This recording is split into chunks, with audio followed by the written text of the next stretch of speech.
Well, hello everybody. Yes, the Trilby Tour is back for 2024 in the glorious... Oh no, wait, it's not sunny here at all, is it? So we're at Kilnwick, Percy in York, and it is cold, it is wet. In fact, we had a torrential downpour last night. That's certainly going to make things quite challenging for the Championship of Yorkshire. Who is going to make it to the grand final at Dundonald Links later in the year in September? 15 places up for grabs. Now, as you can see, I'm not by myself, and I'm delighted to welcome Aaron Cox here with his PGA Pro, of course. Aaron, you're going to give us a bit of expert guidance today, aren't you? Yeah, morning Ian, morning everyone.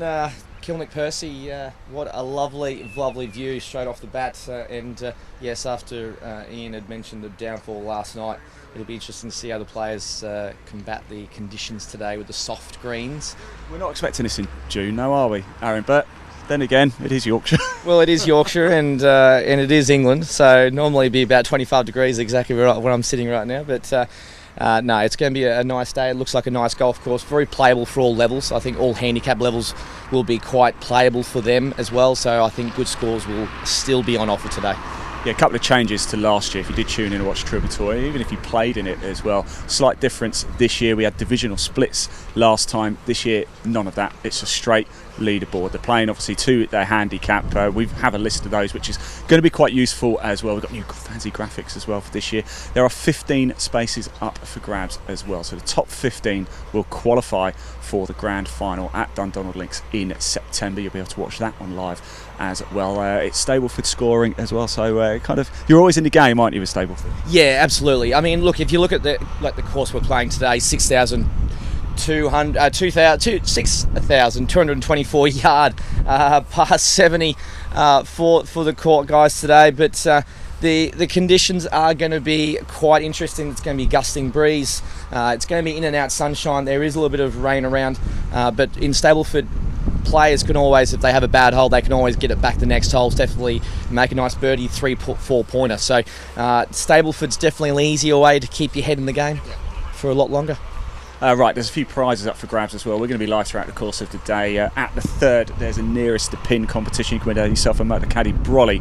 You might want to get that one in quite early, actually. That would be quite good. At the 15th, we also have you win a motor caddy dry series bag, and at the 17th, a motor caddy pro 3000 rangefinder. So some pretty decent prizes out there, even if the day's not quite going your way. Just get it nearest the pin, you can still come away with a decent prize. I think we're going to need about 35% chance of rain, of course, throughout the course of the day. Final tee time 12:40, a little bit later. So a lot of action to bring you. We've come down to the first. Aaron, you've been doing your research here, haven't you? What are the players going to expect here? Oh, look, the first hole, as you can see behind me, got a nice, gentle par 4 to start with. Just over 432 yards, 2 bunkers, one on the left, one on the right. The bunker on the right, to get to it, you're looking at about 230 carry. To the front of it, you're looking at about 250 on the right-hand side bunker. So the left-hand bunker will be a bit further out of play for the amateurs, but you're looking at about 250 to the left bunker with a little bit longer to carry it. So obviously, as you can look through, it's a nice little goal post start.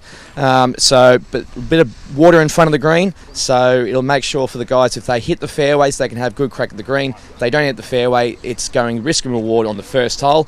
Do you go hard, or do you play it safe, play it short of the water and then chip on, or do you have a crack at the green? So nice start, Ian. Yeah, a crack is what you do, Aaron. I think we've got Dave Wilby over here. I wonder if we could just have a very quick chat. Morning, how are we feeling ahead of this one? Do you like the damp conditions? Yeah, it's not too bad. We played yesterday. It was quite good, actually. Similar sort of conditions, actually, I imagine, to yesterday, so it's probably a good day to get out. A little bit nervous, obviously. You don't need to be nervous. Have you played Trilby before? No, this is the first time. I've always wanted to play it, so I've managed to get in this year, and I'm looking forward to going round. It should be a good game. Well, thanks for coming down. I really appreciate it. Enjoy it, won't you? Best of luck. Let's just move over here as well. So Group 1, of course, that was Dave Wilby we just spoke to. We've got James Penny, Leslie Boswell's over here as well. There's James. I wonder if we can grab a quick chat with Leslie very shortly. We're just going through some of the important bits and bobs here, but let's just jump. Before I get, you take my eye out with that, but it's good to see you again. Yes, yeah, good to be back. It certainly is. What's your expectation today? Just get round. No, hopefully we'll try and do well, but I played yesterday. The course is nice, the greens are great, so it's all about just keeping it down the middle, that's all. It's quite a unique track here, isn't it? Because you've got the long par 5, then you've got the really short par 3s as well. What does your game favour? I like the short stuff. Yeah, round the greens, little short chipping pot. That's me. Top man, thanks for talking to us. Really do appreciate it. Right, throughout the course of the day, we have a very special discount for you as well. Glenmuir very kindly put up a 10% discount code if you go to glenmuir.com. Type in the code Trilby10. There is a link in the text of this broadcast wherever you're watching it. Give it a click and it will take you straight through. We are about to get underway for Group 1, 9 o'clock. Dave Wilby, James Penny and Leslie Boswell. I'm going to move out the camera and let's enjoy the opening tee shots here for the Trilby Tour 2024 Championship of Yorkshire.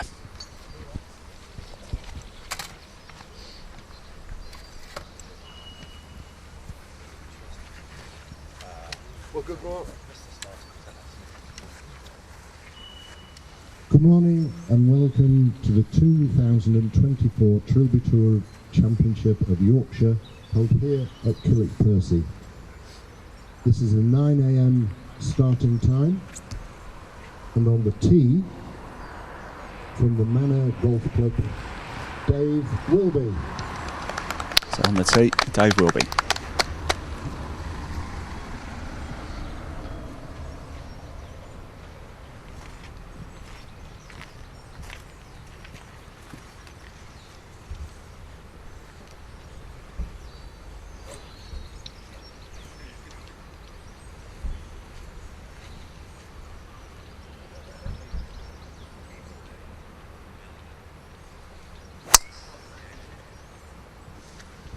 What do you make of that, Aaron? A little bit off the right, up towards the right side of the bunker there. It's bounced just right of the trap, so I think he might have a little On the tee where the trees are down there, the from state Haddon trees, but he Hill should be okay. Golf Club, James Penny.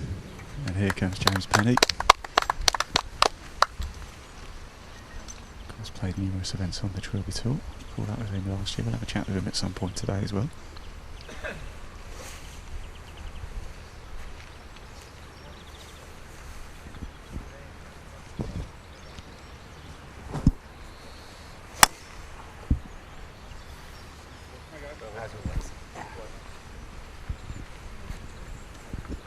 And on the tee from Fairmont St Andrews Golf Club, Leslie Boswell.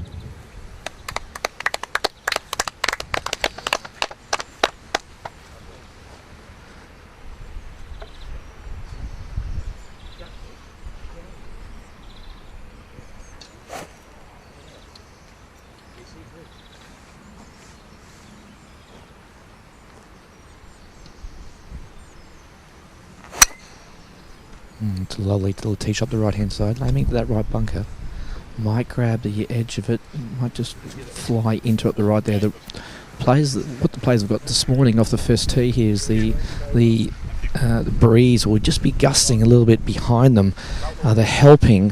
The flags are obviously fluttering right behind us, but in this first hole, it's not quite gentle. Nice gentle hole to get me into the round, but as I was just mentioning about the wind, with the gusts coming with us, but gusting from the right, you'll see a lot of the players that might try and favour that right side. Obviously a lot of amateurs today play a left-right fade, so which might help with this hole here. It is a little bit of a straight, pretty straight hole, but with the breeze just gusting off the right-hand side, the players will be able to aim it down the left centre and fade it back. Would you rather, Aaron, go out in the morning or a little bit later this afternoon? Because you won't be able to see it on camera, there's a huge grey cloud just off to our right there. I think we're going to get a bit of a storm coming pretty quickly. We're going to see quite a bit of rain. There's an awful lot of moisture in the air, but it does sorts the men from the boys, doesn't it? Yeah, I'm more of a morning person. I like to get out there early. The golf course is untouched. The greens are nice and no spike marks on the greens around the holes. So yeah, definitely the morning play for me.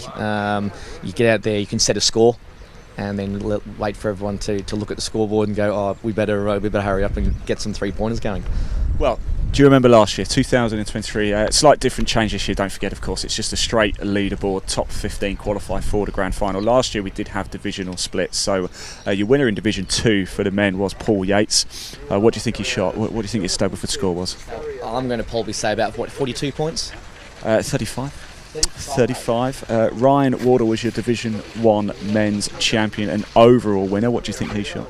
I'd say 37 then. 39. Sue Miller was your female champion. What do you think she shot? 38.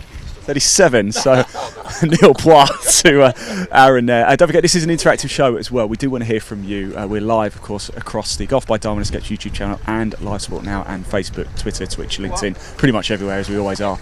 Aaron, we're also live on your Facebook page as well, which is kind of cool.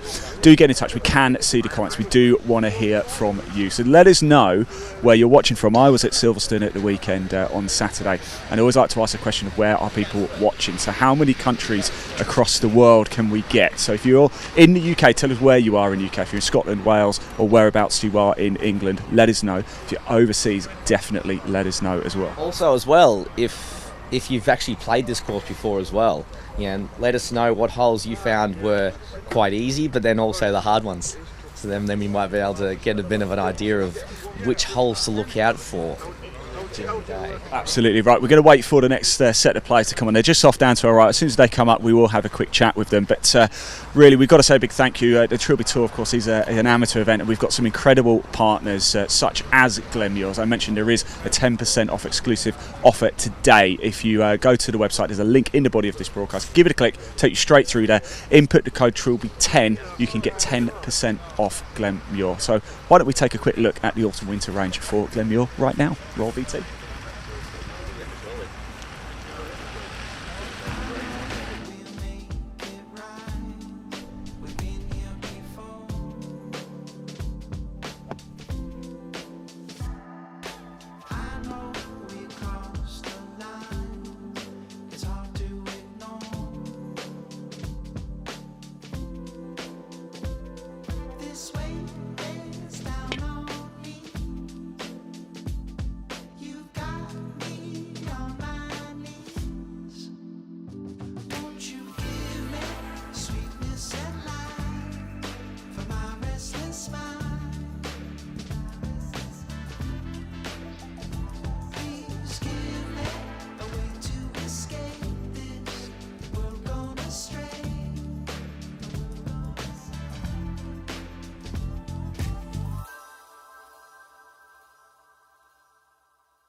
Right, just bear with us a second just whilst we put the cover over the camera. What we'll do, we'll put the tee time sheet up for you so you can see what is coming up throughout the course of the day. The 10 past 9 tee time, Jonathan Stevenson, Gary Evans and Pete Williamson, they're about to head out. They're just making their way up now actually, so as soon as we can have a quick word we will.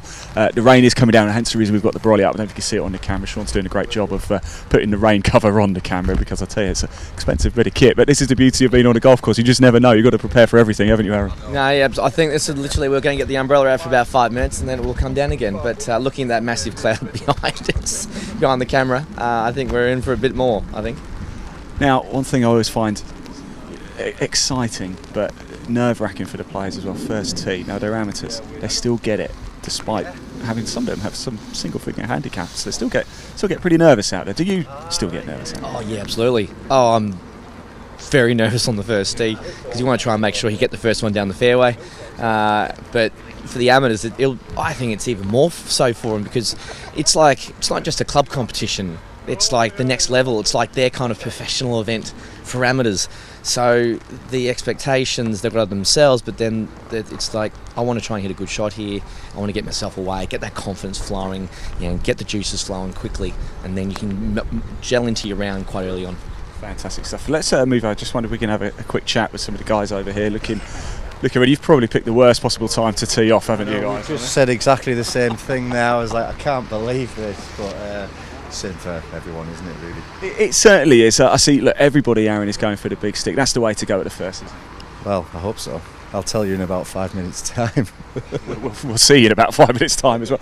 What is your game plan? You've got one round, Stableford scoring. Are you the kind of player just attacks? So you think, no, I'm just going to be a bit conservative and get into it? Yeah, I think with the way that the greens were, I played the practice round yesterday, it was like so quick, the greens. I was like, I daren't even roll one at the hole, because it's like I'm thinking, come on, 2 putts, I'm maybe a bit safe. This guy might have a bit more. I'm trying to hit it into fairway and onto greens, and hopefully do no more than 2 putt. So, like I say, the course's defence is round the greens and on the greens. So if you can get somewhere near the green in 2, on the par 4s, you've got to take them opportunities to at least get your pars. So hopefully that's what it's going to be today.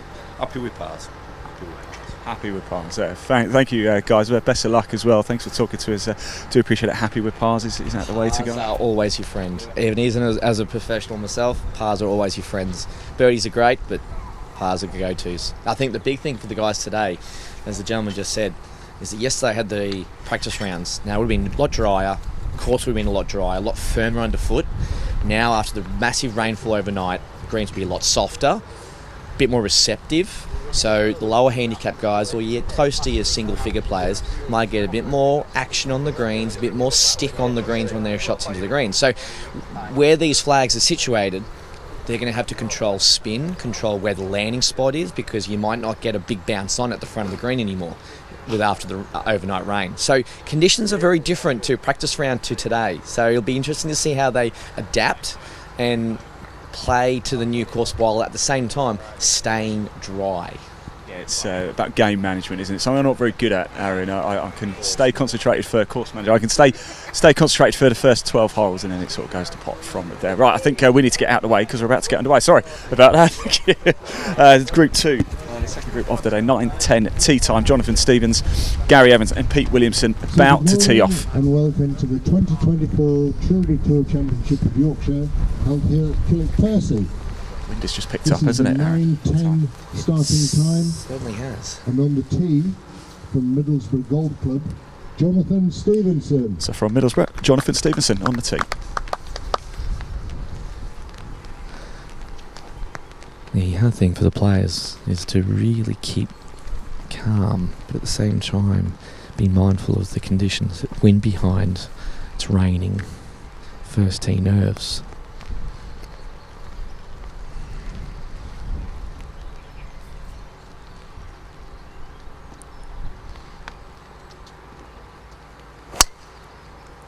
So look at the right hand side, a little bit to right of the bunker. So it should be okay down there. I saw a bounce, yeah, there should be no problems at all. So far at the moment, as we expected him, a lot of the players... Golf Club, Gary Evans. A lot of the players are favouring that right side. So obviously the out of bounds at the left hand side is keeping him away. Gary Evans on the tee after the next group actually, and we'll head down to the green, shall we, and start watching some of the approach shots in.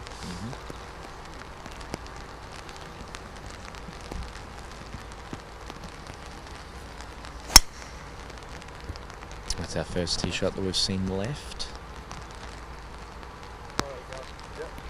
Down just near that left bunker, left edge. From the KP Club, Pete Williamson. Hometown hero Pete Williamson. Home course advantage, going to be very, very interesting. He knows where the misses are, he knows what clubs to pull, knows where to hit it.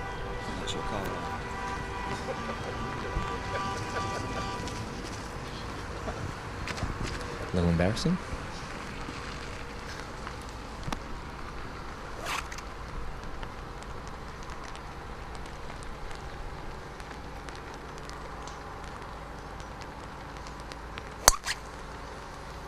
Yeah, that's a nice shot up the right hand side. Will it stay under the tree? Oh, it's just caught the tree and bounced out to the right, so might get a full shot for his second, but it'll be a long way back. Right, there we go. So 2 groups have teed off now. We're well underway for the Trilby Tour Championship of Yorkshire. Just a reminder, it is an interactive show. We do want to hear from you. Do get in touch with us. Tell us where you're watching from. Let us know if you've played here as well. And if you want to give a shout out, you've got a friend or family member playing today and want to give them a shout out, put it in the comments section. If we see it, we'll go and find them and give them your message as well. We really do want to hear it from you. We're live throughout the course of the day across social media with Golf by Darwin Escapes, Trilby Tour, and of course Live Sport Now. Every single event in 2024 on the Trilby Tour is brought to you live by us. It's going to be an absolute cracker of a day. I'm actually looking forward to getting down now. I think what we'll do, we'll watch one more group tee off, Aaron, and then we'll go to a very short break just whilst we jump in the buggy, get ourselves down there, and we'll base ourselves at the first green for a little bit and get a different look at some of the shots coming in, because I'm interested to see how these greens are playing. Yeah, look, I'm doing some research on the course. This golf course was designed back in 1994. Significant investment was put into it. And over the last good decade, the golf course is looks like in really good condition. Can take a bit of water. The undulations will allow the golf course to continue to be playable. Depends on how much rain we do get. The greens, if the pins are in the right spots, you will be able to get access even with the large downfalls of water. But depends on how you can really, as a player, how you can keep yourself dry, keep your equipment dry, but also get into a mindset that 2-pointers, which might be bogeys on holes, are going to be the safe play, not going for shots that you normally would, say when the sun's out or it's just overcast. If there's gusting wind and then rain coming in from time to time, the players have got to start thinking a little bit smarter. Now, as the higher handicappers of amateur players, they might not think that as much, so it'd be interesting to see if they do and if they can just keep their calm in tough conditions like this. But at 6,224 yards, this is going to play a very good long golf course today. The fourth hole, I'm going to be very interested to see what scores come out of that. Playing off the back, 612 yard par 5, or even off the yellows, 594. Now, for an average 16-17 marker, that's going to be a good driver 3-wood and then a good hefty third. Now, it depends on, I haven't exactly seen which direction the wind's going throughout that hole, but if there's any bit of breeze in too, that makes it a very tough hole, Ian. I was in the bar last night here, actually chatting to some of the players, and they were talking about that par 5, that long par 5, and some of them are like driver 3-wood just to get in. I think for me, if I could play driver off the deck, it'd be driver straight into it. So yes, group 3 anyway, coming at your 9:20 tee times. Carl Croxton, Terry Young, Matthew Lister, they are about to go out. They're just down there. Once they come up, we'll grab a quick word with them as well, so sort of see how they're feeling. We're starting to really get into the day now, aren't we? But the clouds are still here. It's still wet. It's a typical summer's day here in Yorkshire. Don't forget, do let us know if you've played here before. Let us know where you're watching from as well. It's an interactive show. How good is that? Do get in touch with us. Every event in 2024 is live. After here, in fact, next month, we go down to the Springs for the Championship of Oxfordshire. You can tune in and watch that. The month after, in August, we go to Saddleworth Golf Club. I've never been to Saddleworth before. Have you played it? No, I haven't played Saddleworth. I've been down to Oxford, but not Saddleworth. Well, then in September we've got a Scotland double bubble for you. We go to Dundonald for the Championship of Ayrshire, and then 2 weeks later we go back to Dundonald for the grand final for the 2024 Trilby Tour. It's me. Yes. Well, maybe you could come. Oh, good. Maybe I might come up and play it. Do a bit of see how the pro does it versus how the amateur does it. So that's a challenge, isn't it? If you don't win. Right, look, this rain is actually hammering down. Let's go get the brolly, shall we? Wait for the next group to come up, of course, and then we are going to make our way down. Sean, our cameraman, and we'll try and get you some trees or something, Sean, just to try and keep you dry a little bit. He's got a little smile on his face, I can see back there. In fact, he's absolutely hammering it down now. Very difficult conditions. So 9:20, Carl Croxton, Terry Young and Matthew Lister. This is actually getting quite heavy. I think maybe we'll go bring the brolly round to Sean, shall we? Yeah. Let's just pop the tee times up. In fact, no, I'll tell you what, because it's raining, what is very appropriate right now is to check out Sunderland of Scotland's autumn-winter wet weather range. So let's check that out. We're going to bring the brolly down in today, give Sean, our cameraman, a bit of protection, and we'll be back here at the first very shortly.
Right, on the screen right now, the tee times throughout the rest of the day for you. If you've got a friend or family member listed there, give them a shout out. We want to hear from you. We've just come to get a little bit of shelter. We just stood behind the camera. The players very shortly. In fact, I might run around and see if I'm going to brave it. You stay here, and don't you worry about me. I'll be fine. I'm prepared to take one for the team and get a little bit of a soaking here as we go around and chat to our 9:20 group. Let's just jump in and have a quick word. Well, this is pleasant this morning, isn't it? No. It's a bit blowy, a bit raining. It certainly makes for a unique challenge, doesn't it? So, but everybody's still confident going for the driver off the first. Who's driving off first? Oh, I don't know who's driving off first. Kyle's driving off first. You don't realise you're talking to a bloke who's deaf. Oh, well, there we go then. There you go. Fantastic stuff. I don't think he quite got what I was saying there, but how are we doing, guys? Anyway, these conditions aren't ideal, but it's the same for everybody.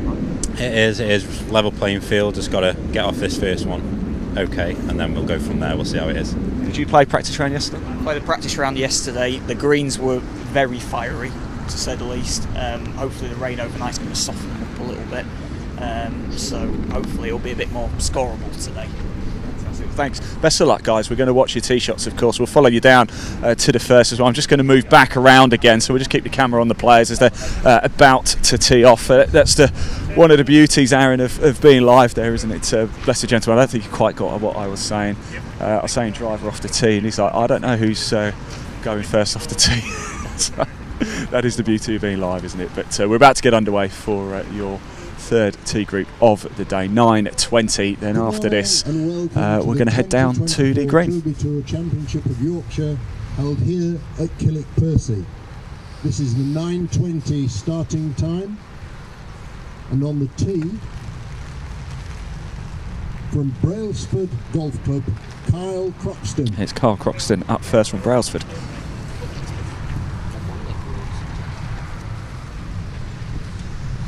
Bransmouth Golf Club is up in just up north of where I am, up in Darlington, the northeast. Very picturesque parkland course, so this should suit him quite well out here with the breeze and the undulating course. Wind's just picking up now.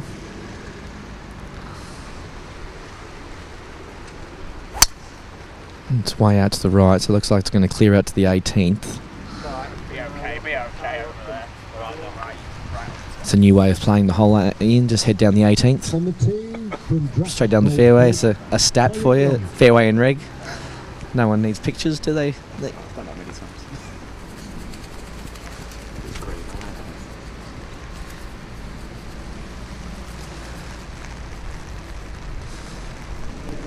Big key for the players today is keeping their hands dry, keeping the grips dry. It's just fading over onto the right. Will it stay under the tree? It's gone into the tree on the river on the right there. So as we see,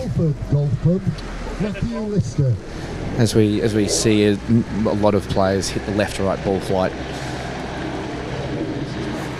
They're out of Fulford, and you'll be up there soon, won't you, for Open qualifying? I will be, yes. Yeah, 2 weeks' time on Monday the 24th, regional qualifying for the Open. Royal Troon this year. That's a beautiful tee shot right there. Little fade, little 3-4 yard left to right fade down the middle of the fairway. It's our first big fairway hit. Right. Fantastic weather this is for summer in June 2024 in England. Yeah, it certainly is. Right, Aaron, I think what we're going to do, we're going to make our way down to the first, actually, aren't we? So whilst we do that, we're going to hear from all of our partners, Motor Caddy, Glenmuir and Sunderland of Scotland. Whilst we do that, we'll make our way down and then we'll pop the tee times on screen for you. So don't go far now. If you fancy, just make yourself a quick cup of coffee. Now's a good time to go do that, and we'll be back live down at the first green in a few minutes or so.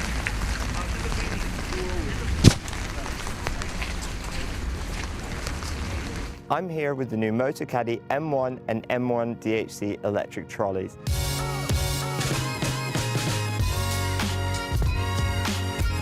The M1 is the perfect option for an easy-to-use trolley that folds really small for convenient storage and transportation. The latest model benefits from new automotive-inspired styling, including a sleek new frame, low-profile tyres and ergonomic handle. It features the revolutionary new Motocaddy Click and Connect cable-free lithium battery, which automatically turns the trolley off when folded with a pop-up port to charge the battery without having to remove it. The first thing you notice is how quiet it is. Powered by a 230 watt motor and next generation 28 volt technology, it has plenty of power. It features an impressive LCD widescreen display which includes 9 speed settings to easily match your perfect walking pace, a speed indicator and a battery meter to show the remaining battery. I love the adjustable distance control feature, where I can choose between a selection of distances I want to send the trolley down the fairway, and I can just press a button and go help my friend look for his ball. There's a USB charging port for charging phones or GPS devices while you play. And if you're looking for even more performance, we also have the M1 DHC, which adds 3 extra features. Downhill control automatically regulates the trolley's speed while moving down hills, helping you stay in complete hands-free control. All-terrain tyres and an electronic parking brake, which holds the trolley in place uphill or downhill while you play your shot. All Motocaddy trolleys feature Easy Lock, which quickly connects any Motocaddy bag without a lower bag strap. Great to get you onto the course ready for your tee time. I hope you've enjoyed learning about the all-new M1 and M1 DHC models. Discover more about all of our products at motocaddy.com.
Right, everybody, here we are down at the first, as promised, the first green here at par 4 at Kilnwick Percy, the 2024 Championship of Yorkshire on the Trilby Tour. We've come down to a really good place actually here, haven't we, Aaron? Because we're going to see the approach shots coming into the green. This is Group 3. Again, Nat, we're looking at Kyle Croxton, Terry Young and Matthew Lister in this group. I can already tell you the 9:30 group have just teed off as well. I can see their balls just behind us, and Jimmy Pheasant is in that group, the father of Ashley Pheasant, who's the director of golf here at Darwin Escapes. So in fact, we've actually got a little bit of sunshine down here, haven't we? You can see that grey cloud behind. That's the downpour we've just gone through, and I'm pleased to say that it's still wet, but we might have a half-hour period of blue skies and maybe even a little bit of sunshine as well. Quite a few of you have been getting in touch with us as well. Sorry, Aaron, thank you so much. Neil Dennison's got in touch. First person to comment. Congratulations, Neil. So he put first. Sorry, had to do it. Here's hoping the weather stays fine and best of luck to all the competitors, especially ladies and gents from KP. Jamie Sylvester says good luck to Jeff Carter. Anthony Roberts, all the best to you all. I love my first experience last year there. Tough course in the rain, but hope slow down the greens. Liam Godfrey says go on Kyle. Jamie L says good luck Kyle. A lot of love here for Kyle, isn't there? Ian Ray says big shout out for Corrine Binks, and Adam also says good luck Kyle. So do get your messages in as promised. We can see them, we will read them out, we will give shout outs. And Aaron, you're getting your first look at the greens today. What are you making of it? Looking at what those few putts, that last putt that just came in, I believe that the greens are going to get slower. Yesterday, again, as I mentioned back to the guys up on the first tee, practice round yesterday, everything was dry, everything was firm underfoot. Today, it's going to be very wet, very soft. So I would say the greens are going to lose about a foot of pace out here, and especially if you start seeing standing water on the greens. A green that does slope from front to back. A hole with no bunkers. Very rare. I'll still find it, even though there isn't one. Yeah. That putt there, as you can see, is finished about 2.5 to 3 feet short. So I think the pace of the greens are going to get the players in the first 2, 3, 4 holes, trying to adapt to the potentially slower greens. That's going to be the hard thing for the players. So men playing off the white tees. So look out the 4th hole, 612 yards par 5. Obviously, it looks like what we've been told by the Trilby guys organisers, that there's going to be a few bunkers that are going to be GUR. So that might come into play and help the players actually if the greens are in GUR, because it can allow you to open the shoulders up a bit more. It takes the risk out. If the bunkers are out of play, you can hit it into it and get a free drop out of it. Good stuff there, Aaron. Thank you so much. So, Group 3 we're looking at now, teed off at 9:20. Kyle Croxton, Terry Young and Matthew Lister. Looks like there's quite a bit of love on social media for Kyle Croxton, so do keep your messages coming in. The group behind are just waiting to play their second shots, par 4 to begin with here at Kilnwick Percy. If you've ever played it, let us know. And if you played in the Trilby Tour in 2023, let us know as well. You probably saw me. My name's Ian Wardhouse. Do get in touch with me. Head over to Twitter, or now known as X, at Ian Waterhouse1. If you want to drop us a message, we can give shout outs there as well. And bit of a miss putt there. So on to the second and the third. We're going to head down to the third very shortly as well. We're going to stick around here for a little bit first and then go to the shortest hole on the course, to part 3. Third hole. There is a nearest to pin competition there. Motor Caddy Brolly is up for grabs down there. Very appropriate thing to win today. At the 15th, there's also another nearest to pin competition. You can win yourself a Motor Caddy Dry Series bag, and at the 17th, there's also a nearest to pin competition. You can there win a Motor Caddy Pro 3000 range finder. So, well worth doing indeed. That is. Now, if you are new to the Trilby Tour, you're tuning in once again. Just a reminder, we will keep doing it throughout the course of the day because people are tuning in and out at various times. Different rules in 2024 compared to last year. Last year we had divisional splits. We had the men's divisional split for handicappers up to 14, I believe it was, and Division 2 was for handicappers 14 to 26, I believe, and then we had the female category as well. That's gone this year. It is Stableford scoring, and it's straight all the way through. Of course, players playing to their handicap. There are a few slight tweaks and changes because of the course here, but essentially they're playing almost dead on to the handicap for Stableford scoring. Top 15 today will qualify for the 2024 Trilby Tour Grand Final at Dundonald Links in September. I would say that today, with the conditions the way they are and the ways of the wind and the on and off rain, I would say players in the top 15, 33, 34 points and above, I would probably say it's going to be bunched. When you've got the course playing softer, the green's a bit more receptive, and obviously the competition, as fierce it is, and being a massive event for these amateur players, there's going to be a lot of players in that area between 33 and 36. So I'm going to say out there that the top 15 would be around 34 and above. Yeah, that's a fair shout. So Ryan Wardle was your overall champion last year. He scored 39. Paul Yates won the Division 2 men's with 35, and Sue Miller won the female category with 37. And the sun just comes out now as well. You're looking at the 9:30 group now. Jimmy Pheasant, Gary Mitchell and Jason Greaves just on your screen. Second shots into the par 4 first here at Kilnwick, Percy.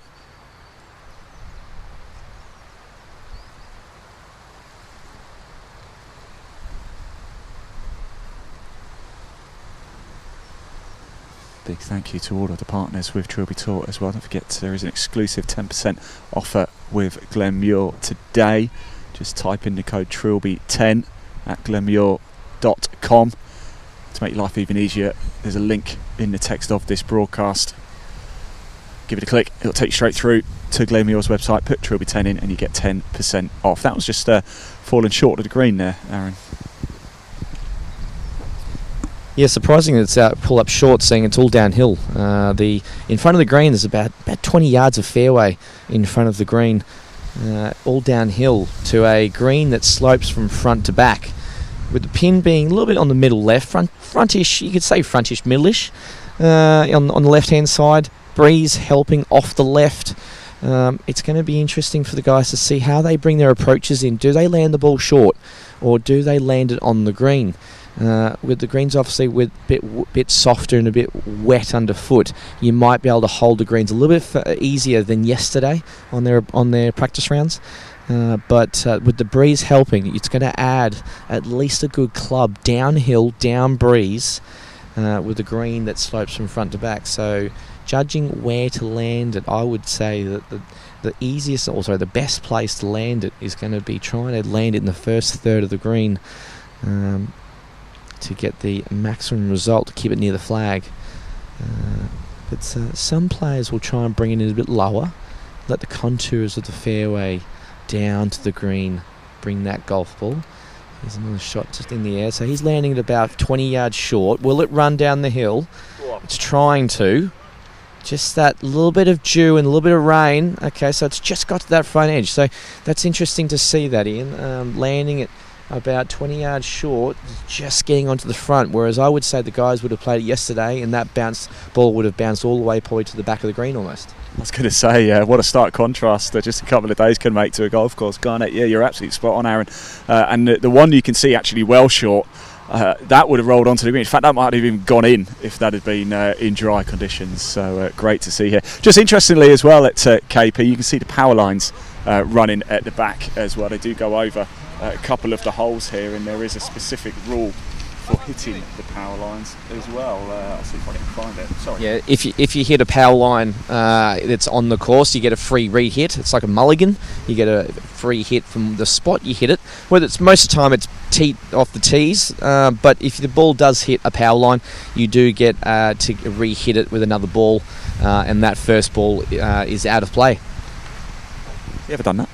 I have many times. Yep, many golf courses in Australia have power lines coming across the course, and unfortunately if you hit a really good tee shot and then you hit some power line, especially if it's onto par 3 and the ball's on its way down, it can be a little bit frustrating. Shall we take a little walk?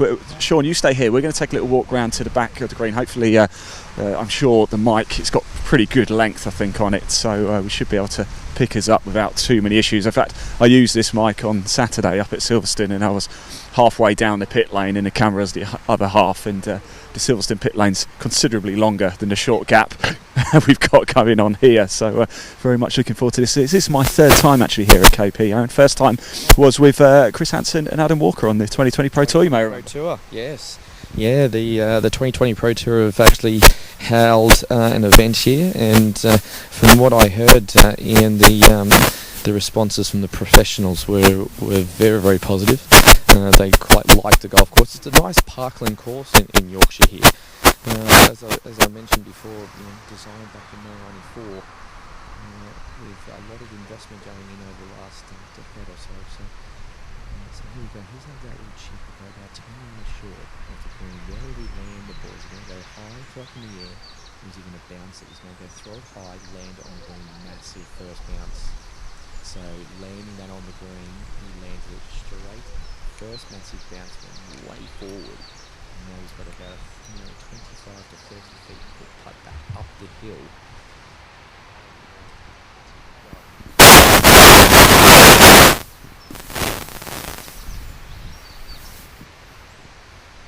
So here's the putt from the front edge. Good downhill. Will he get the speed correct? And that is rolling out. All of a sudden he's now got a 10-footer coming back.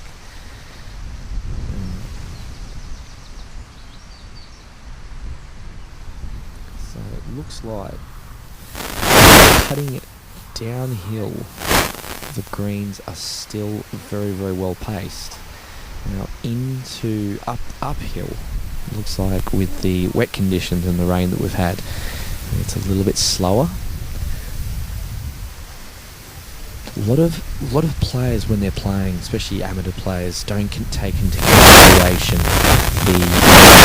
if you're coming across wind or you're coming into the wind when you're putting. Not a lot of players think that the wind's going to affect the ball when they're putting because it's on the ground rolling.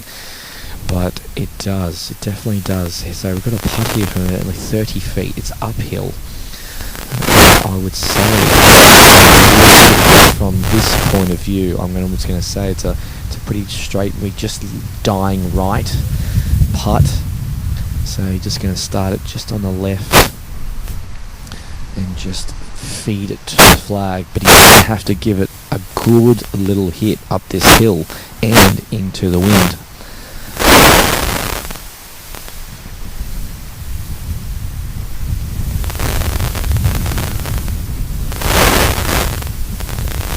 The right, and a misread there.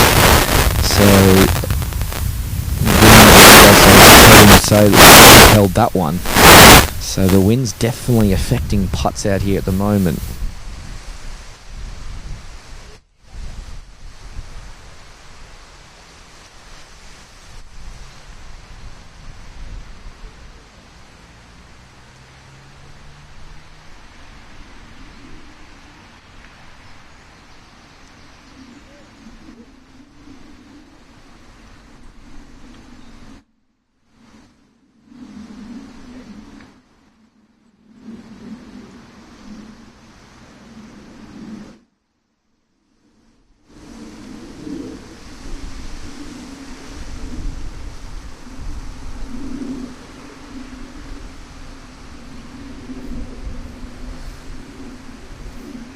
Just missed it out to the right edge there.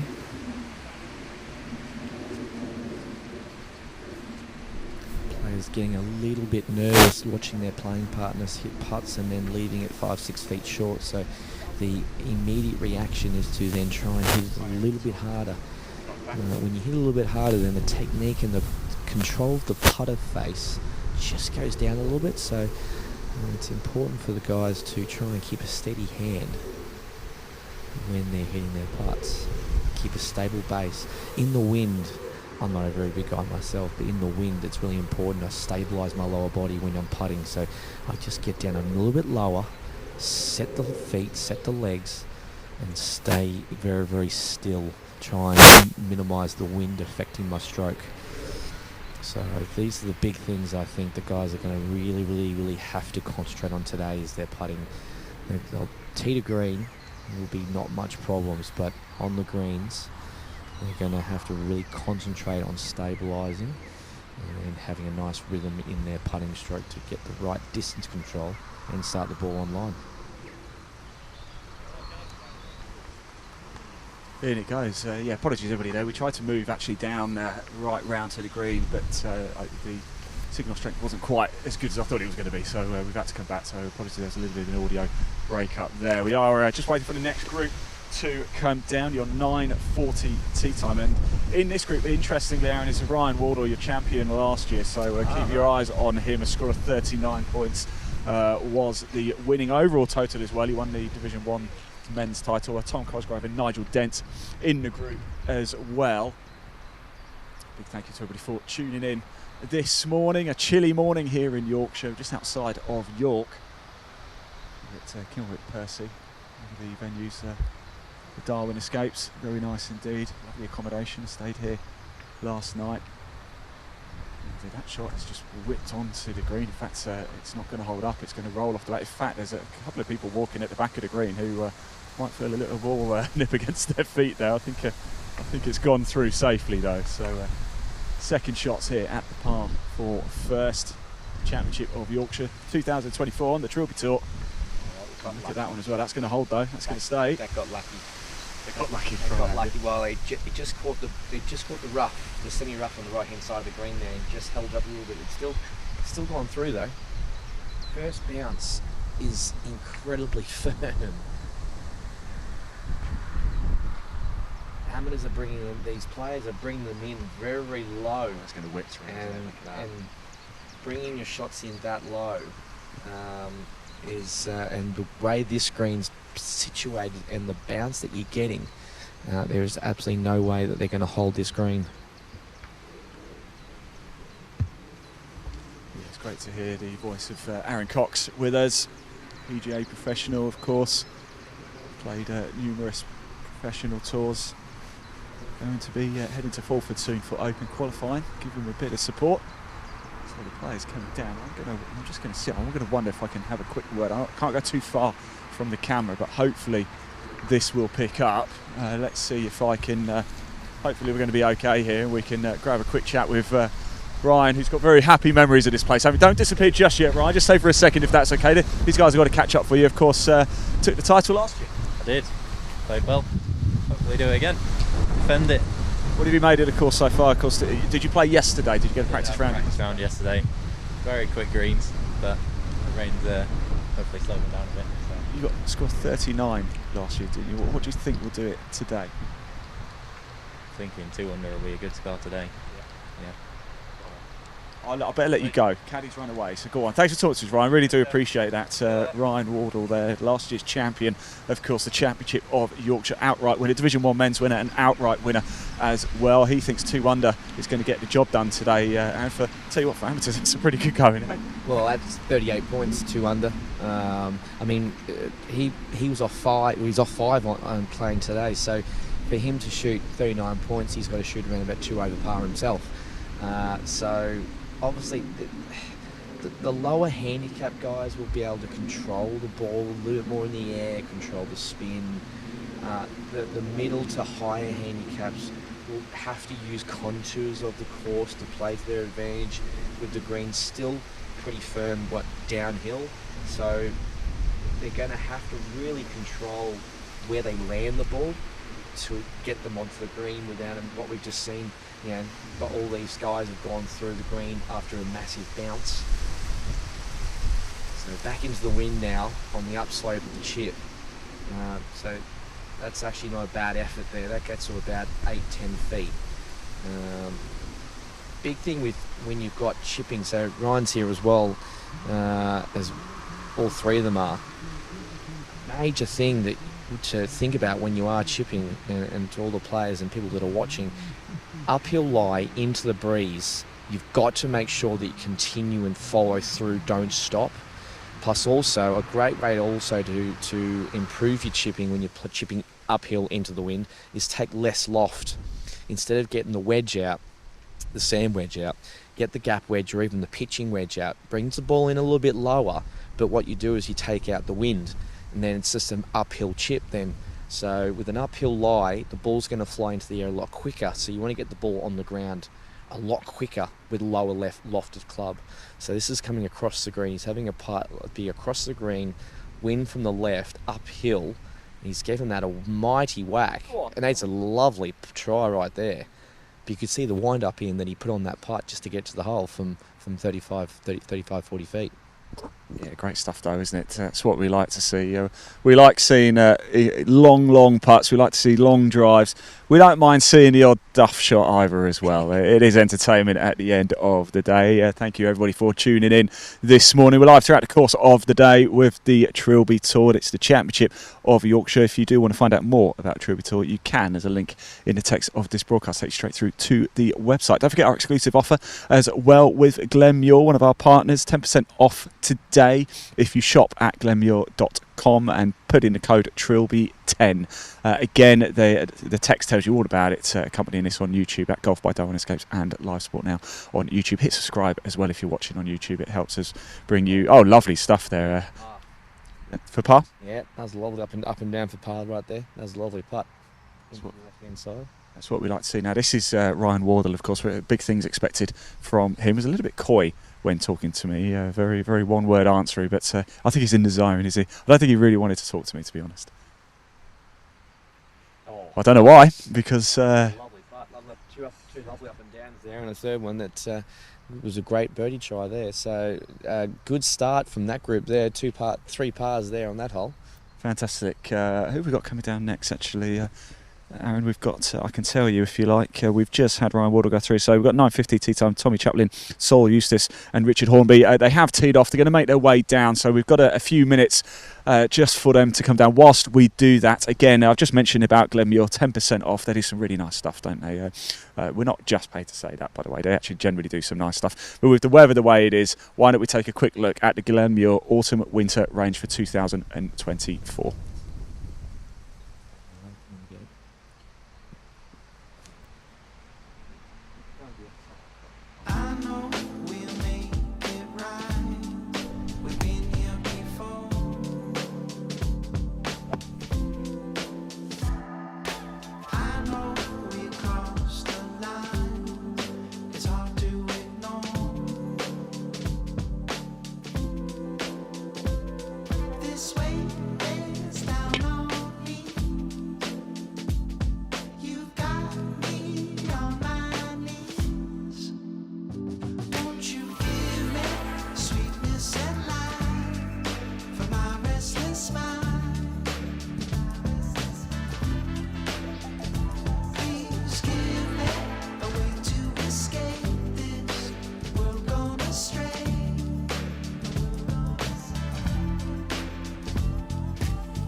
Well, there you go. Great stuff from Glenmuir. 10% off if you shop today at glenmuir.com. Again, just click the link in the body of this broadcast. Quite a few of you tuning in now as well. Good morning. Hello, everybody. Let us know where you're watching from. Are you in the UK? Are you overseas? We want to hear from you. I'm from the south of England. I'm delighted to be joined by a PGA pro, Aaron Cox, originally from Australia, but now resides in Darlington. Darlington feels like a bit of a second home for me as well, Aaron, because as you know, I'm involved in motorsport too, and Croft is there, and I've done a lot of work with you up at Blackwell Grange as well. Yeah, and Rockcliffe Hall. Yes, and Rockcliffe Hall, yeah. You've been up there for the 2020 Pro Tour at the Rockcliffe, and you have broadcasted my Pro-Am at Blackwell over the last 3-4 years. It's up to our 5th year now this year, which is bigger every year, doesn't it? Yeah, absolutely. And but no, the Croft circuit is quite a good little second home for you. You're up there quite a lot. Yeah, absolutely. But back to today, because actually this is my first golf event of the year, would you believe? But I've got quite a busy few months coming up. Of course, we've got every single Trilby Tour event live for you. Next month we go down to my neck of the woods, actually, down for the Championship of Oxfordshire at Springs. Then it's Saddleworth, and then it's the Championship of Ayrshire at Dundonald. Then 2 weeks after that we have the Trilby Tour 2024 Grand Final. Aaron. So there's a second shot coming in. Will it bounce? He will bounce over the penalty area. He landed that quite well, just short of the penalty area, and got to bounce over it. It's just stuck on that awkward chip now that we just saw. So it'll be interesting to see how he plays it. Now we've got the second shot here, just on the left side of that right trap. Will that fly the penalty area? Yes, it does. Just into the right semi. Didn't quite get that bounce forward. And that's going to be a little bit of an awkward chip down the hill across wind. So we've got our third player coming up now. A very, very similar spot on the fairway. When you are playing downhill, downwind, the club selection is vital, because you've got to think about how much breeze is going to take the ball a certain distance. Will it add 5 yards? Will it add 10 yards? This gusting breeze, I believe, is going to at least take it a good 10 yards further in the air if you get it up nice and high. Now, with the guys get it a bit lower, then they won't get that full effect. But then it's landing it in the right spot to get the right bounce on. And he's come straight left, straight over us, and that's in a little bit of trouble down the left-hand side there in the long grass. He might want to look at he's going to have a provisional ball just in case. I didn't see where it landed. Ian's on the scout for it. So here we go, provisional ball. It is Stableford, so the guys don't have to finish the hole. That's coming in hot. That's got a massive kick, and that's just gone back left of the green. So a little bit of a sketchy start for that gentleman on this first hole here at KP. A nice gentle start, but a very tough green. Easy tee shot, tough green to hit. So it'd be interesting to hear people comment. What shots are you seeing out here on the course on the first hole? Would you do anything different? Would you play it a bit more in the air, a bit high? Would you land it a bit shorter? And you might play a low ball flight. So don't forget to comment and give us your info. And if you do want to ask any questions, how to do certain shots, I'm always here to help Ian. And I've helped Ian over the last 3 years with his golf. So if anyone wants to ask a question while I'm here, I'm more than happy to help. Yeah, do as well, because my golf has got a lot better ever since I've met Aaron. So good stuff indeed. Early stages, of course, in this game, but the leaderboard so far, Ryan Warder and Tom Cosgrove in that 940 group leading the way with 3 Stableford points so far. We're going to stick around with this group for a little bit longer, just coming through now. So Tommy Chaplin, Sol Eustace and Richard Hornby. One of the balls there was a big shout of 4 left. The ball was coming our way. It went well over our head. Aaron's just run off to see if he can have a little look and help them find it. And I'm just going to run and see if I can have a very, very quick chat over here. Yeah, don't you worry about that. It was well over our head. We're all right. Don't worry. Aaron's going to help. He's going to have a little look for you. But is that it? I just hit the ground and that's one of those things, isn't it? It happens. It happens. Right. I was in between clubs. 8 or 9. In between clubs 8 and 9. There we go. We'll let them crack on. I'm going to stick around here for a little bit whilst the players go down. In fact, we can pop the camera over on some of the balls as the players and the caddies start to get themselves ready. Hopefully we can find this one very quickly. Of course, the rules of golf changed a few years ago, didn't it? So now it's a 3-minute time to see if you can find the ball. In fact, I think they might have found it as well, just through the trees. I don't know if we can swing the camera around to the left, actually, can we, Sean? I know it's not going to be the clearest of shots, but you might be able to see some of the trees that we've got going through as Aaron just makes his way back. Did you find it, Aaron? We found it, yes. Yeah. Surely good. You've got good eyes, eh? Well, they're called young eyes, Ian. Young eyes. He's a cheek, isn't he? He's a cheek.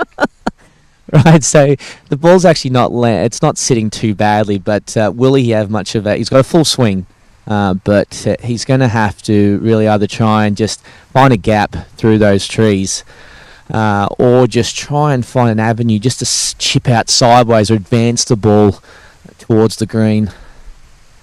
While the other two guys, they've got quite difficult chips one from right in front of the green and one from the right side in the rough. So he's playing his third shot now. He's actually got a decent bit of ball. Oh, it's just landed into the hazard, but he can probably play that out of there for his fourth. He can play it out of the penalty area. My apologies. It's not now a hazard anymore. We've got the red staked penalty areas and the yellow stakes, the lateral and the lateral penalty area, and the red staked. So he can play that one from there if he wants. Sorry, I'm just looking at that as well. It's right in the middle of the ditch as well, isn't it? So it's not really on the downslope. It's slightly more on the upslope, which is probably what you want, but it might just hamper that backswing a little bit. So, okay, so gentleman on the fairway, he's actually got the putter out. So this is not actually not a bad play. Has he got enough to get down there though? Has he got enough on it? It's not a bad effort, mind you. It's not a bad effort.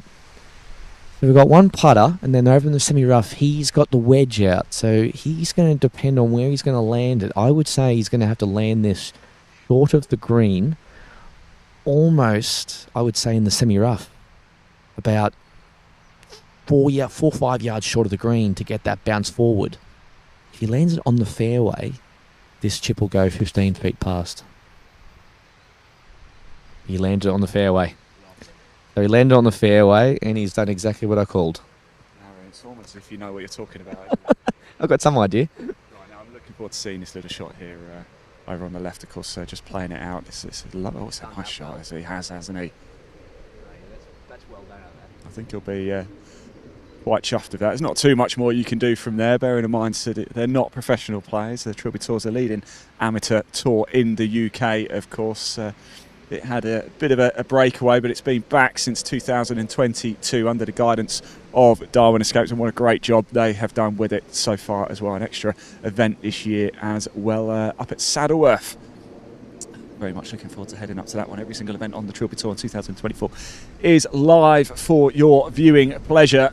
If you do want to find out more about Darwin Escapes or Trilby Tour, there's a link in the body of this broadcast. Give it a click, it will take you straight through to there. So this is your 9:50 tee time we're looking at a minute. Tommy Chaplin, Saul Eustace, Richard Hornby. We're going to catch up with some of these groups again because very soon we are going to make our way off to the third hole. The reason we're going to go there, it's the shortest hole on the course to par 3. There's also a nearest to pin competition. I've never ever in 4 or 5 years of broadcasting golf seen a hole-in-one live ever, and I've done a lot of hole-in-one hunting features, never ever caught one. Could that change today? Well, we are going to find out next in the next stint of this broadcast. We are live throughout the day though, so if you're watching on YouTube, just leave it on throughout the course of the day. We'll in the breaks, when we're not actually on camera showing you the shots, we will have the leaderboard up for you. We're going to hear from our partners, Glenmuir Motor Caddy, Sunderland of Scotland, a few times as well. What a treat it is to have Aaron Cox with us as well, PGA professional. So if you're up Darlington way, want some lessons, or in fact you have a massive junior academy as well, don't you, Aaron?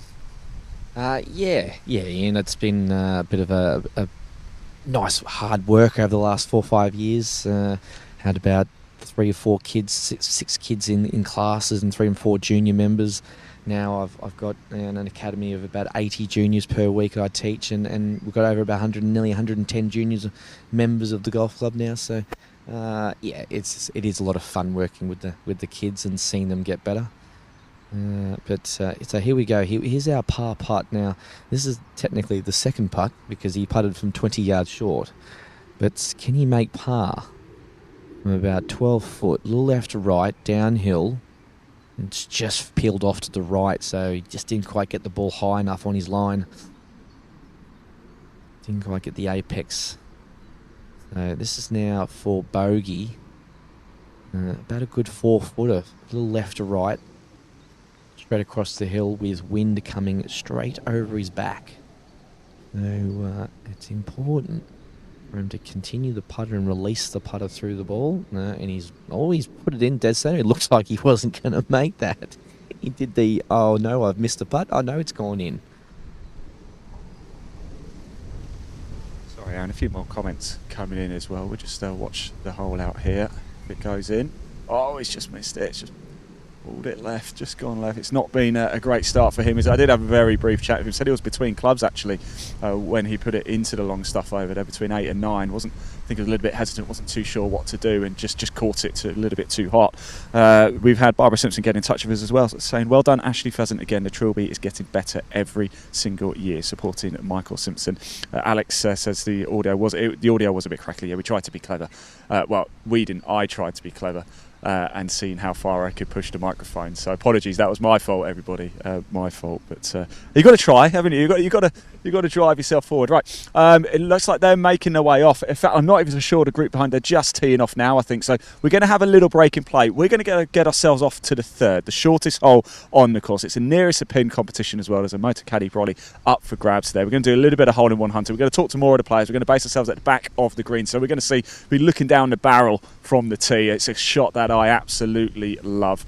Whilst we do that, we are going to hear from all of our partners, and then we're going to bring you the leaderboard as well. Last time I saw it was Ryan Wardle, last year's champion, with 3 Stableford points leading the way. Long way to go though. We've only literally just started, haven't we really? So we're going to go to a short break. We're going to hear from Glenmuir, Sunderland, Scotland, Motor Caddy, and then we are going to bring you the live leaderboard whilst we get ourselves into position. So do not go far.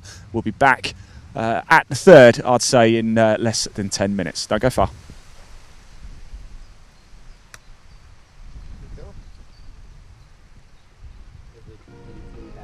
I'm here with the new Motor Caddy M1 and M1 DHC electric trolleys.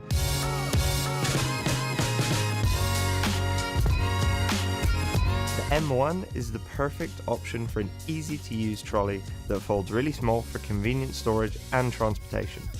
The latest model benefits from new automotive-inspired styling, including a sleek new frame, low-profile tyres and ergonomic handle. It features the revolutionary new Motor Caddy Click and Connect cable-free lithium battery, which automatically turns the trolley off when folded with a pop-up port to charge the battery without having to remove it. The first thing you notice is how quiet it is. Powered by a 230 watt motor and next generation 28 volt technology, it has plenty of power. It features an impressive LCD widescreen display which includes 9 speed settings to easily match your perfect walking pace, a speed indicator and a battery meter to show the remaining battery. I love the adjustable distance control feature, where I can choose between a selection of distances I want to send the trolley down the fairway, and I can just press a button and go help my friend look for his ball. There's a USB charging port for charging phones or GPS devices while you play. And if you're looking for even more performance, we also have the M1 DHC, which adds 3 extra features. Downhill control automatically regulates the trolley's speed while moving downhills, helping you stay in complete hands-free control. All-terrain tyres and an electronic parking brake, which holds the trolley in place uphill or downhill while you play your shot. All Motor Caddy trolleys feature Easy Lock, which quickly connects any Motor Caddy bag without a lower bag strap. Great to get you onto the course ready for your tee time. I hope you've enjoyed learning about the all-new M1 and M1 DHC models. Discover more about all of our products at motorcaddy.com.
Ryan, mate, tough short hole, mate.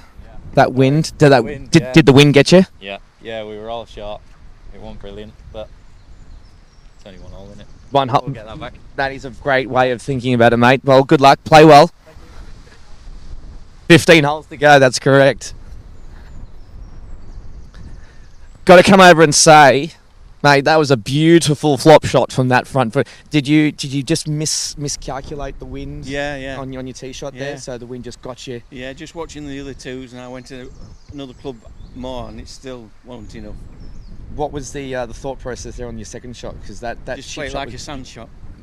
well, yeah, great. That was very good insight. Well done. That's good to hear that. That's well done. All right. Well, good luck for the rest of the holes.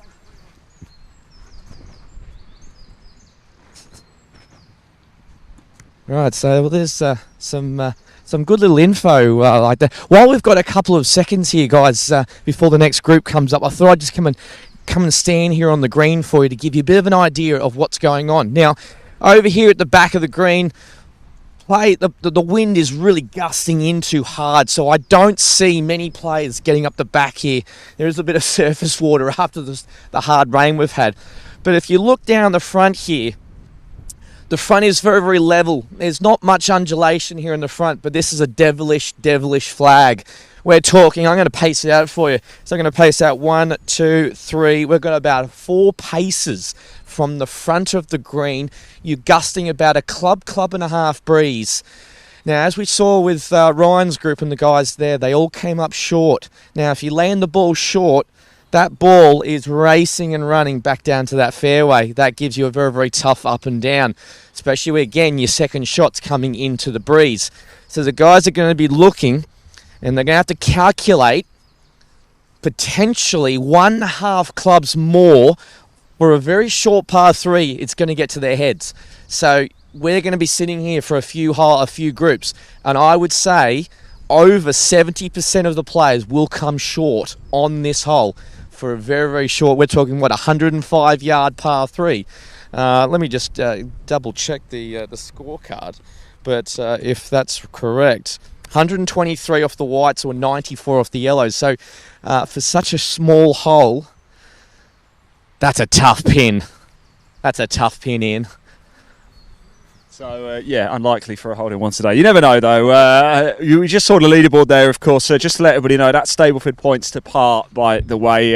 So at the minute, it's actually Terry Young from Drax. He's got 8 Stableford points. He's through 4 at the minute. He's your current leader with 8 points. It's a long way to go, of course. Jonathan Stevenson on 2 points, and Sol Eustace on 2, Richard Hornby on 2. That really cost Ryan Wardle's on 5, of course, but it really cost him this par 3. Yeah, he just made double. He went from 1 under Stableford points to 1 over, so that was a double there on this third hole. So the guys that are looking down, looking up at the hole here now, when you've got a uphill par 3, you're going to add a good 5 to 8 yards anyway for uphill.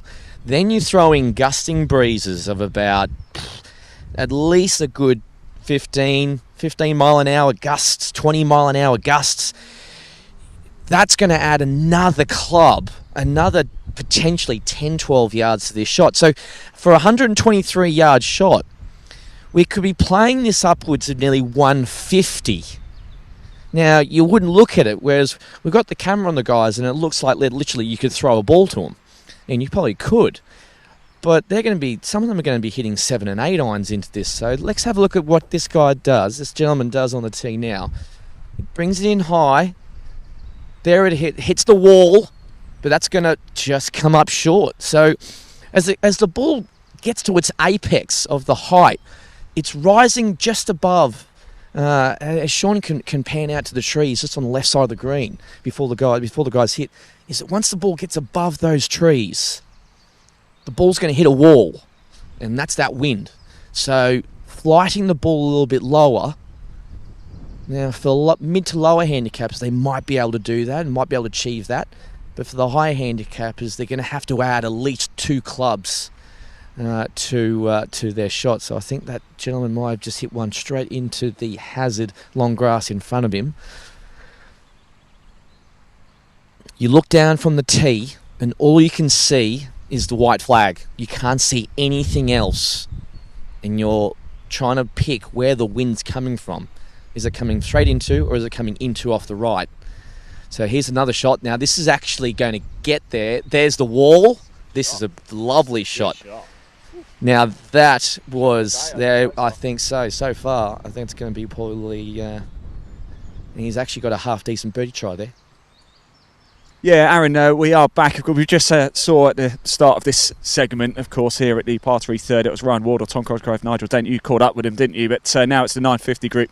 Tommy Chaplin, Saul Eustace and Richard Hornby on the tee here. Thank you everybody for getting in touch with us as well. We can see your comments. Keep going with it as well. I have had a couple of people ask me about the format changed. Has it increased entries? I think it's just got a little bit stricter. There are qualifiers as well, by the way, in order to play even in this. So this is the Championship of Yorkshire, of course. A number of players have had to qualify due to the number of entries that were initially put in. The field is kept relatively light. 15, of course, qualify for the grand final at Dundonald Links in September. We will be live for that one as well. I'm very, very much looking forward to that. Had 2 trips to Dundonald last year, 2 trips again this year. It's just a shame it's such a long drive for me from the south of England, but well worth the effort indeed. So here they come now, making the short trip up. And was that a bit of a duff tee shot there?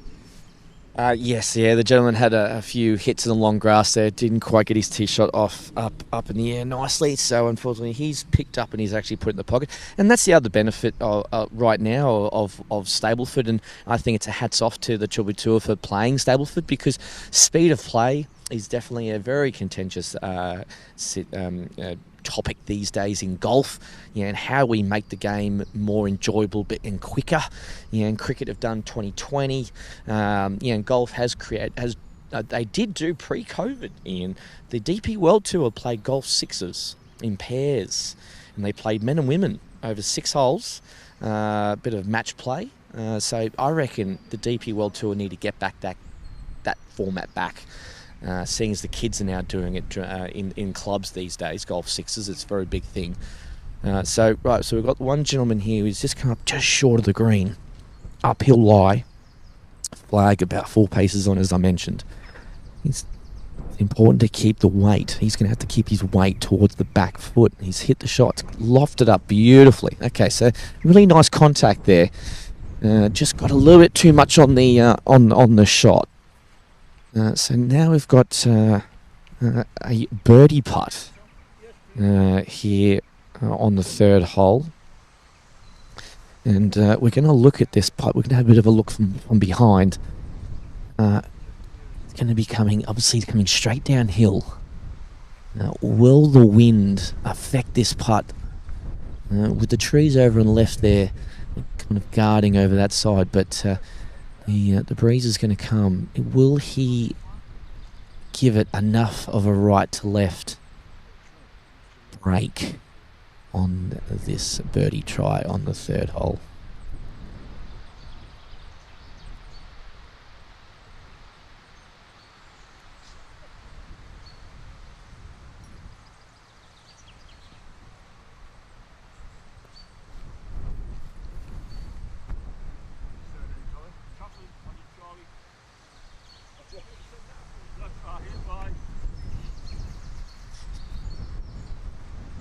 So in front of the hole, he's just got a little bit of a mound. There's just a little bit of a rise. The hole is leaning from left to right, but will that affect a putt? I'm sitting right behind him. He's got his line lined up for a pretty straight, maybe right edge putt. So he's expecting this to just die left. We started left, and it's gone further left. So he actually had the line lined up pretty well on the right edge of the hole, but he's just pulled it straight left. You can hear the squelching I can hear under his feet. So this green's a little bit wet. So I wouldn't want to see this green get too much more water. Now here's the par putt. As we saw, Tommy's putt just went left. Will he start the ball on the right edge of the cup?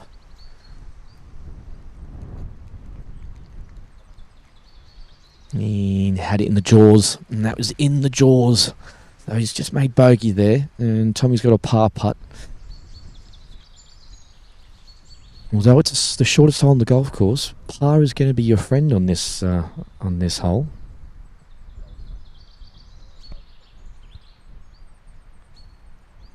Oh, and he's yanked it left again. So, unfortunately, a 3-putt bogey for Tommy.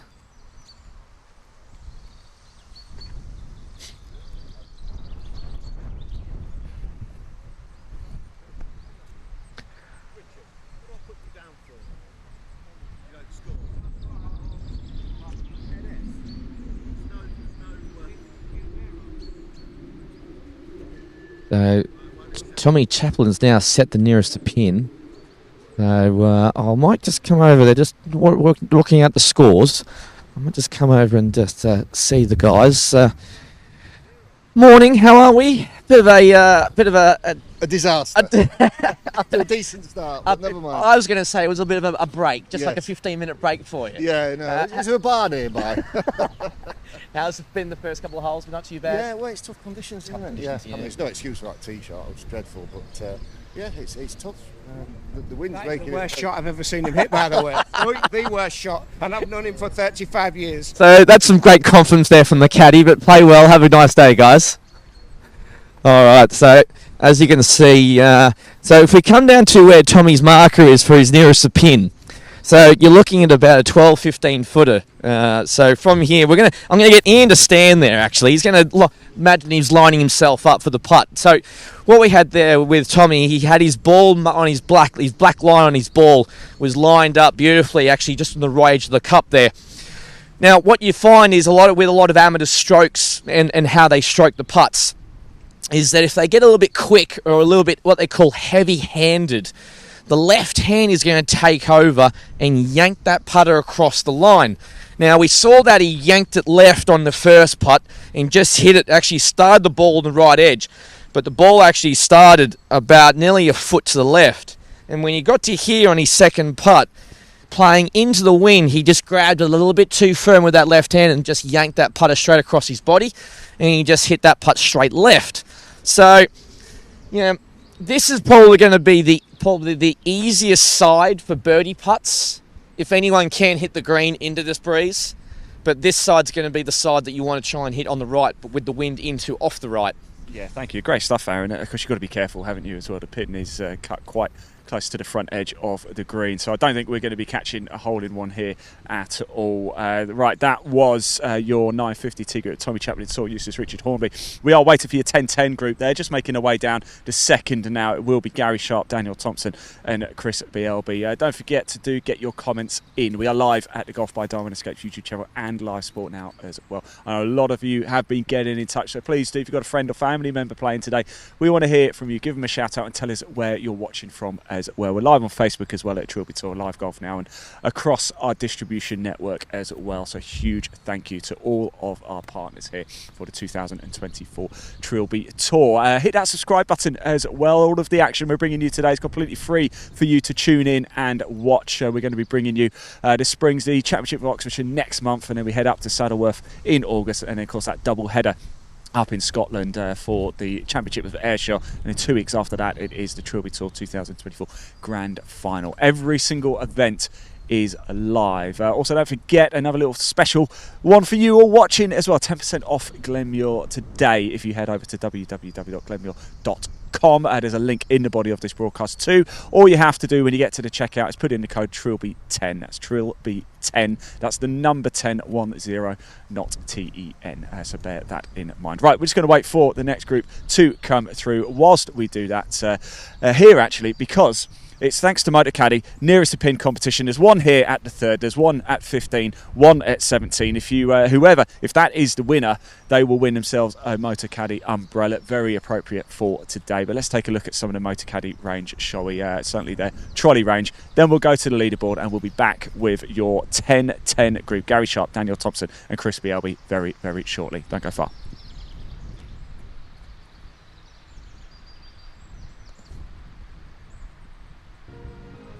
I'm here with the new MotorCaddy M1 and M1 DHC electric trolleys.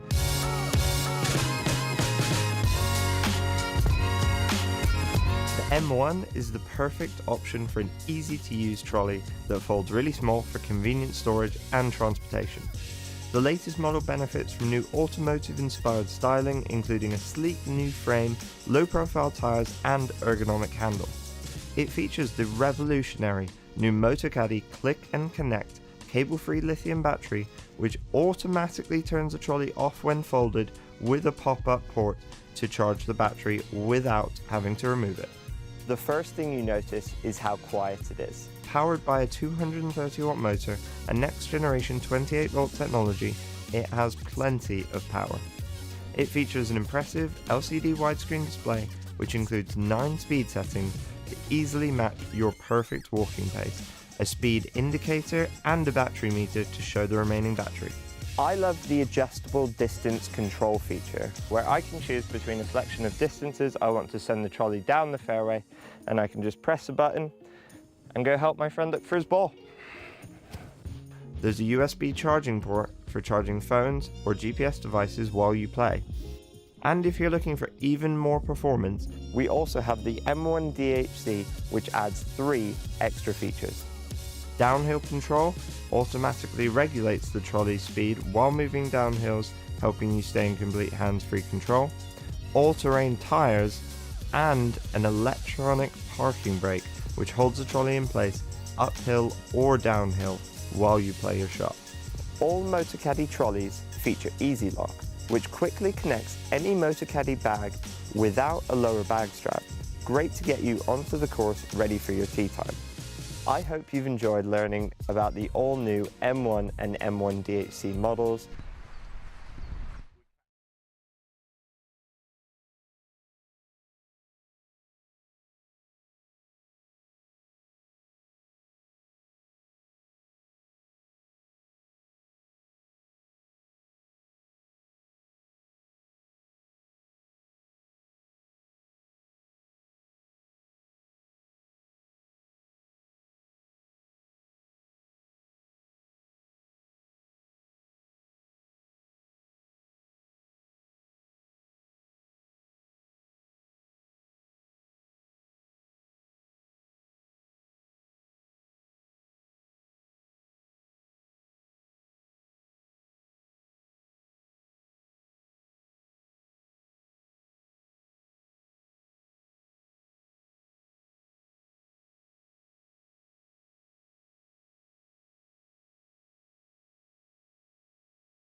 Behind there, can you see the squirrel?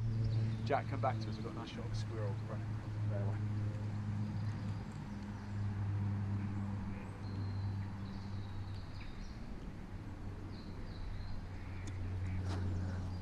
So we're going to chip here from the front left edge of the second green. Is quite below the green. Going to be chipping uphill into the wind. Looks like a fairly decent lie. Just pulled, got the right bounce, landed in the right spot. Just cut across it a little bit. But still though, an uphill putt for looks like for par. We've got now, we're just on the front edge here. This would be almost, you'd like to see from the swing that he's putting on it. He's going to go pretty low. It looks like he's probably got about an 8 or a 9 iron in front, so he's going to do a bit of a bump and run here. And I'll back him to get it in within a couple of feet here. Keeps his stability, keeps the lower half quiet. Rocks the shoulders. Nice. Got a bit of check. Just funnel left. 4 or 5 feet left of the flag. Didn't quite get the undulation there. Yeah, thank you, Aaron. Yeah, so as you can see, we've just moved down. This is the second green here, the par 4 second at KP, and it's your 10-10 group of Gary Sharp, Daniel Thompson and Chris Belby. We're going to follow them up 3 actually. We're going to get a nice shot of them teeing off at the par 3 third. We stood on the tee box now, so just thought we'd give you a different look. Bit of a gap actually between the 2 groups ahead, which is why we've moved down. Great job by Sean bringing you the pictures here.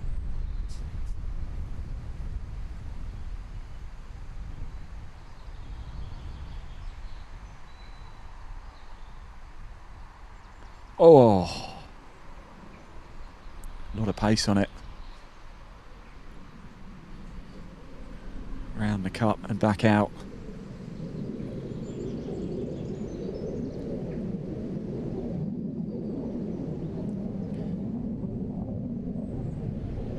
Different format in 2023. No divisional splits. Top 15 will qualify for the grand final, taking place at Dundonald Links in September.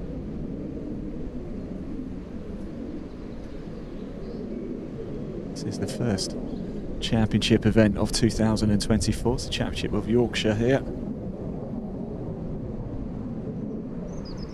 Thank you for tuning in, everybody. Live on YouTube, of course, at Golf by Darwin Escapes and at Live Sport Now. Just hit that little subscribe button if you are watching. It just really helps us bring you even more golf live for free as well.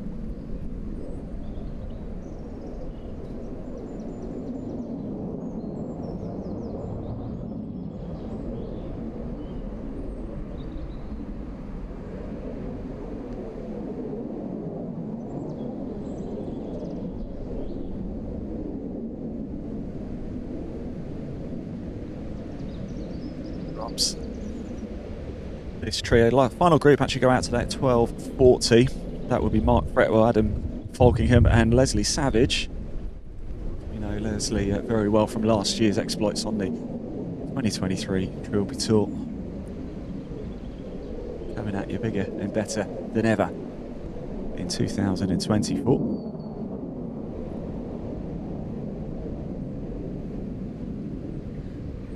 It drops. We're stood on the third tee box here, so the shortest hole is the par 3 third here at Kilnwick Percy. 123 from the whites, 94 from the yellows, 100 from the reds.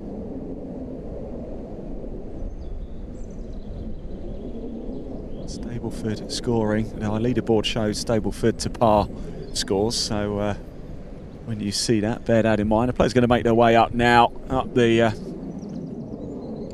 short trip to the tee box here at the par 3 third. Do keep your comments coming in. We do want to hear from you today. We can see them. We've been reading them out throughout the course as well. We're here all day as well. We're going to stay live for the whole lot. You'll see and hear from your champion a little bit later. Talk to as many players as we possibly can. We will let them tee off though, and then we'll walk up the short third and have a little chat with the guys.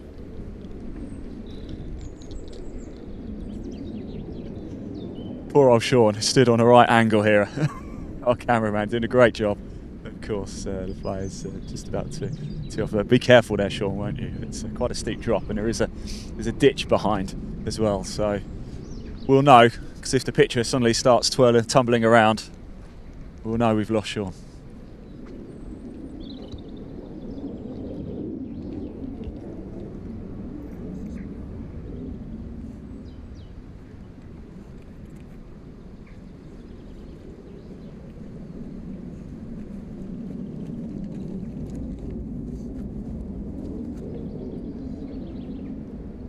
This is Gary Sharp up first.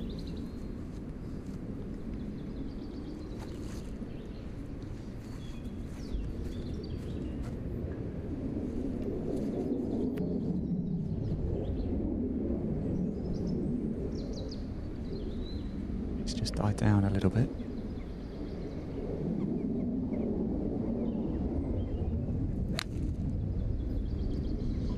Coming left, is it going to make it? Get up. Yeah, left.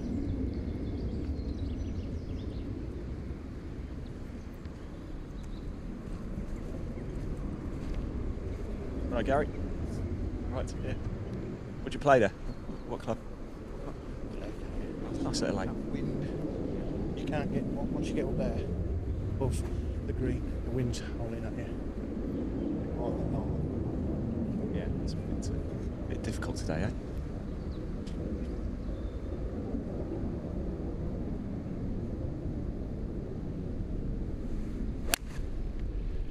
That was going left as well. It's a bit short. We're needing to club up there.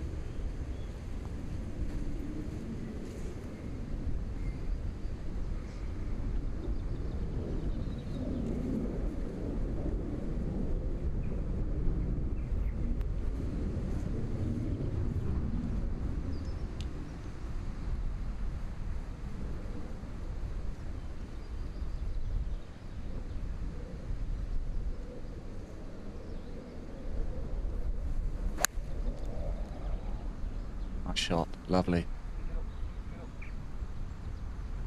Oh, just bounced off right. Short again. Maybe needed just one extra club there.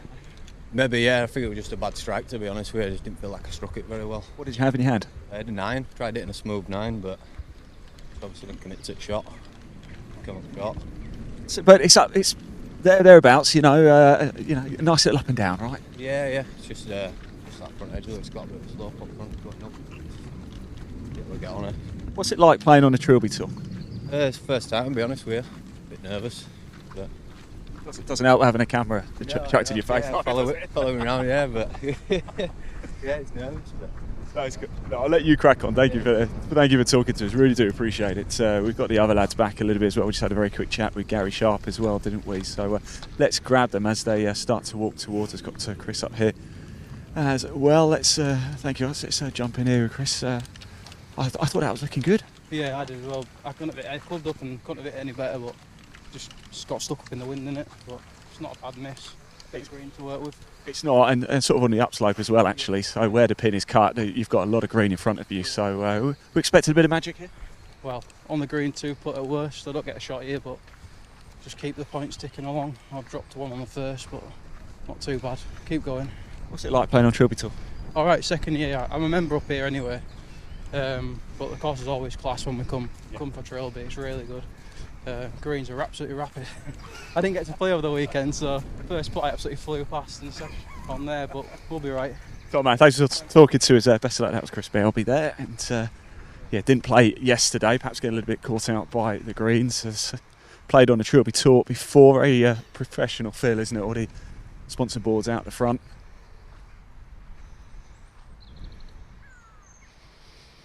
So this will be Daniel Thompson then, his second shot. 9-iron in hand off the tee. Wasn't happy with the strike. Says it was a right club, but just a poor connection. It just gets up as well. And talking about with him about getting up and down, he's given himself a good opportunity here. Now we have Chris.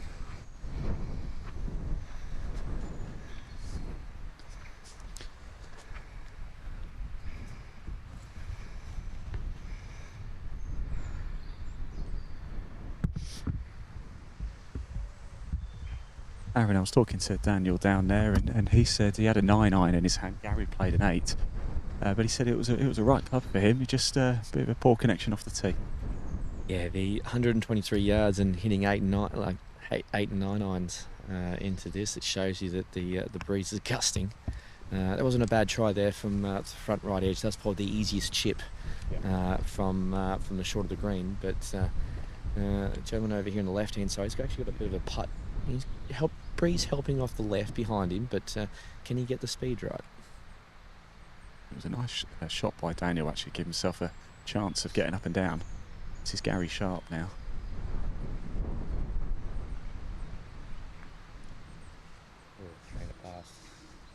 Oh, almost used a flag stick. Speed definitely got that one, but he used a flag stick. If that misses the flag, Ian, that's about 6 foot past. Keep the flag stick in there. Benefits. So this is Daniel Thompson now, and this is to get up and down after leaving it short off the tee. He's given himself a real opportunity. Unpredictable up here with the wind. Grey clouds still around. Intermittent sunshine. Haven't had any rain for an hour or so, but it was heavy at the start of the day. Been live since 8:45 this morning. Oh, don't think we're too far away from a coffee break, Aaron. I'll be up for that. Bacon sandwich.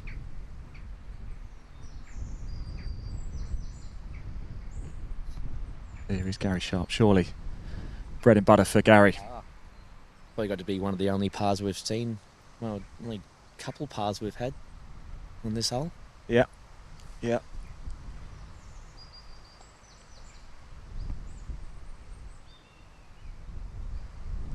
course, nearest to pin competition at this one, a motor caddy umbrella is the prize at the end of the day for a lucky recipient.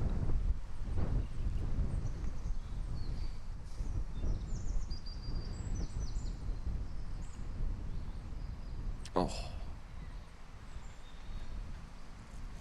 Prizes galore, Aaron. With Tommy hitting that shot 4th or 5th group in to where that red marker is, that's going to be quite difficult to beat, I would say, with this wind.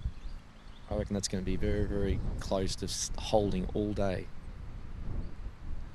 Well, we will find out later, of course, if it does manage to do the job. This group are now going to head off, and I'm delighted to say the group behind are making their way straight up as well. They've just finished up at 2. So coming up next is your 10:20 group of Michael Edwards, Jason Goslin and Alan Dale. They're going to make our way up very short. Chris is just walking past your shot now. We just heard from all 3 of these players as well. That's what we like to do. People and sport equals live sport now with us here at Kilnwick Percy. And we'll bring the camera back round to the tee box, because your 10:20 group are arriving just now. Keep your comments coming in. Of course, we can see them. If you do want to find out more about the Trilby Tour anytime, you also can. There is a link in the body of this broadcast. Give it a click. It'll take you straight through to the Trilby Tour website. But maybe don't do it until we've gone off there a little bit later this afternoon. We're going to be live throughout the course of the day as well. So if you're watching on YouTube or Facebook or Twitter, just keep it open. Keep it on all day. Why not? We are going to go for a break in a bit, but we will have the leaderboard up for a while, and we'll also hear from our partners as well. But later this afternoon, who is going to win the championship of Yorkshire? You will see it. You will hear from them live as well. The immediate player reaction at 18 coming up later. But there's an awful lot of golf to go yet. Final group don't tee off until 12:40 this afternoon. It's the Trilby Tour Championship of Yorkshire, and we're live. Joined co-commentary this morning with Aaron Cox, of course, VGA Pro himself. We're doing a wonderful job. Don't know what I'd do without you sometimes, Aaron. You're fine most of the time, Ian. Well, maybe. He wants a bacon sandwich, though. I can see him hopping about. He wants a coffee and a bacon sandwich. Can we see if these players, let's see if these players can judge the wind and what club in their hand and flighting the golf ball so they don't get too high. Oh, now this is actually, good. Will it hit the wall? Oh, it's holding. It's holding. Oh, that would have looked so good in the air. That was actually right. If that had landed 2 or 3 inches further forward, that would have been nearest the pin and would have been close. Oh yeah, that would have had to been about a 6 or 7 feet of foot putt, birdie putt, straight up the hill, straight into the breeze. So that's number 1. That's a good start for this group. Breeze is just getting more. This is coming quite low, but very effective. Oh, good shot. That was actually quite a nice shot there. So he'll have a very similar birdie putt to Tommy's birdie putt. Yeah, this should be an interesting group to watch, actually. I'm looking forward to them coming up. 2 cracking tee shots so far. Can we make it a hat-trick?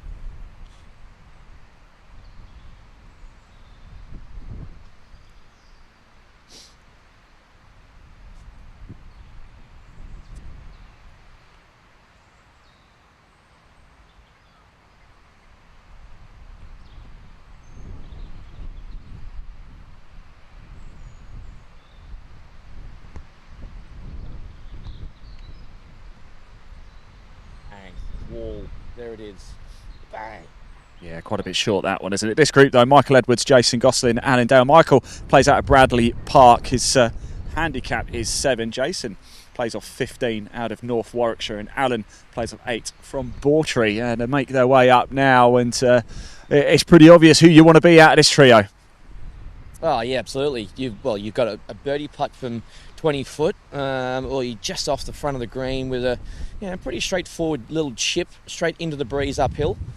The third player is actually back down on the fairway. It's actually come back off the rough, and it's now sitting on the fairway, which is going to be a very tough up and down from there. We're talking a 25-yard chip pitch shot, a bit of an upslope, which will help, but straight into the wind on a tight flag. So it will be very interesting to see if he can flight it and get it stopping before it runs to the back. Yes, it did. Wind really picking up now as well, and we've got some rain clouds, it looks like, about to appear overhead. I don't think we're far away from another shower. I'm glad. I tell you something, I wasn't sure what to bring up north with me clothes-wise. I thought I'd be in t-shirts and shorts. Actually, it's the opposite. It is cold. I did hear somewhere that said it could actually be the coldest June we've ever had on record, certainly so far. How it's going to pan out for the rest of the month, who knows? But I tell you, it is cold today, isn't it? 3 layers is not enough. You did not expect to have to wear a wet weather jacket, a mid-layer and a t-shirt in the middle of June, did we? But there we go. That's is what it is. It just adds to the element a little bit, though, doesn't it? Do you know what I mean? The unpredictability. I think if you're going out later, there's opportunities. We spoke about it at the first tee, didn't we? Get out early, put a score on, and then everybody's got to chase, haven't they? The only problem you've got is that if the unfortunate thing happens where the wind dies for the whole afternoon, and the afternoon players just get the absolute best conditions. It's gone high. Oh, just got there. Just needed a push on, hands on hips, and a puff, a sigh there. Right shot, right, here we go. So at the front edge of the green, he's got the wedge out, looks like. He's going to play a little bump and run into the flag. Can he get the speed correct? He's gone low. Oh, unlucky.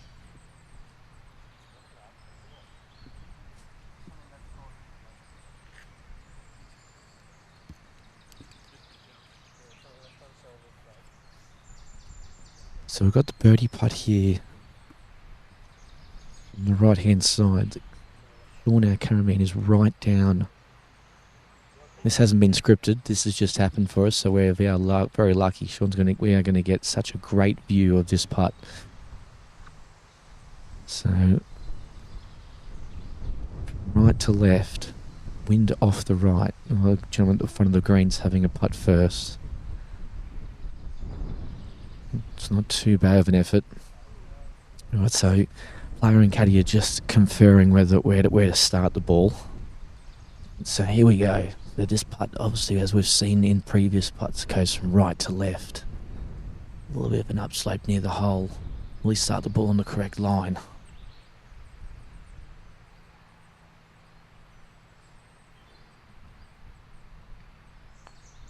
Started the ball straight and it's gone straight left. Got the pace, not too bad though. So he's got about a 2.5 footer come back for par, but not a bad effort. Just a little bit quick with the swing on that putt there. That's why, again, where we go back to being a little bit heavy-handed with that left hand, which just drags the putter across the left side, especially if you get the wrists involved. Don't get a nice pendulum from the shoulders. The wrists do get involved a bit too much and a bit too early, which then leaves the club face a little bit offline, off target. Obviously he's got the putting stroke. You can see his hands are quite separated. Glove on. Pushes it through the right hand. No, good par, good 2-putt par there. So we'll have a little chat to the guys as they come over. Did player caddy? Do we misread that one, or we just not start on the right line? Yeah, I think it's just a bit of a mislead. Not like it's going to turn a bit, but it never. Like it was about to break in, but my birthday boy caddy let me down. Birthday boy caddy let you down. Oh, that's a bit rough. That's a bit rough to start with there. Mate, that second shot of yours, mate, that flop shot came in beautifully in the air. Yeah, just hit the wall of that wind. A putt short. So I knew what went on the other side. How's been the first few holes? Been alright? Bogey start, but just a question of getting them putts right. Tough conditions. There's the wind playing havoc. How's the wind affecting your ball? Yeah, it's alright at start because you got a bit of help. But we didn't see it until the second shot. Yeah, and then into here. Teeth at wind and they're just about to hit your ball and the gust of wind. I did see you stand back a bit. Like, were you in between clubs or were you wedge unsure? 9 and I decided to hit a 7. I was like, have I got wrong club? Have I got right club? Wedge to 9, back to 7. Yeah, because the wind were getting up and it just blew us over. And we still came short. So it shows you how the wind was. I didn't trust it enough. And I played a bad shot. Mate, good luck. Play well for the rest of the day. So that's interesting, Ian. There you go. It went from wedge to 9 to 7, and we still came up 15 yards short. That shows the wind. I love the hesitation there. Absolutely. We saw it actually, didn't we, down at 1 with the... I'm not too sure who it was, but of course they went into the rough, didn't they, quite severely. Yeah. And they were between because they weren't sure what to play. And I think we're going to see that a lot today. We spoke about course management a little bit earlier. Club management is going to be pretty critical here, I think, isn't it? Getting it right. We're going to see some people go a little bit rogue and get things wrong, but if you get it right, my word, as we know in golf, the rewards are something else. The big thing for the players as well is going to be that indecision. But once you pick your club and you actually get the club in your hand and you go, right, this is a shot I want to hit, you've got to trust it. This is where then self-confidence, a little bit of self-belief, and then you go, right, I've got the club. This is the club I want to hit. I'm going to trust the swing. I'm going to do the swing the way I do it all the time. Don't try and manufacture something. That's when errors come in very quickly. Yeah, absolutely right. You're actually looking at your 10:30 group now, Jack. Excuse me, Jack Ollis, Jake Winspear, and Jamie Orton. They're just holding out on the second. We're going to stick around up here for a little bit longer. You know, we've been live for 2 hours and 15 minutes already. That's quite goes quick, doesn't it? And sun is coming out now as well. There's still an awful lot of threat of rain throughout the course of the day, wind as well, and it's just cold conditions here, but we are having a cracking day indeed. We're going to stick around for a little bit longer before we head off for our first shall we say larger break of the day, although you'll still be able to watch a little bit of the action. We'll put the leaderboard up and we might even pop the camera just at the first so we can see the final few groups tee off. There won't be commentary for that section. We are going to go, we're going to take Sean as well. He's done a wonderful job with the camera. We're going to go get himself fed and watered, I think. We'll get ourselves back to base for a little bit, but we will set the camera up at the first so we can see the remaining groups teeing off. Then we're going to get ourselves back out on the course. A full day's action here on the Trilby Tour. We are live from Kilnwick, Percy. It's the Championship of Yorkshire. Live, of course, throughout the entire day. If you're watching at Golf by Darwin Escapes on YouTube or Live Sport Now on YouTube, please do comment. Please hit that subscribe button as well.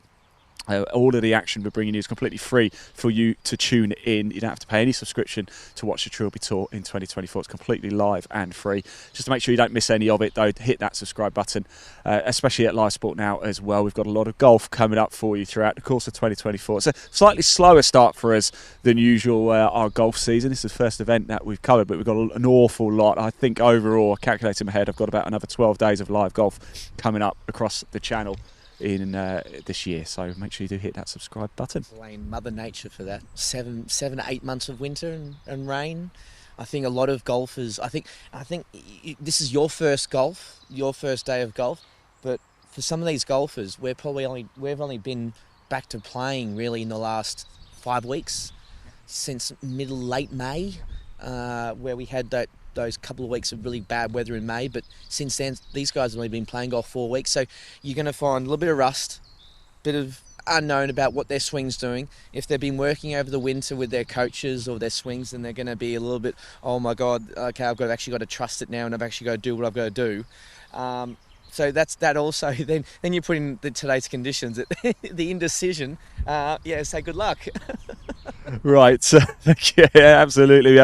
Quite a few people commenting as well. Mark Tollis has just put good luck. Jason Goslin, Kev Moore and Jack Ollis, they're coming up next, so you'll be able to see them. They have the world's best caddies too, Harvey Dean and Barry. Great stuff there. Adrian Batterby's got in touch. Says great show, guys. Andrew Cox says, is there a live leaderboard online? There is. It's at Golf Genius. I think you can access it actually through the Trilby Tour website. There's a link in the body of this broadcast which will take you straight through to that as well. We will be showing the live leaderboard at various points throughout the day. Our leaderboard shows stable for points to par, so just bear that in mind when you're looking at it. We'll keep you up to speed ourselves with the actual scores too. Jim Wilson says good luck everyone, looking forward to playing this on the 15th of July at the Springs Golf Club. Yeah, next month we'll be there for that one, Jim. Looking forward to seeing you. John Taylor is watching in Murfield, supporting Dave Wilby from Manor Golf Club and his caddy Stan Tomlinson. Good luck, boys. Alex has got back in touch, says Chris Bielby for a birdie coming up at third. We saw that. It wasn't a birdie. But anyway, there we go. Callum Mellett, come on Jollis and Bollis. John McAllister says, come on Jollis. Keegan Crawford says, I just had to create a YouTube channel for this. So come on Jollis. Yeah, absolutely. How nice is that? People going out of their way to create a YouTube channel just so they can watch it. You don't actually need to create a YouTube channel for this. It's a link. You can just watch it in your browser. So thank you for doing that. You're going to hate me now for saying that, aren't you, Keegan? You didn't actually have to create a YouTube channel. It's just a link. You can watch it anywhere, but there we go. Barbara Simpson says the way things look, 34 to 35 will be a good number, Michael Simpson. So there we go. And there we go. Linda Gosling says happy birthday, Harvey Gosling, caddying for his dad, Jason. Was that just the guys who just went through? Because that was his birthday as well. Caddy. It's yeah, it was. Yeah, Michael Ebbers, Jason Gosling, and that was it. So I wish I'd read that comment before. Never mind. Right now, at 10:30 group, Jack Ollis, Jake Winspear and Jamie Orton about to tee off at the par 3 third. And nicest part of the day, the sun has decided to come out. Is this the moment? Are we going to get closer than we've already got so far? There is a nearest to pin competition here at the shortest hole on the course. The lucky recipients will get themselves a Motor Caddy umbrella. There's the nearest to pin competition as well at 15 and 17. So out of these three, Aaron, which would you rather win? Would you rather win a Motor Caddy Brolly, a Motor Caddy Dry Series bag, or a Motor Caddy Pro 3000 rangefinder? I think I know which your answer might be. Rangefinder. Whichever's got the most value. And the most tech. Right, here we go. Just having a little look, seeing what the wind is doing. The caddy is heavily involved here. It's good to see this. The caddy has been heavily involved. He's got laser. The caddy got the laser out. He's lasered the flag, so he's probably going to get about 121, 122. But will the player hit it 140? Up it comes. It's high, isn't it? It's high, but the wind has died down actually for a moment. Lost it in the air. Oh no! Stop! Oh, the backspin! What a shame! That was absolutely on fire for a while. We lost it in the air, that one, and then all of a sudden it hit the turf, and then just spun back about 15 feet. That's unlucky. That could have just cost him a Motor Caddy umbrella.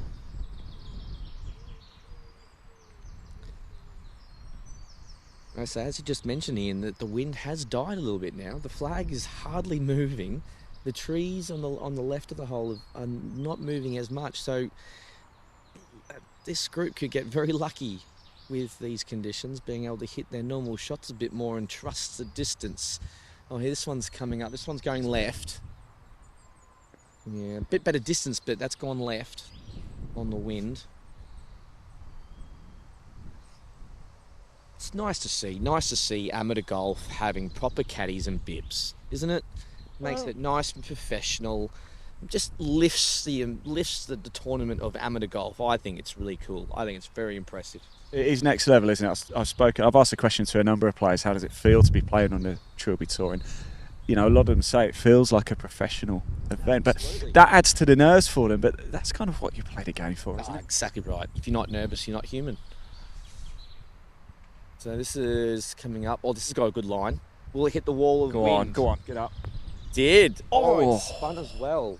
So Tommy's Chaplin's still holding that nearest to pin on the shots coming in. I might just try and grab these guys as they come up to the green here to see their shots. We can have a quick little chat to them. I won't go too far. I'll wait for them to come up towards me a bit. But as you can see, you've got the two guys at the front of the green here. Just shows you. I'll show you from the quick point of view. This is a pitch mark right here of the first shot that we saw, and that is where he's finished. So unfortunately, he's razzed it back about 15, 18 feet.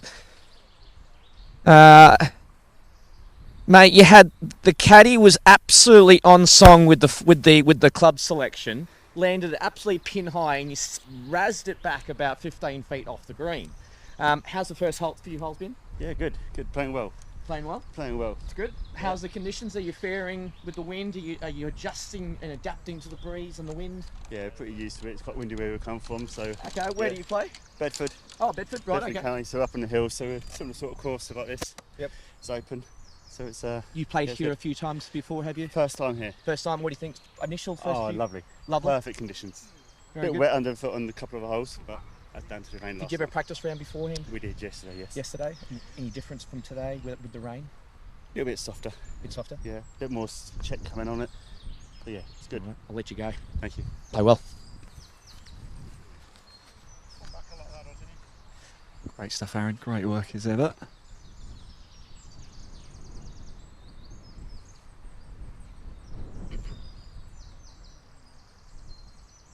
So this was left of the flag from the tee.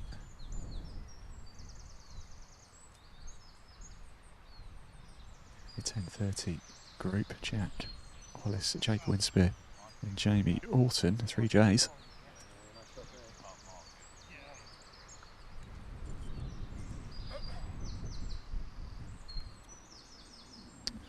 The next group actually are just about to finish up at second, so we'll watch their tee shots before we do head off for what we think is a well-deserved break. Plenty of action we've brought you so far this morning. Plenty more action coming up throughout the course of the day. Wherever you're watching it now, stay with it. We will be live. We're going to pop the camera up at the first actually, so we can watch the final groups tee off just whilst we go get ourselves a nice cup of coffee. So the commentary will break off for a while, but you will be able to catch the action at the first. We go get ourselves refreshed. We'll hear from our partners. We'll bring you the live leaderboard as well.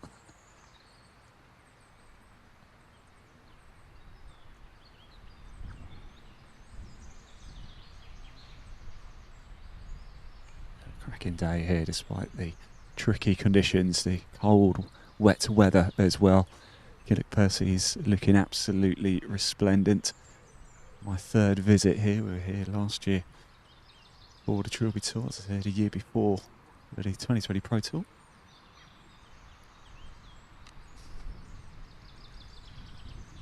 And different coloured shirts this year as well for Trilby Tour.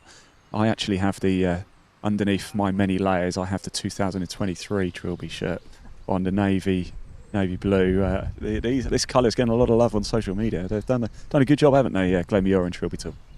Look, Glenmuir's a very good, high quality clothing company. Don't forget to check out their link and get in Trilby 1, Trilby 10. Trilby 10, 10% off, exclusive offer today for all of you tuning in to watch the Trilby Tour. 10% off your Glenmuir purchase. If you go to glenmuir.com, there is a link in the text accompanying this broadcast. Give it a click, it'll take you straight through.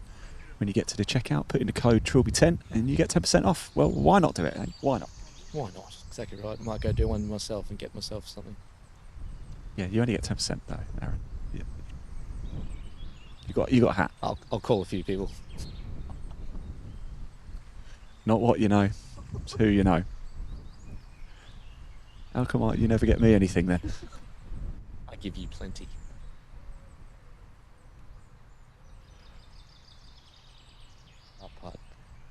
Look at the grip. He's got the Tommy Fleetwood claw grip. A little right to left. Will he get? Oh, calm personified there.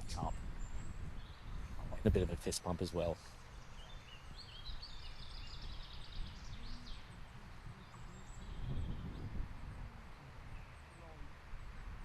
The modern look as well. It's like the jogger's look, hasn't he? Look, you can see his ankles sticking out. Must have cold ankles. That's the Eric Van Ruin look. Too old to pull that off.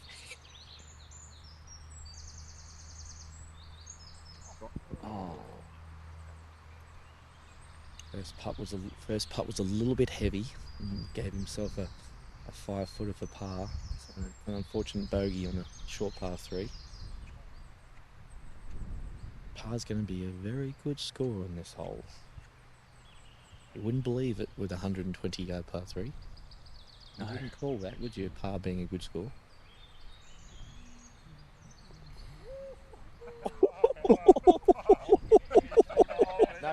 No pictures needed. Fist pump to the camera. Look at that. That's what we like. Real emotion. Well done, guys. We will let these chaps crack on through because the next group are just about to tee off as well. Well done, Jamie. Nice one, mate.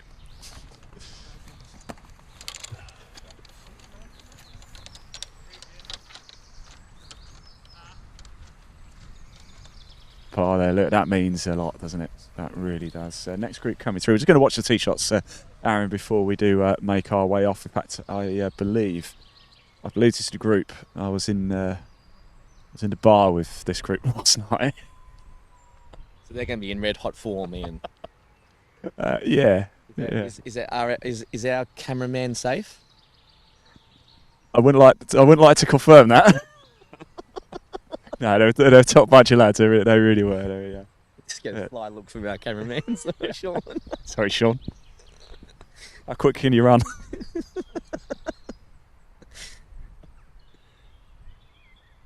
But that's the sort of atmosphere. It's such a nice atmosphere. Yeah. There was a lot of players milling around. I got here quite early actually, and there's a few players in the bar and we're having a good chat. I don't know. Even could be good. Make though. it. Yep, made it. Oh, and it's still a bit of spin. So the greens are still grabbing. It's good to see that, even after all the rain. But the greens have been that firm that even they're still nicely holding if you hit a decent shot in. Here we go. Second player to tee off here at the par 3, third shortest hole on the course here at KP. Your 1040 group: Nigel Petch, Jeff Carter, and Kevin Moore. Oh, I caught that late actually, so I thought it was on a different line, so it caught me off guard a little bit there. 1040 group: Nigel Petch, Jeff Carter, and Kevin Moore.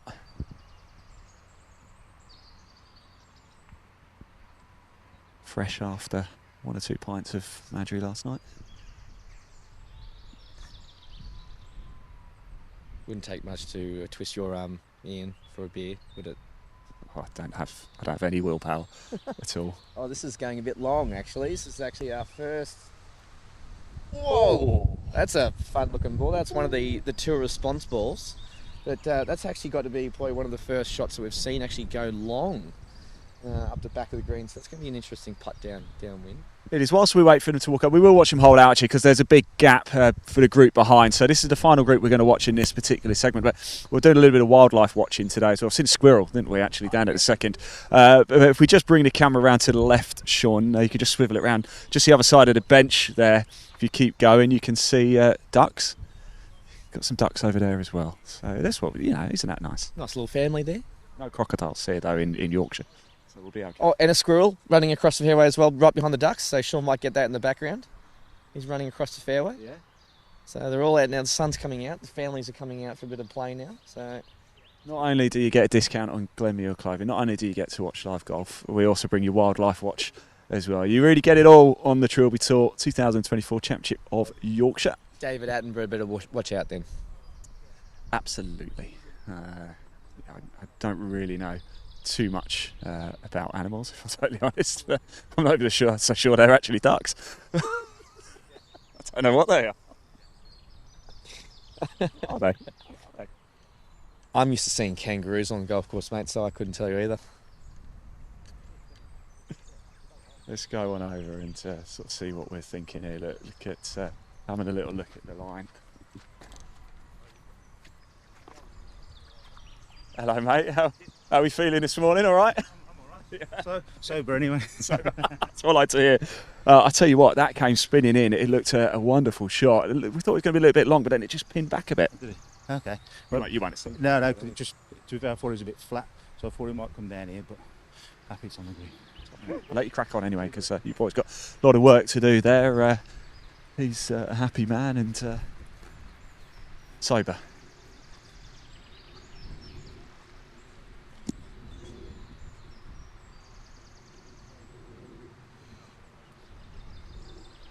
So Nigel Petch, Jeff Carter, Kevin Moore here. Final group we're going to watch in this little segment. We will pop the leaderboard up for you very, very shortly whilst we just make our way back.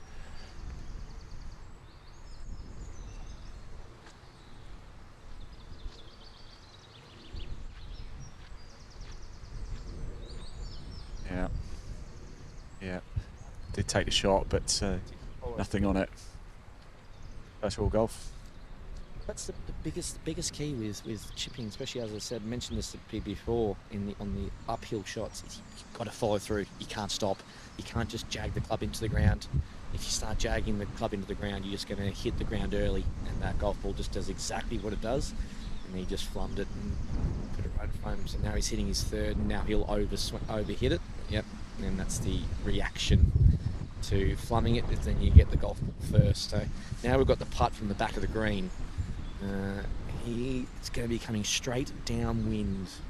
Now this ball will turn marginally from right to left. So he's seeing, here we go, he's also seeing that putt, saying to his caddy that it looks like it's going to go a little bit uphill, which he is right, because he's coming from the back of the green, which is a bit of a low step, and coming back up to the middle. So it's all about the speed control here.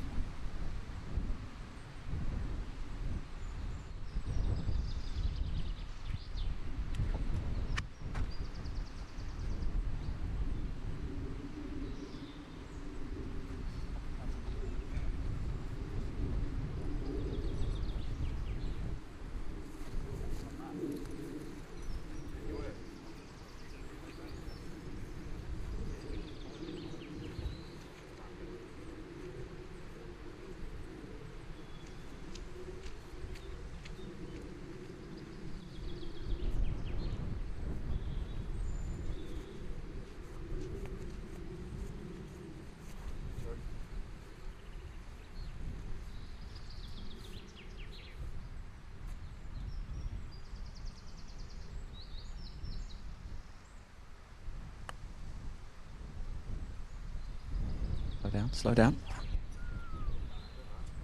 Yeah, well, that might be a pickup.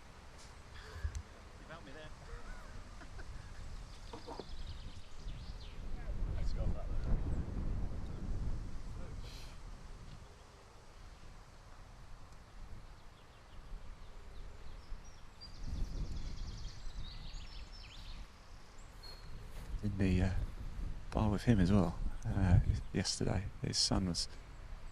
They played a little round yesterday. Of course, his son's disappointed he's had to go to school today, but he did say if he gets a chance, he's going to put the stream on. Go on. Great speed there. Judged that very, very well. A little uphill and then flattens out the hole. Just on wildlife watch, there's a crow. It's off to our left as well. Interesting to see in a lot of players putt cack-handed, which is left below right. Normally it's left hand on first, right hand low, conventional grip. But a lot of putters, a lot of the amateurs playing today have actually got right hand on and then left hand low, which is cack-handed, like a left-handed player. So this is going to be coming across the hill, crosswind, a little right to left. Hasn't hit it. Oh, he knows it as well. He knew it as soon as he knocked it.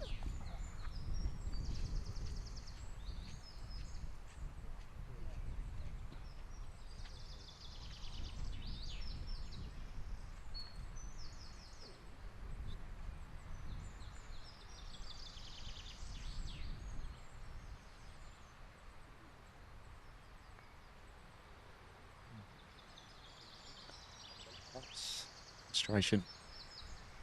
Free putt bogey. Right, there we go. That rounds out our morning session anyway. We're going to stay live, so don't disappear at all. Do stick around with us. What we're going to do, we're going to make our way back to the clubhouse actually, aren't we? Because there's another rain cloud coming in and I want to get out of that very quickly. We are going to pop the camera down at the first though, so there won't be any commentary for a little bit. We're just going to go get ourselves refreshed and then back out a little bit later, but you'll be able to see the remaining groups go and tee off. Stick around, keep your comments coming in. I know a lot of you have been doing. We'll read those out this afternoon as well, so please do comment, hit that like button and subscribe at Golf by Darwin Escapes on YouTube and Live Sport now, whichever one you're watching at. Please do hit that subscribe button. I know I keep banging on about it, but all of the coverage we're bringing you is completely free for you to watch. If you hit that subscribe, it just means you don't miss any of the action as it takes place. And you can mute us anyway if you really want. Anyway, if you really don't want to listen to us, you can just mute us. But don't do that.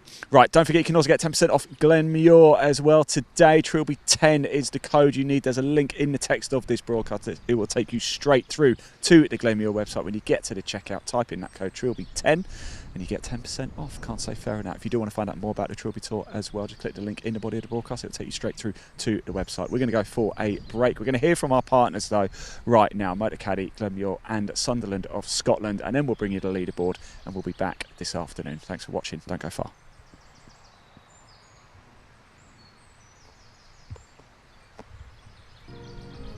I'm here with the new Motor Caddy M1 and M1 DHC electric trolleys.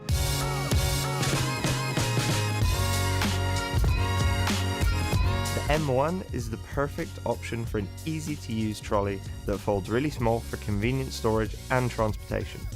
The latest model benefits from new automotive-inspired styling, including a sleek new frame, low-profile tyres and ergonomic handle.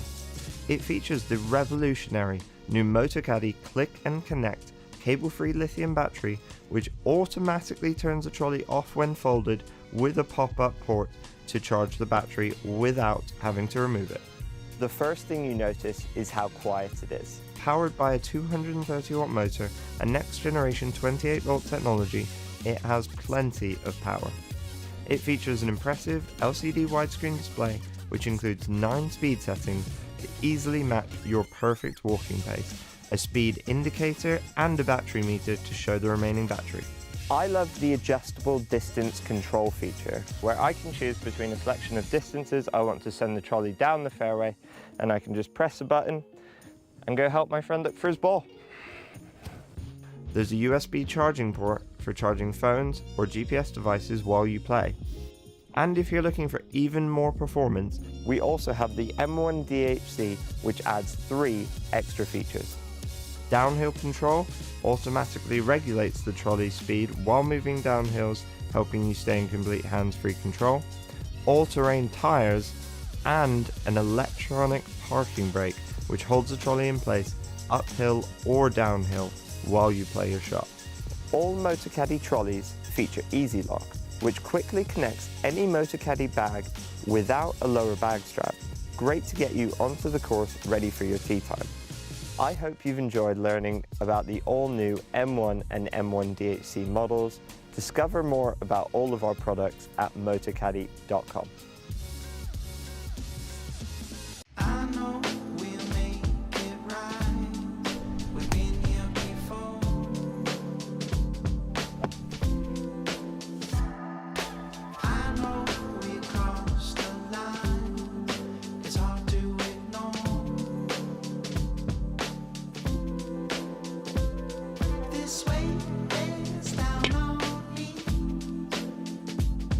You've got me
2024 Trilby Tour Championship of Yorkshire, held here at Kilnwick Percy Golf Club.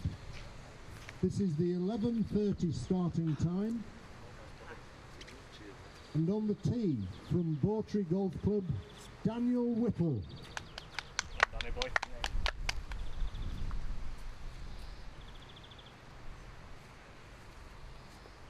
Yesterday, Dan.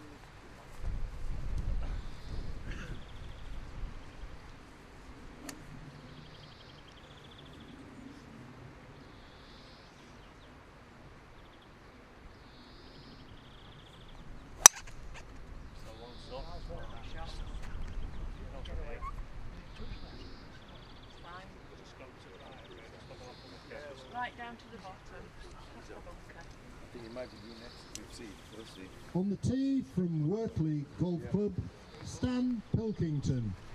That's you, my friend. It's not updated to that. It's over Valley now, by the way. It's updated on Mark, I think. Come on, Billy.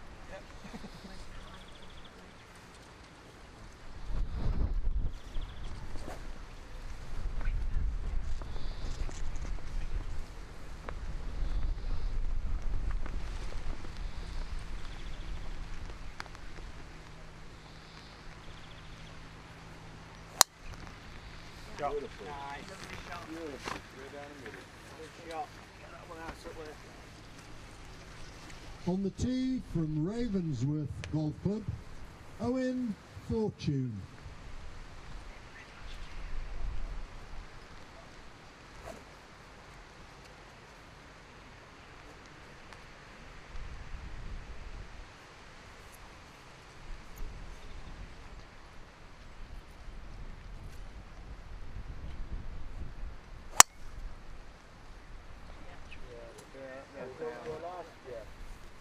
No worries. Thank you, Ben. Thank you. Thank you. Enjoy the day and have a great game.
I don't know why you're coming down, are you? Get away.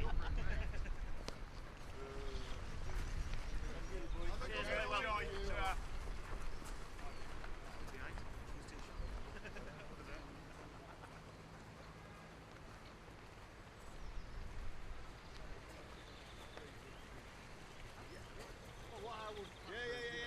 You know, right down the middle, good length.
I'm over there.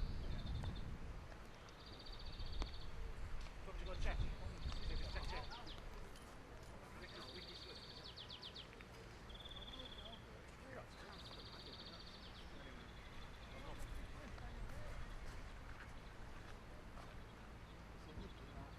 Ricky.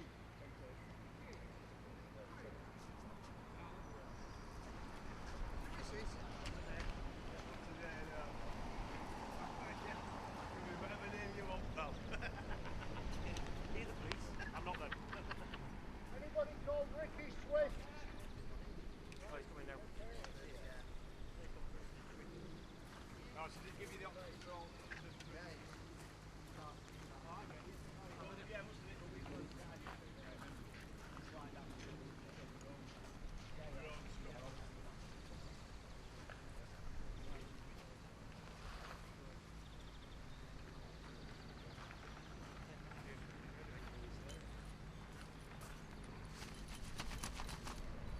So as well as the app,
Simon, you're going to go first, then Ricky, and then I'll announce you. Yeah. Enjoy, gents. Good luck. Okay.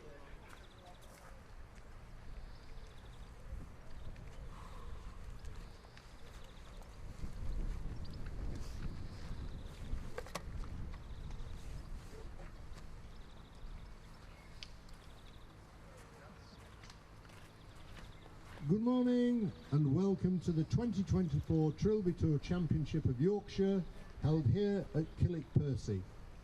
This is the 11:40 starting time, and on the tee from the KP Golf Club, Simon Barras.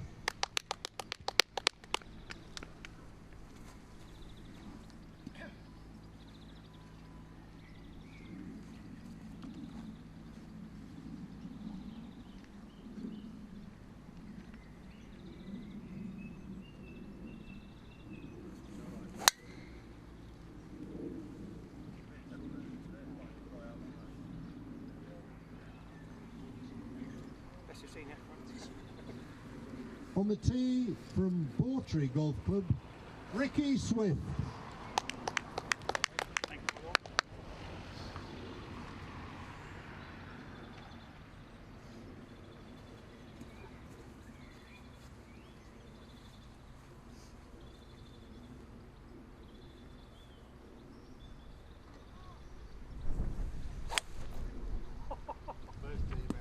Oh, right.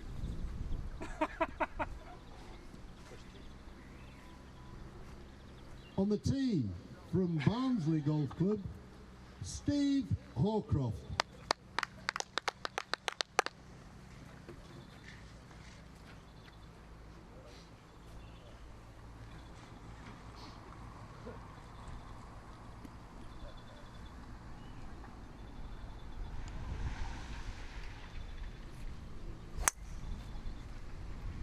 I'll do it. Yep.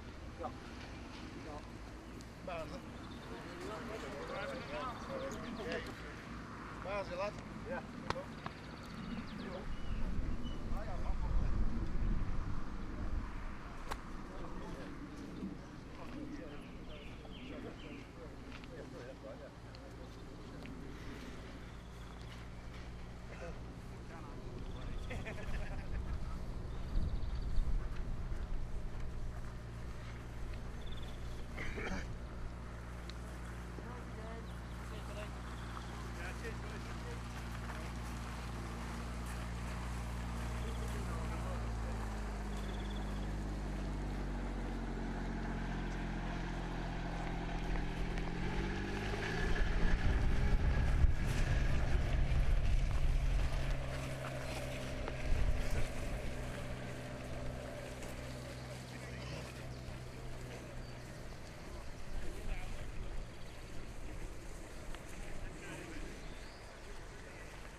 Come up now, or do I wait?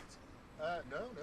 I'm just about to do it. So, good morning and welcome to the 2024 Trilby Tour Championship of Yorkshire, held here at Kilnwick, Percy.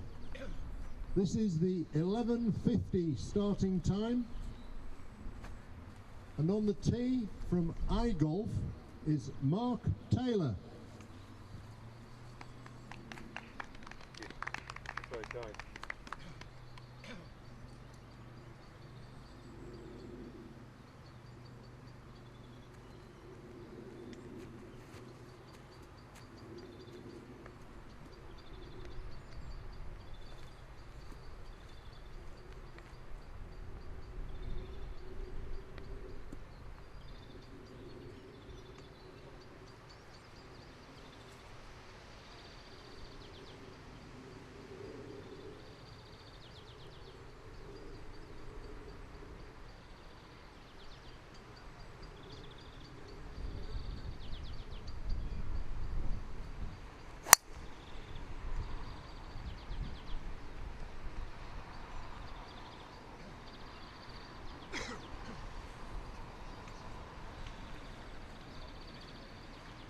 On the tee from Woolley Park Golf Club, Paul Altree.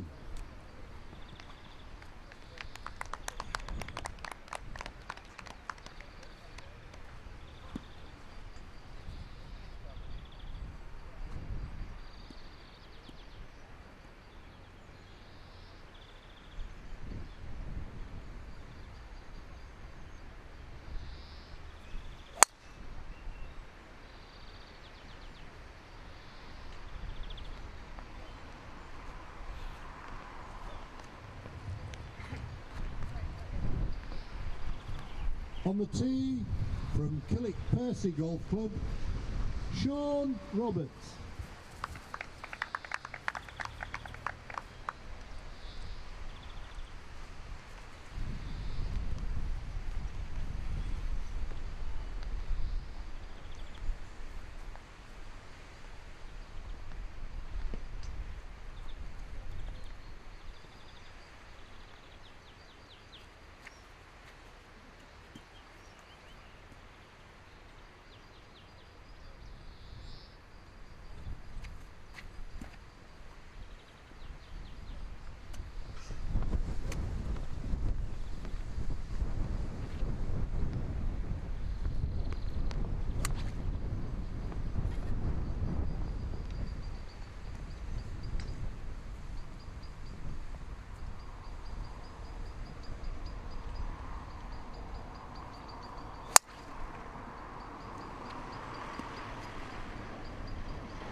Thank you.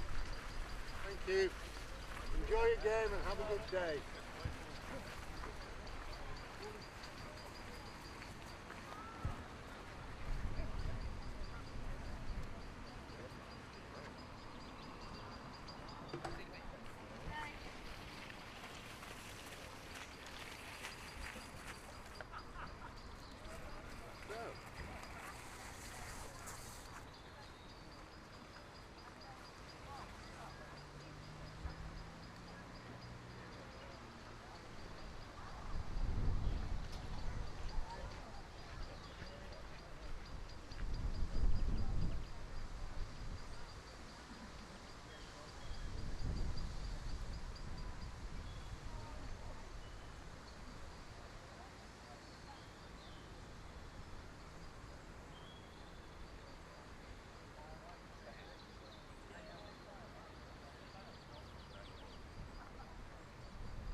that, you know that between.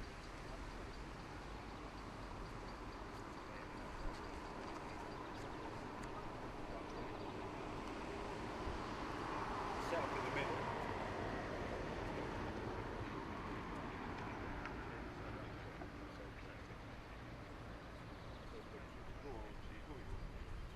Well, you what I'll do is I'll use that bit there. Set up here.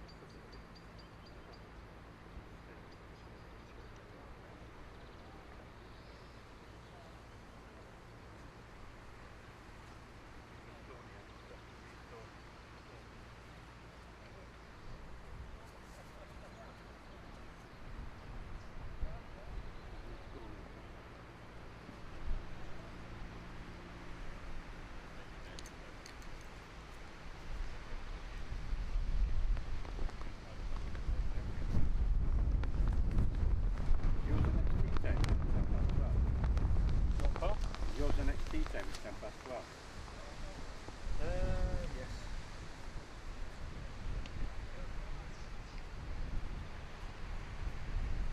Keen, aren't we? We're keen.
okay?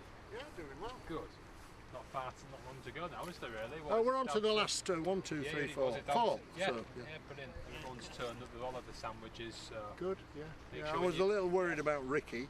He was a bit late. Was he? Yeah. He was a bit late turning up to the team. We were all going, oh God, I had to go and ask him to come. But anyway. Back in the old days, that would have been a disqualification. There used to be a countdown. If you wanted to cross to the tee like 20 minutes before, you get DQ'd. All right. Did that to quite a few people. Obviously, back when it was William Hunt's. Yeah. Obviously, we're a bit more relaxed than that. Well, a couple of minutes. You have 2 minutes. So anyway, we're all going. Where is it? Yeah. Obviously, after you've done this, make sure you go and get some food as I well. will do. Obviously, Thanks there's a a menu there. Oh, lovely. Thanks, Toby. If you want to wait. I hope that's not on. Yeah, it's been on. It's been on there. Yeah. In terms of obviously, can't hear how people are speaking. But, we saw that guy who was on the side here. Yeah. Well, that was Ricky. He was late to and the he's tee. chopped it onto rough on it as well. He's had 2 shots. He got sort of just out beyond the.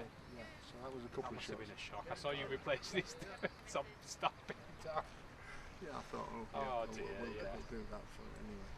And then there was one guy who went way off over into the left, and he had to play. But I didn't announce his second shot. So he's played provisional.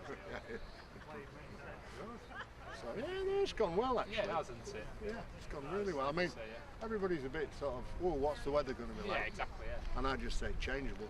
Yeah, exactly. It's going to be tough, isn't it? I think the scoring today, if anyone shoots their handicap, I think they've got a great chance of not only winning today, but because the wind's sort of, it picks up, then it goes back in. As I'm told that the greens are really slick. Yeah, that's right. Yeah. So, which is good. That's what you want, isn't it? No one can moan, can they? Because you do get people saying they generally will talk about the course regards the greens and also the food afterwards. Right. So if we've got the greens done, then tip the food off now, haven't we? Oh well, that's all down to down Jason. to Jason, isn't it? Yeah.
Won't get much out from me today. That rain last night, but if anything, it might just help us.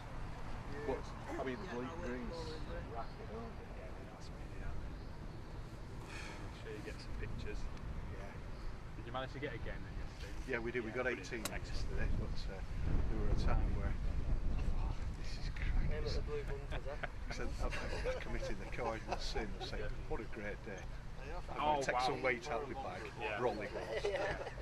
I was saying that, so I normally start obviously mega early, but yesterday I didn't like that. I was going to keep the shop open. I came in at like 11, I'm washing on the line, t-shirt, and I started walking across the course. Good afternoon and welcome to the 2024 Trilby Tour Championship of Yorkshire, held here at Kilnwick Percy Golf Club. This is the 12:10 starting time, and on the tee from the Kilnwick Percy Golf Club, Joseph Blanche.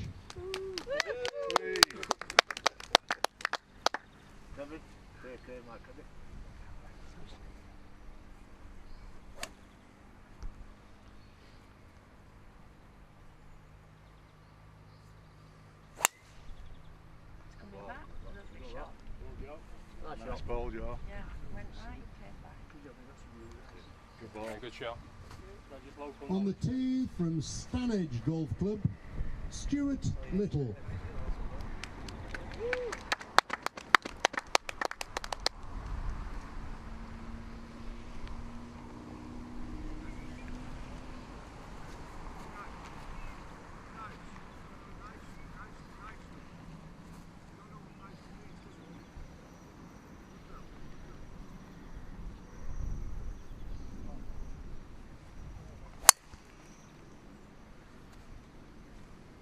That's right. Okay. On the tee from Castle Dargan Golf Club, Sean Heslin.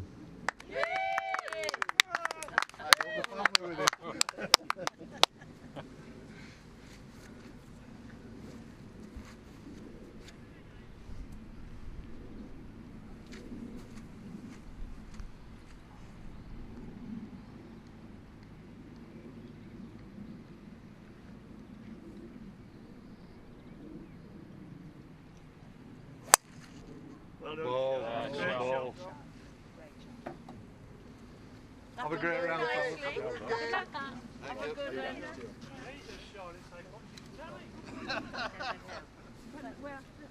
We're following them. Oh, great.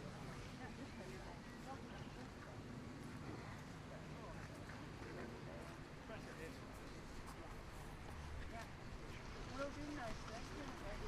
Yeah, well done. Right, and we'll go and get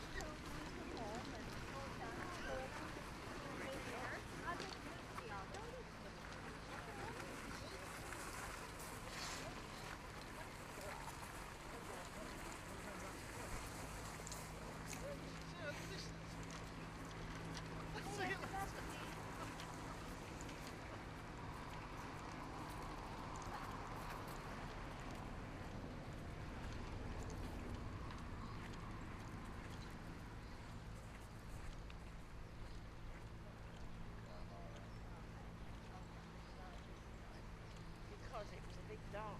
It was a little bit dark. Yeah, so that's better. I know. We're getting old, aren't we? I know. Kevin Vasey and Adam Nottingham and Andrew Clerk. Kevin Adams. Adams, yeah, I've never met him about 40 years ago. Everybody's registered, so.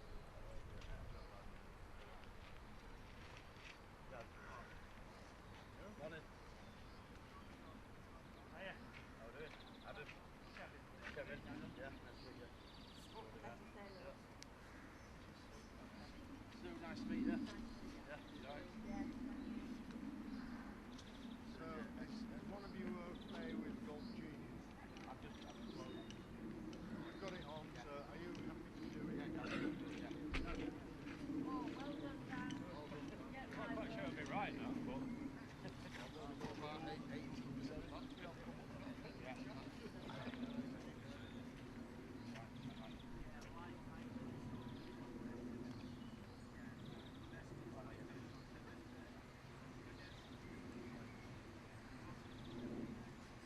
So we're off at 12:20.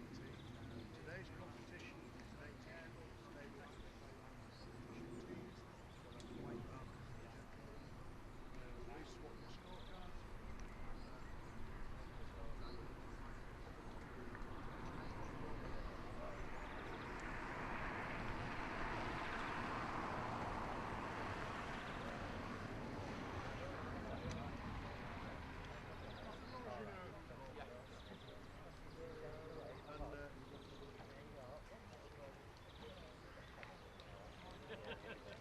Well, just remember, you put the gross score in, that's all you need to put the gross score, and then save the score once you put it in, and it will automatically move on to the next hole.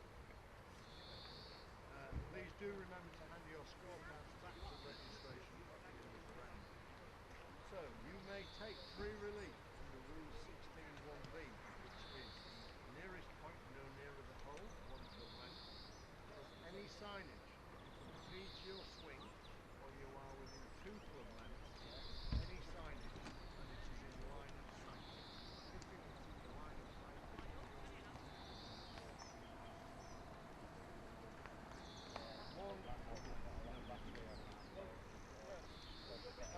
and then there is the drill on the bunkers.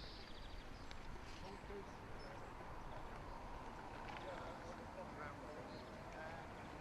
Again, you take same, the nearest point no nearer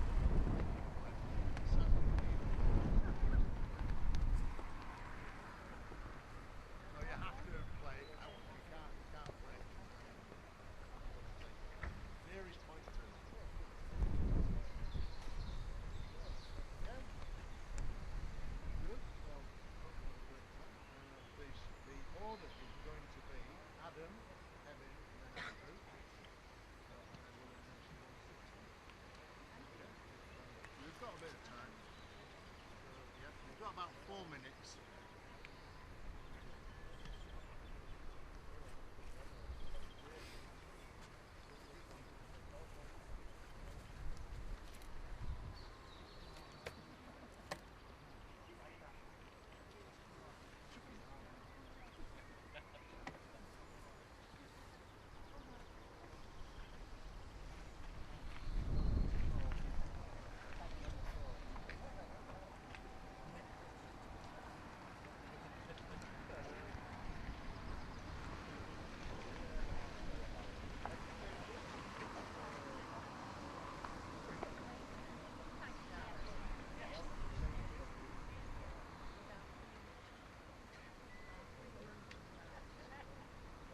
Which we know about this year, we didn't know about last year. Last year I went and got us a drink each and a portion of chips, and then we were told we got a free meal.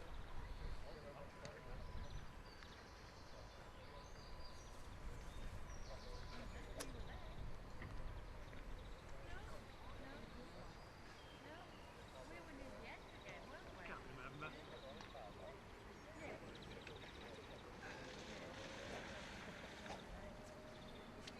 Well, I didn't bring my Trilby. It's a good job because nobody's wearing them, are they? Oh, the Trilby, the actual Yeah, Trilby. yeah, No, nobody's wearing a Trilby. No, There are lots of Trilby Tour baseball caps. Yeah, I got a Trilby for last year. It was that windy, I couldn't wear it last year, but Yeah, well, it's pretty windy today. yeah.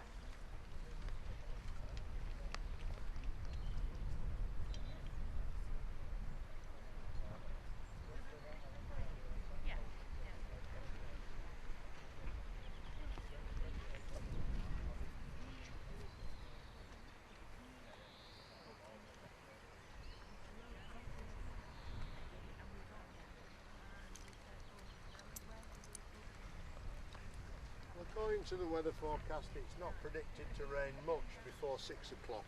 Oh, good. I mean, it absolutely sounded on the Federal practice ground yesterday, just as we were going up yesterday. Oh dear. But it was okay. I think we've got a bit of backwind on par 5, haven't we? Long one. Well, I don't know. Very near. It seems to be swirling. Ground, look, it's coming at us now. Yeah, it's swirling about a bit. So. Sort of directionally, it's saying it's coming from the northwest. Oh, right, that's at us then. Yeah. It's sort of like over that way. It's a long road, that, isn't it? It certainly is. It used to be the longest hole in Yorkshire. It did at one time.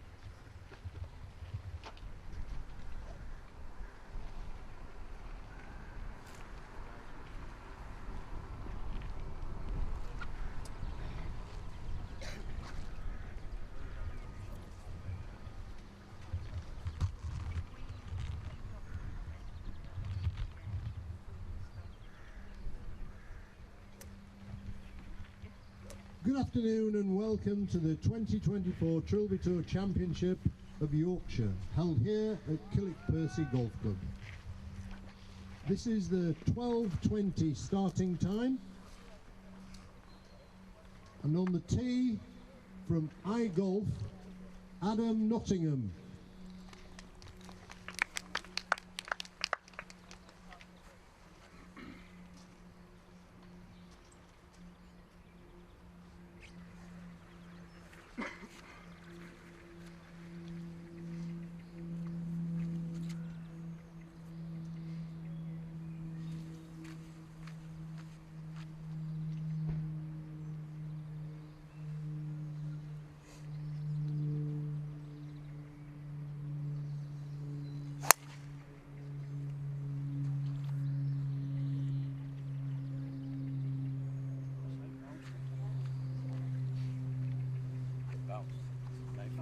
It did, you're fine. On the tee from Filey Golf Club, Kevin Vasey.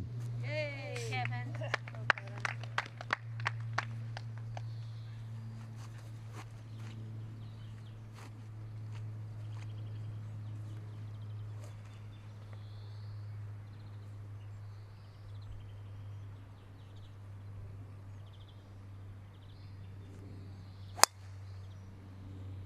Shot. Yep.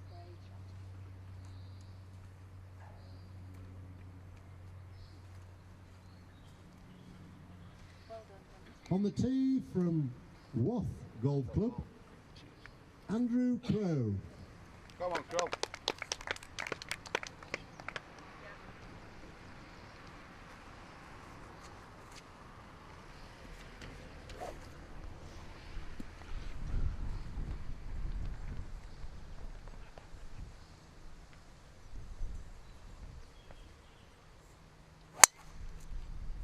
Yep.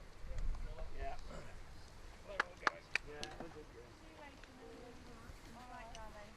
Enjoy your day, play well and have a good game. Thanks, go to videos, mate. I'm here with the new Motocaddy M1 and M1 DHC electric trolleys.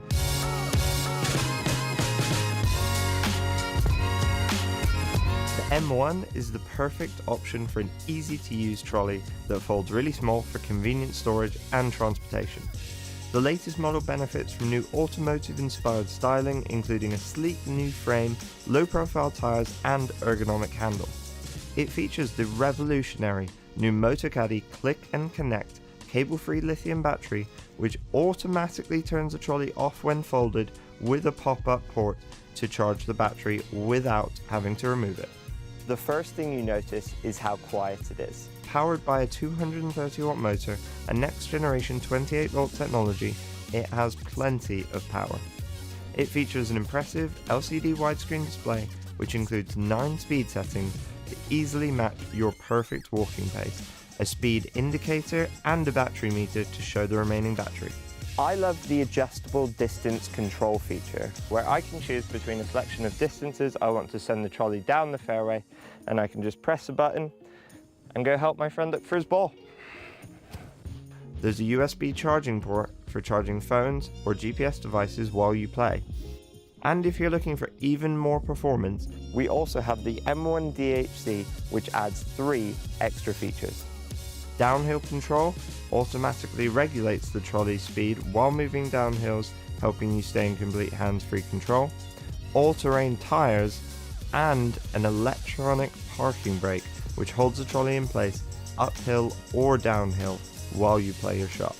All Motocaddy trolleys feature Easy Lock, which quickly connects any Motocaddy bag without a lower bag strap. Great to get you onto the course ready for your tee time.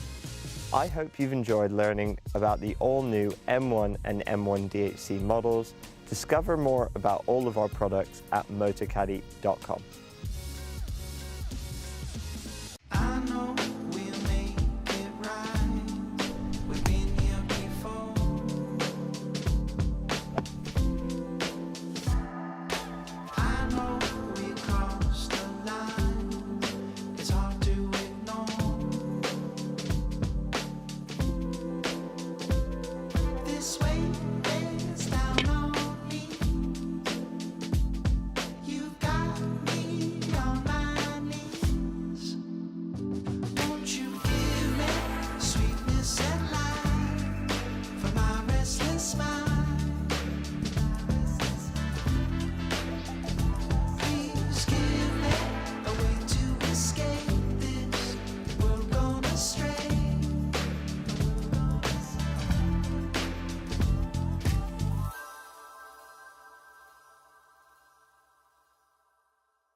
Right, everybody, good afternoon. Yes, welcome back to the on-course action here for the Trilby Tour 2024. It's the Championship of Yorkshire. Here we are at the ninth. We're at the par 3 ninth right now. We thought we'd come down and check out a different hole. Huge thank you to Aaron Cox this morning. He's now made the trip home. He's got a little bit of work to do this afternoon, but a massive thank you to him. And a massive thank you to this gentleman as well for making me a coffee. Thank you very much, mate. Appreciate that. Really do. Top man. I'll tell you something, you get well looked after when you come here up at Kilnwick Percy with Darwin Escapes, so thank you very much.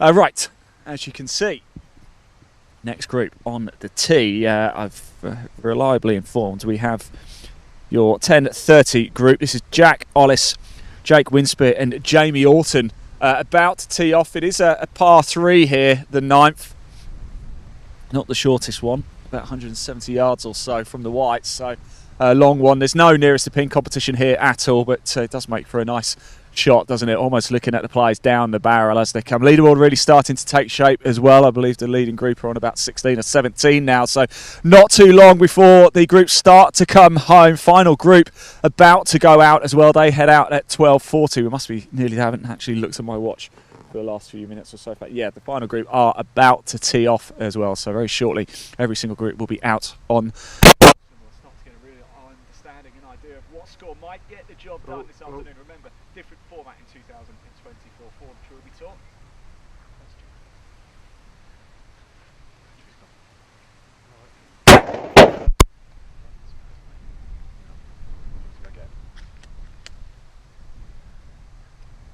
Are they just the AA ones? Yeah, yeah. They're on charge on that. Okay.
Get in.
T-shirt.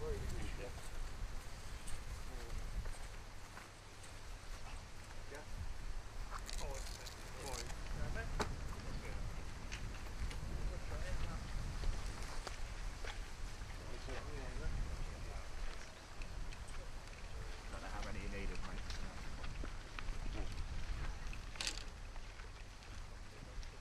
Nice one.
Right, everybody, welcome back. Apologies there, that was me. My batteries have just run off. That was me. I had to quickly dash back.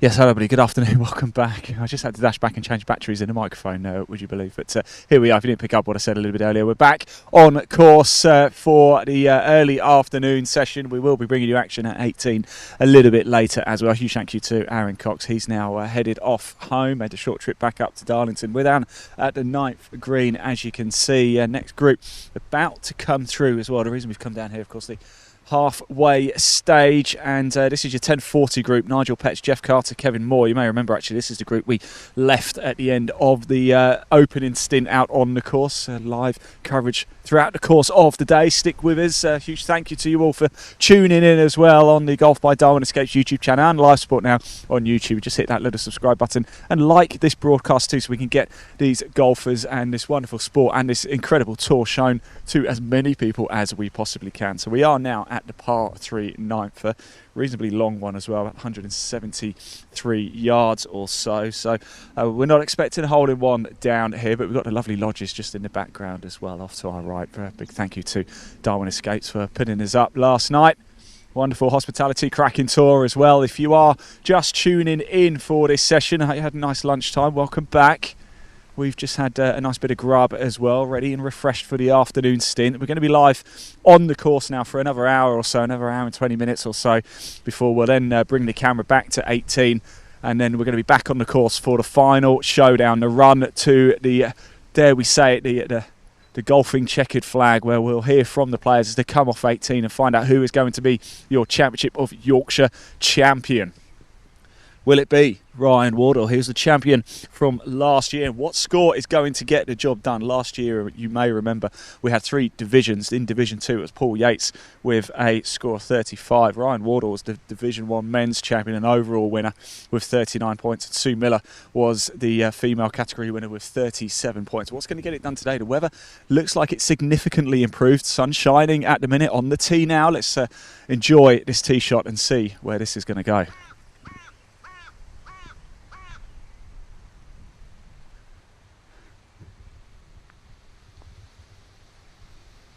Not a bad effort from there. It's just run off to the left over that little ridge there. Going to be a shot to play on the upslope back onto the green, but plenty of green to work with. Pin is cut just a little bit back of centre. Just as I talk about the sunshine, you can just see those grey clouds starting to form again. Another one, it's high, the wind is very high. It's going to catch the ball. Stay on the green. It does as well. Cracking shot there. We saw a good one from him at the par 3 third a little bit earlier too as well. Certainly strong off the tee.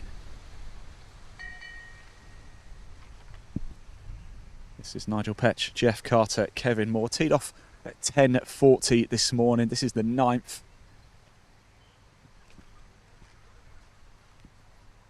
Still cold though. Still not t-shirt weather. I don't think it's going to be at all today. I don't think it's going to get any warmer than this.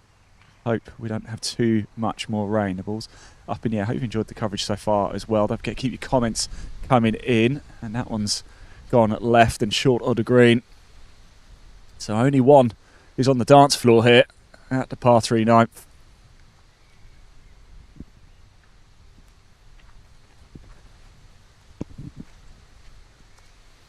So, yes, welcome back. Thank you for tuning in. And don't forget, we've got a number of offers going on. The exclusive offer with Glenmuir, 10% off today. There's a link in the body of this broadcast. Give it a click. If you go to glenmuir.com, you can do it through the Trilby Tours YouTube channel or Live Sport Now. Just click that link, takes you straight through. And when you get to your basket at the checkout, Trilby 10. If you put Trilby 10 in as your code, you get 10% off. How cool is that? Keep your comments coming in. I know a lot of you have been getting involved. Can see the comments. We'll keep reading them out. We'll keep giving shout outs. You've got friends or family members playing. Please do let us know. But we're well into this event now. The Championship of Yorkshire live on the Trilby Tour. The group are coming down. I'm just going to take myself off camera as we watch the players come through. We've placed ourselves here actually. You've got the halfway hut just behind us. It's a great place for us to stand because everybody has to walk right past us. So that means we can grab the players as they come off the ninth and sort of find out how their front nine has gone, how they're feeling heading into the back nine, whether they think they've got a chance, and what the conditions have been like out on the course. We are at Kilnwick Percy, Championship of Yorkshire. Just outside of York. If you've played it, let me know. Only one out of this trio is on the deck. You can see the wind billowing. Look at the flag. Blustery conditions here in Yorkshire today. No Aaron Cox for the rest of the afternoon. Huge thank you to him though for joining us for the morning session. We are now in the early afternoon session out on the course, because we are going to be live all day. We're not going to break the broadcast at all, but we're splitting it into sort of 3 on the course broadcasts. This is number 2, the early afternoon session, and of course a little bit later this afternoon we'll be at 18 as the picture becomes clear as to who is going to be crowned champion. So the format slightly different in 2024 than last year. As we're just talking about the 3 divisions splits last year, we had Division 1 and Division 2 in the men's category, and of course we had the female category. That's all gone. It's just one category now, playing to handicap Stableford points as well. Our leaderboard does show the Stableford to par score, so bear that in mind.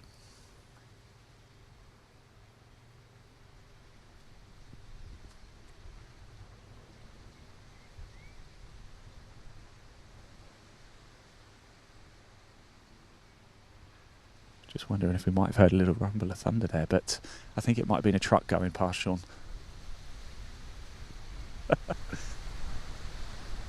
So, off the left side of the green.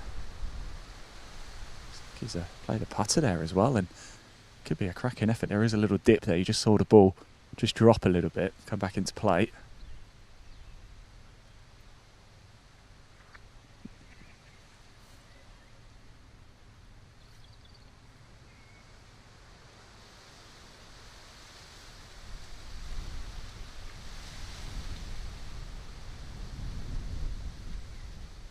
Hitting this one on the upslope.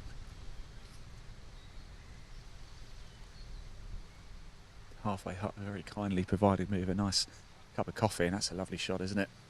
Lovely shot. This is your 1040 group. Nigel Petch, Jeff Carter and Kevin Moore. Top 15 today, so the top 15 will earn a spot in the grand final. That takes place at Dundonald Links at the end of September. I think last year it was 12 spaces in total from the Championship of Yorkshire, so an extra 3 places up for grabs this year.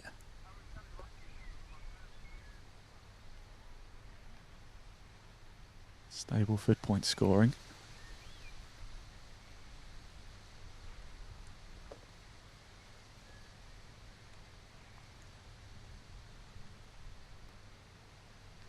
Oh, unlucky. That would have been for a birdie as well. That was his second shot, par 3 here. 173 yards from the white tee markers. Rain just starting to come down. I mean, it was literally 5 minutes ago I said how sunny it was. Chopping and changing all day long here.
Have a look at some of the comments. I am reading the comments, Alan. I can see your comment.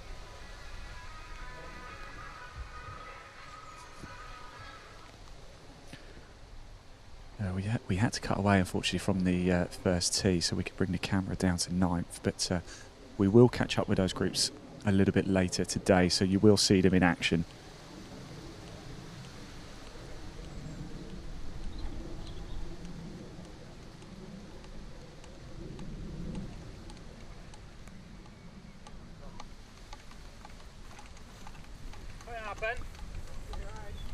Bang average, mate.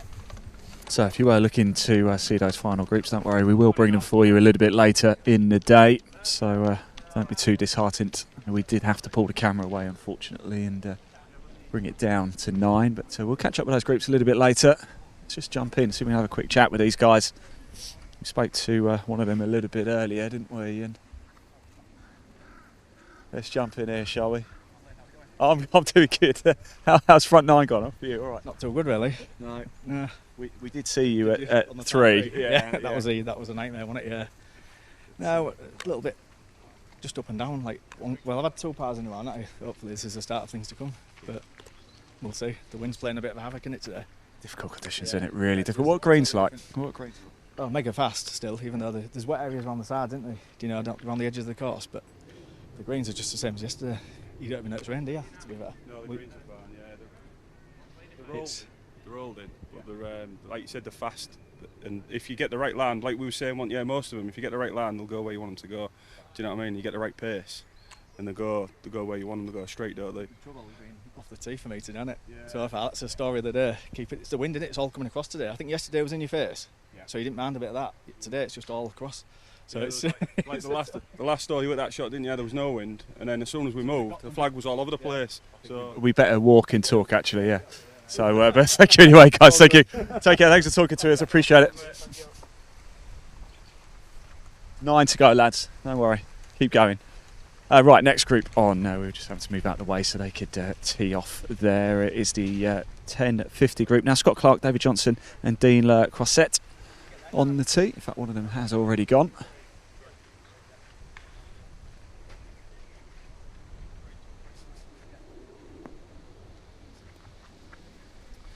So, Alan, you want to see Corinne play. We'll catch up with Corinne then. Ian, Ray, you also want to see the 12:30 group. So we'll go catch up with those guys, don't you worry.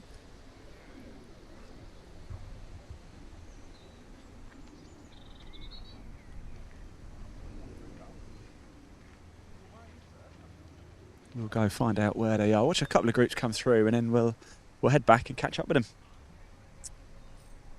So next group on the tee, as you can see, at the par 3 9th here. Teed off at 10:50. Scott Clark, David Johnson, Dean Le Croisset. One's gone. I didn't see it. If the second one's gone, actually, I didn't see it. I was looking down on my tee sheet. The ball's in the air.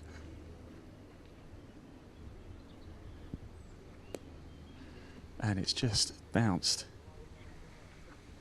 into that little gully just in front of us. We're going to have a nice action shot here. Gets on the downslope ever so slightly as well.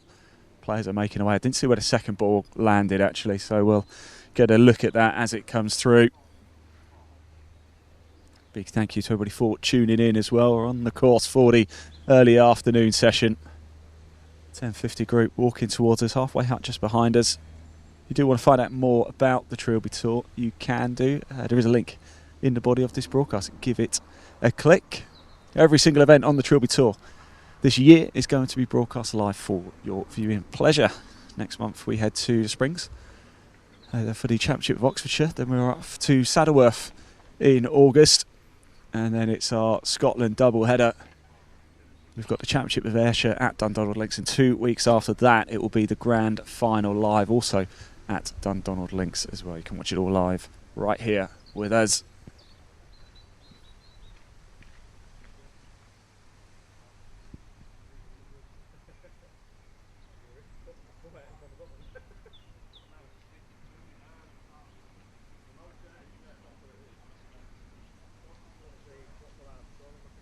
Apologies as well, the audio went off. That's why I didn't see the second shot, look, because it went into the light rough there, and that, is it going to hold?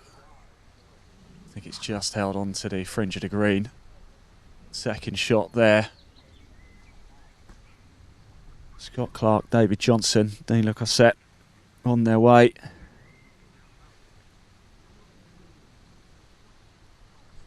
We'll go find your 12:30 group very shortly as well. I know a lot of you are disappointed that we didn't pick that one up from the tee, so we'll go catch out. That's Jimmy Bartley, Gordon McLean and Corin Binks. We'll go, let's see if we can have a word with him as well.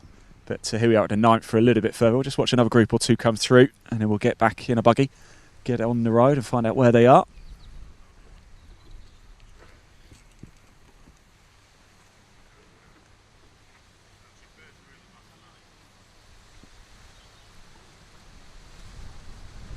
Oh, did one go long? I didn't see that. Let's see if I can help and have a look. I didn't see that. Didn't even see it come long. Right. Okay. No. What did you hit off the tee? 8 iron. 8 iron. Oh, you got it. That one's gone. Oh, that's a shame.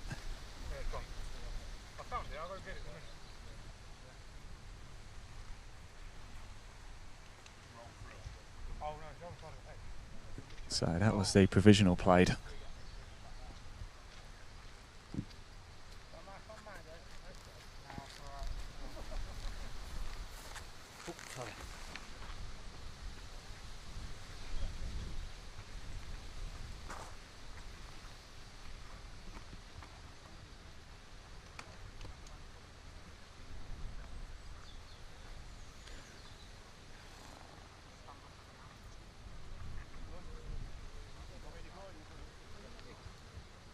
Deborah Falcon's commented, and the 12:40 group. Yes, Deborah, we'll go catch up with those two groups. You will see them.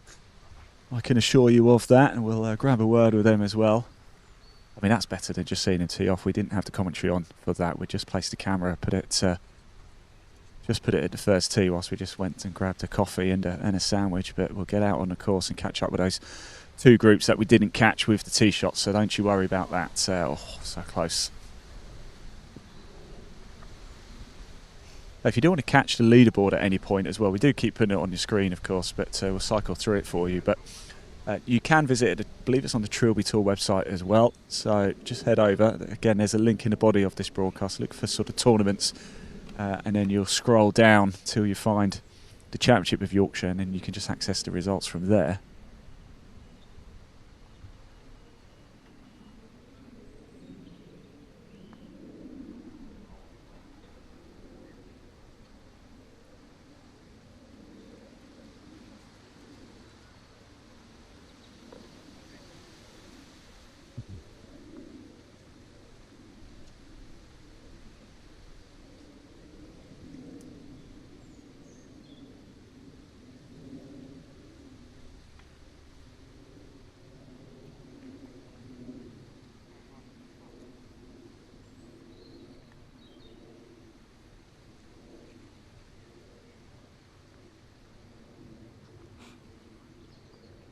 Big greens today here. An awful lot of rain last night, but we'll just slow everything up a little bit.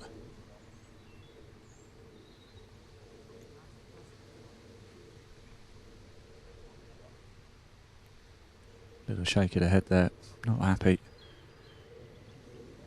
Pick who we talked to quite wisely here, I think. Find out how the front nine has gone. Which holes have gone well, which ones have not gone so well, where we can look to pick up and improve on the back nine, halfway there. Well, halfway there. What's gone well in the front nine? Quite a lot actually. Much better day than yesterday. Practice round yesterday was shocking, but yeah, done all right. How's it been judging this wind? Tough. Yeah, it's. I'm just glad the rain stopped off. For now. You get wet. I better let you crack on, guys. Thank you so much. Good luck for the rest of it. Right, we're just waiting for the next group to come through. As I've said a few times, with the nippy conditions, it is pretty cold, isn't it? Blustery. We've had torrential rain as well. Having a bit of wet weather gear is pretty important. One of our partners is Sunderland of Scotland, so let's have a quick look at their autumn-winter range for 2024.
Well, there we go. That's how things look on the leaderboard at the minute.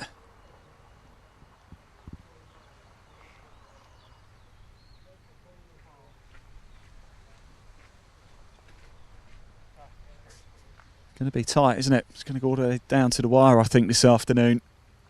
And the top 15 in total qualify for the grand final.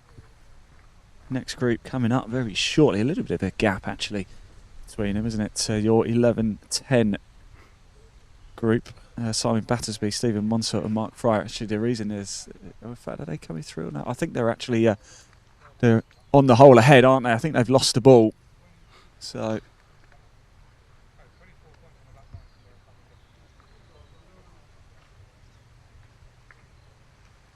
I think what we might go and do then is see if we can head off ourselves and catch up with a couple of groups who teed off a little bit later. So we'll keep cycling through the leaderboard for you, and we're going to go off and see if we can find your final few groups and see how their rounds have started. Don't go far.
I'm here with the new Motocaddy M1 and M1 DHC electric trolleys.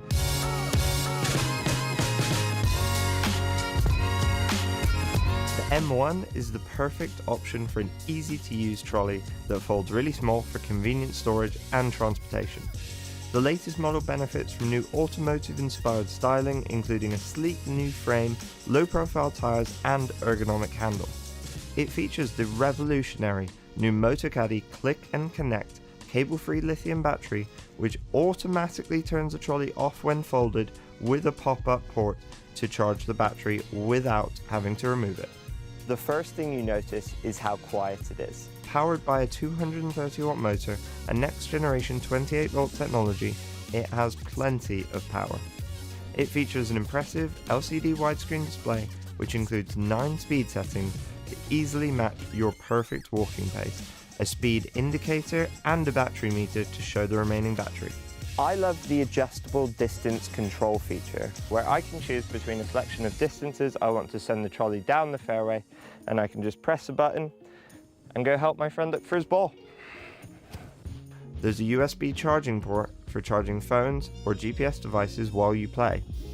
And if you're looking for even more performance, we also have the M1 DHC, which adds 3 extra features. Downhill control automatically regulates the trolley's speed while moving down hills, helping you stay in complete hands-free control, all-terrain tyres, and an electronic parking brake, which holds the trolley in place uphill or downhill while you play your shot. All Motocaddy trolleys feature Easy Lock, which quickly connects any Motocaddy bag without a lower bag strap. Great to get you onto the course ready for your tee time. I hope you've enjoyed learning about the all-new M1 and M1 DHC models. Discover more about all of our products at motocaddy.com.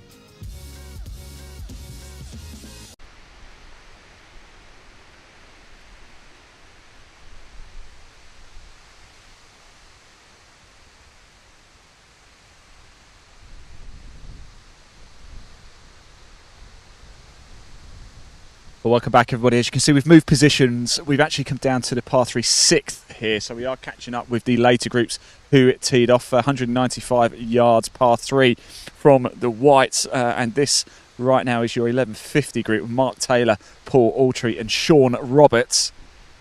The leaderboard really is starting to light up this afternoon. Who's going to make that top 15? It really is all to play for. Who's going to be heading to Scotland for the grand final in September? It matters now. We're going to stay here for the final 5 groups. So I do know some of you are a little bit frustrated that we pulled off from the first tee. We had to do that to bring the camera to 9, but don't you worry. We will be bringing those groups. You're going to see them soon. So stay with us right now, right here. A little bit of a frustrating swing. In fact, I've only seen one ball, one that's on a day. Actually, look how close that was as well. That was off the tee. What a fantastic tee shot that was. But we are back live here at Kilnwick Percy at the par 3 6th hole here. A little bit later, we're going to head to 18 as well as the players start to come home. Live player reaction on the Trilby Tour. But this right here, your 1150 group, Mark Taylor, Paul Altree and Sean Roberts. Just making their way down 6. Long way to go for this group yet. Scoring opportunities, a few heavy grey clouds coming. So every time we seem to head out, the grey clouds seem to reappear. We had torrential rain right at the start of the day. We've been live since 8:45 a.m. this morning on the Golf by Darwin Escapes YouTube channel and at Live Sport Now as well, across Facebook, Twitter, Twitch and LinkedIn too. If you are watching on YouTube at Golf by Darwin Escapes, please do hit that little subscribe button as well. The entire Trilby Tour 2024 season is going to be broadcast right there, so please do hit subscribe so you don't miss any of the action. Same with us at Live Sport Now. That's us if you're watching on our YouTube channel. Please hit that subscribe button and like as well. The more people who like it, the more eyeballs it gets to. We really want to push and get the Trilby Tour seen by as many people as possible. Let's make stars out of the players. If you've got a friend or family member who is playing today, give them a shout out as well. One of the balls was very rogue, well off to the right. In fact, it's almost gone on to the opposite fairway.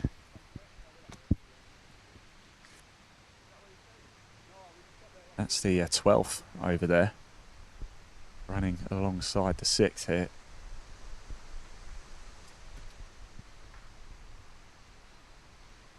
12th is a long one in its own right, 515 yards.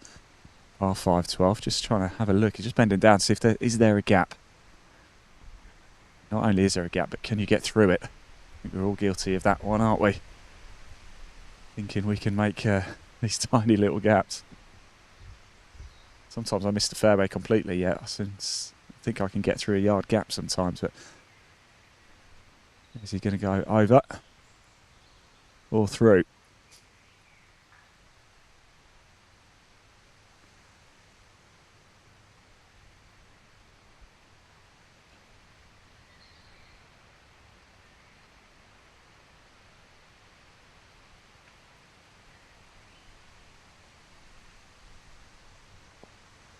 Oh, over.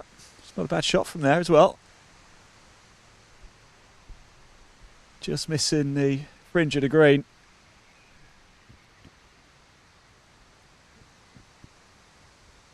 I'll grab a word with the gentleman who that tee shot put it close. It's a shame there's no nearest to pin competition on this hole. Come back. Not a bad effort from there.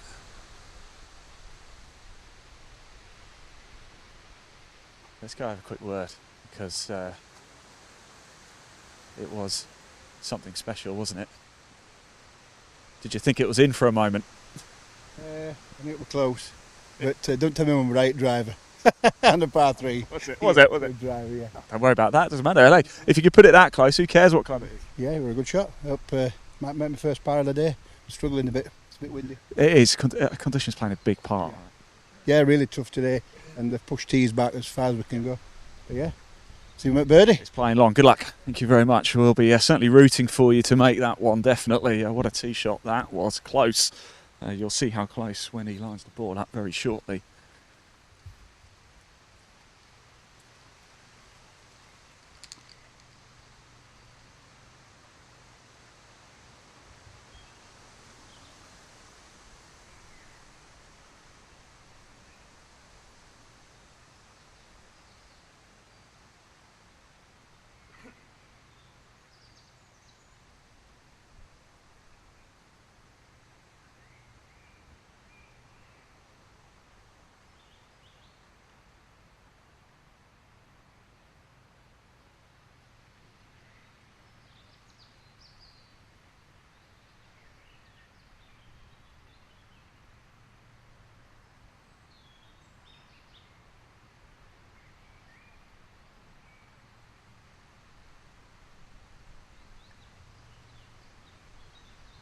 Oh, it's running. Quick, these greens are. Everybody we've spoken to said how fast they are. Despite the weather we've had, the rain. Imagine if we hadn't had the rain, it'd be absolutely lightning, wouldn't they? We've spoken about the difficult conditions in the weather, and it's a very British thing to do, isn't it? But it does play a big factor. Those of you who play regularly will know. 1 minute the wind suddenly comes blustering like it is right now. It's really just suddenly picked up. And then we have these calm spells.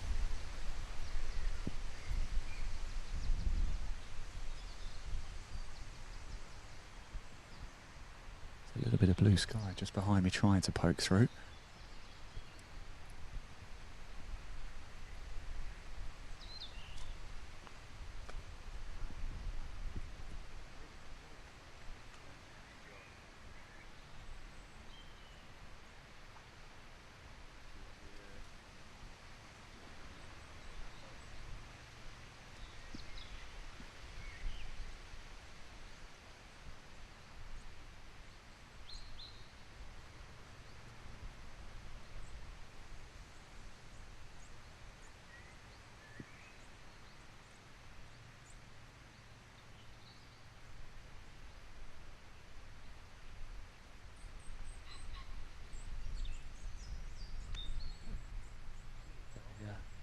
Throw it a hand there in frustration. Opportunity goes. Every group is now teed off. We're going to stick here at 6 for Final 4 groups after this one. We will catch them. You will see them. Before we break off for our final break of the day, we're going to keep the broadcast live for you. We'll, like we did at the first, we'll put the camera up at 18 so you can see the players coming off. It's not for a bit of time yet. After this, we've still got 4 groups to come through. Here at the par 3 6th. We're starting to get a clearer picture as to who might be heading to Scotland in September for the grand final. Extra event on the cards this year. We go to Saddleworth. That's in August. Before then, we've got the Championship of Oxfordshire next month up at Springs.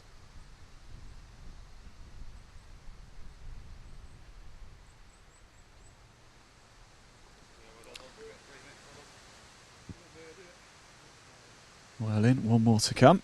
And we'll let this group head off and wait for the next ones to come through.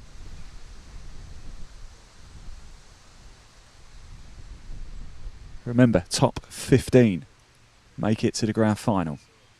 Different rules this year. We had divisional splits last year based on handicap. Division 1 men's was won by Ryan Wardle and the overall as well, 39 points. Paul Yates was Division 2 winner with 35 points, and Sue Miller was the female champion with 37 points. They all played in the grand final.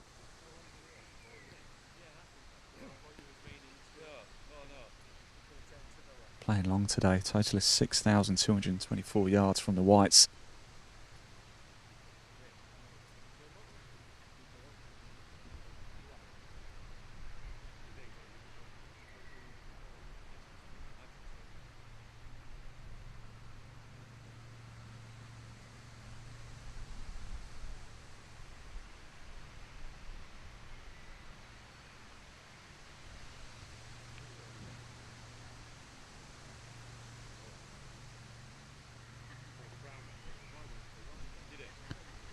Right, in they go, and off they go. That is Mark Taylor, Paul Altree and Sean Roberts. They're making their way down to the 7th tee box. Whilst we just wait for the next group to come through. Let's just follow them down, have a little watch of them as they make their way off.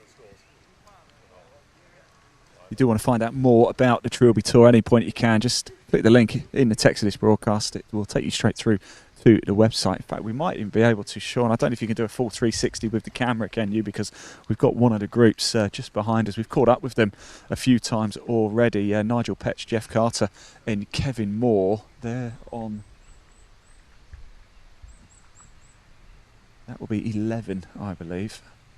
It's the 11th green right there. That's Nigel Petch, Jeff Carter and Kevin Moore. Will he make it? Oh.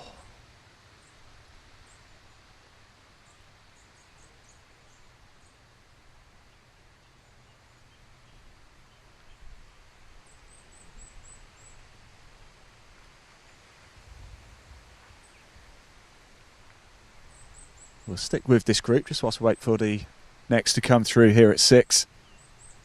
Quite handy this position. We've got the 11th green, as you can see, and behind us the 6th, so we get the best of both worlds, 2 holes in one shot. That's what we like to see.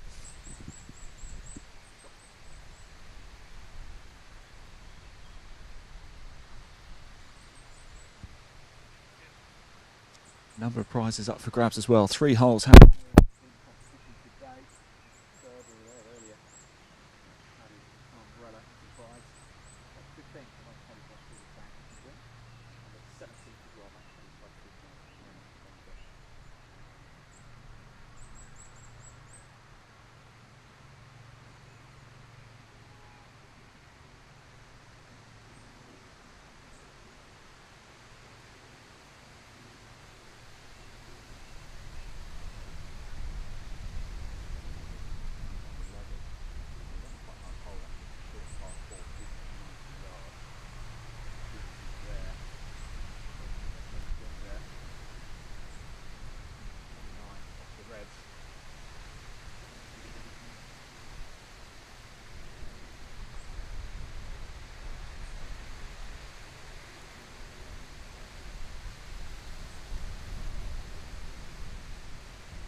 group goes. We are just waiting for the next group to come through on 6. So whilst we do that, we said our partners are very, very important to us, and one of those is Glenmuir. We do have an exclusive offer today, 10% off when you go to glenmuir.com and you input the code Trilby10. Nice little offer. There is a link in the body, so see this there. Click, and if you want to know what the range looks like for autumn, winter, well, why don't you take it to the news?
Right, everybody, yeah, welcome back. Just had another issue with the mic, actually. Looks like the batteries we put in were almost half dead anyway, but so we should be up and running now. We're just waiting for the next group to come through here at 6. Whilst we do wait for them to come through, we've got an exclusive offer with our partners Glenmuir. You get 10% off when you shop at glenmuir.com today and you input the code Trilby10. So why not take a quick look at our autumn-winter range with Glenmuir? See what you can grab. Let's roll VT.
Yes, everybody, there you go. That's the Glenmuir range. We are back. I'm glad you can hear me again. I can see the comments as well. So thank you, everybody, for getting in touch with us as well. I really do hope you're enjoying the coverage and the day. As much as we are being here, we are just waiting for the 12:10 tee time to come through. Joseph Blanche, Stuart Little, Sean Hesley, and of course a little bit of a gap, so that's the reason why what we'll do, we'll probably cycle through the leaderboard very, very shortly, but just a quick reminder as well what's coming up on the Trilby Tour so far in 2024. Next month it's the Championship of Oxfordshire. You can watch that live at Golf by Diamond Escapes on YouTube. Then we go to Saddleworth in August, and then of course in September we have the double header at Dundonald Links. That is going to be an absolute corker. The Championship of Ayrshire, and then 2 weeks after that it will be the grand final. 15 of the players here today will be making that trip up to Scotland, so it's going to be well worth watching that, and who knows, we might even add a few more cameras for that one. That'll be a cracker. That exclusive offer, if you liked any of the range you just saw for Glenmuir as well, 10% off, of course. Trilby 10 is the code you need to put in when you get to the checkout. Again, there's a link in the body of this broadcast. Do just give it a little click. Right, so let's just pop the leaderboard up on screen, shall we, and so you can see how things are panning out. Different structure to do it this year. We will actually just bring the camera round back to 11 for you as well, so we can see a bit of the action just behind us. We're about to have Scott Clark, David Johnson and Dean Le Croisset. They are, in fact, one of them has lost the ball actually as well, so leaderboard cycling around, and then we'll bring the camera back and you can see the action going on the 11th green.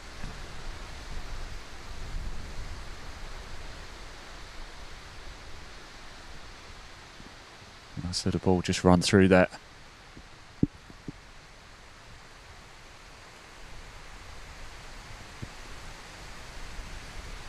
And as ever, tell us where you're watching from today.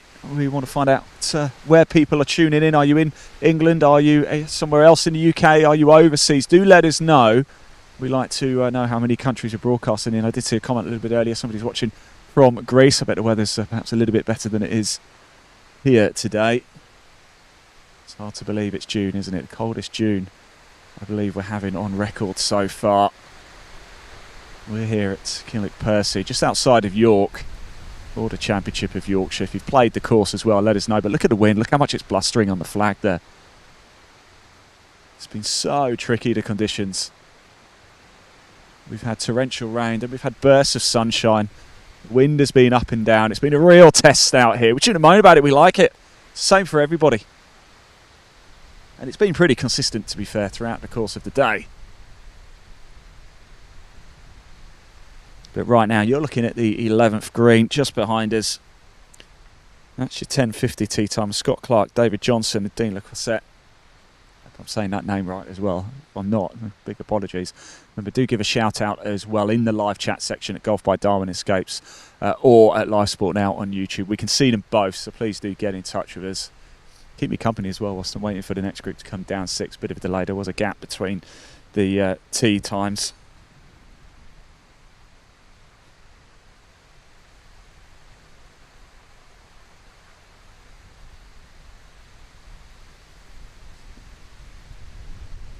And the group are coming into 6 as well. So we'll just watch them hole out here at 11 before we bring the camera around. So I'm delighted to say the next group, the 12-10, Joseph Blunt, Stuart Little and Sean Heslin are behind us and very shortly going to tee off. You're not missing it, don't worry yet. They're just getting themselves into position. So let's just stick with 11 for a little bit longer.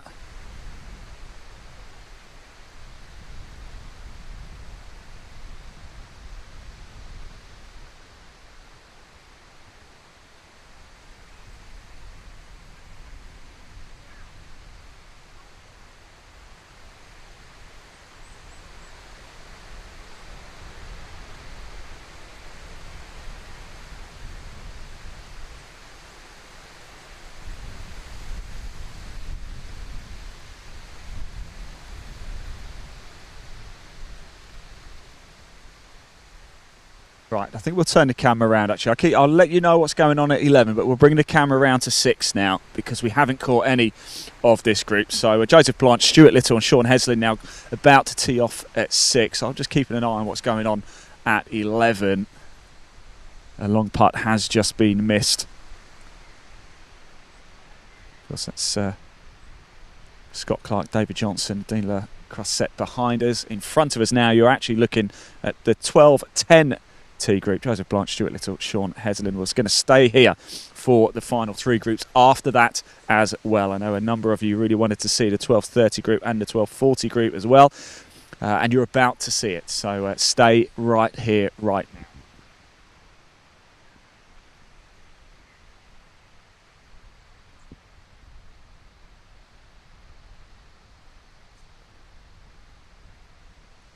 So next shot incoming.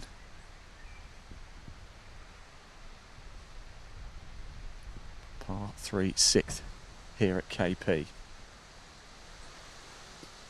195 yards from the white markers. They're set as far back as they can go. I thought that looked like it came left off the club, but it has gone right actually, and it's quite short. It's just off to the left behind the mound over there. It's going to be a wedge in over the top. Pin is cut left of centre. Next shot about to come in. We saw a cracker in the group beforehand, didn't we? These final few groups should come quite thick and fast now.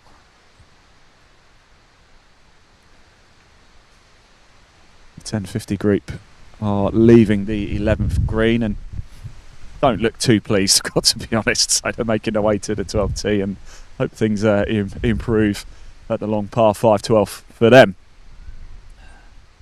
So that one's a good shot, that, wasn't it? The line was absolutely spot on. A little bit short, but we'll be happy with that.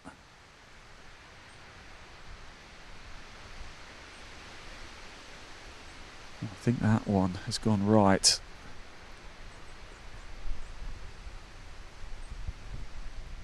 I can't see it. I heard it land actually, so I think it might be on the fairway somewhere, or at least in the light rough as they make their way down, heading towards us.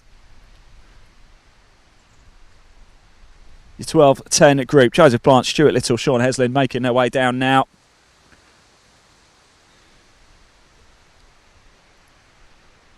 Been live today since 8:45 AM across the Golf by Darwin Escapes YouTube channel and of course at Live Sport Now. We're also on the Trilby Tours Facebook page. We're also on Twitter at Ian Waterhouse1, that's me. So if you are on Twitter, do head on over, give us a follow. If you want to drop us a message, please do. Want to hear from you. It's an interactive show, of course. We'll chat to one or two of these players as well as they come off 6. Let's find out how the early stages have gone for them. Who's in the mix? Who's feeling confident? Who wants to book their space in Scotland for September for the grand final? Will Ryan Wardle be able to do it once again? He was the champion of Yorkshire last year. He's in the field. He had a bright start as well, did Ryan. And it went a little bit wrong at a par 3 third. I think he's recovered somewhat.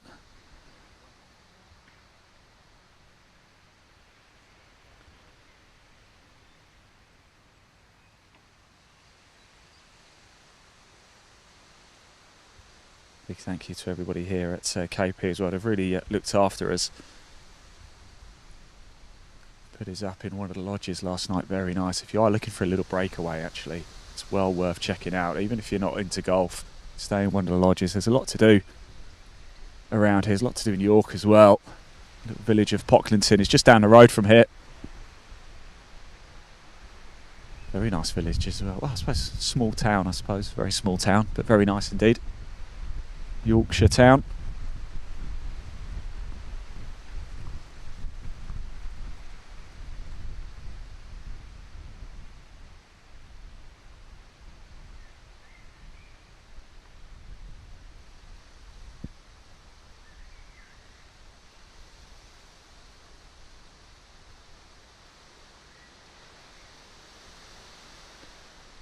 So left-hander hit.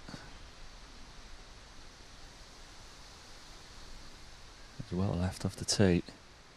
But good line of sight. It's looking like that might run off a little bit. Not too bad. A little bit hot, but the light fringe of the green there, just stopping it from running too far away. An opportunity. That second shot coming in. Can we get close? We get up and down.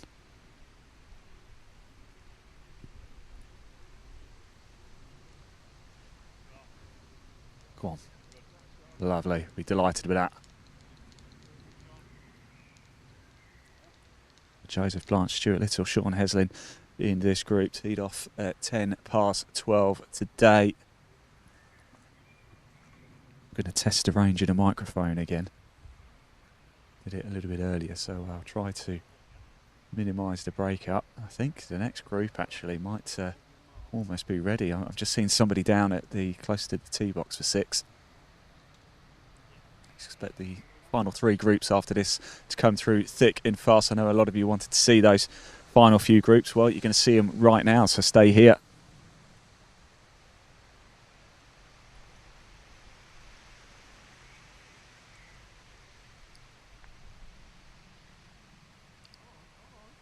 Go on.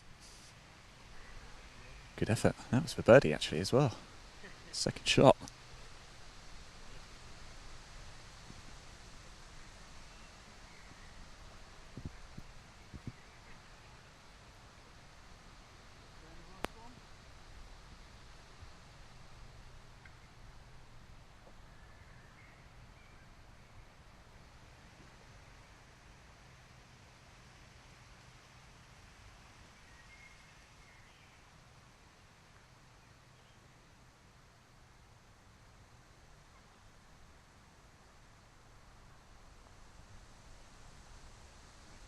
Is it hot? Is it hot? A little bit.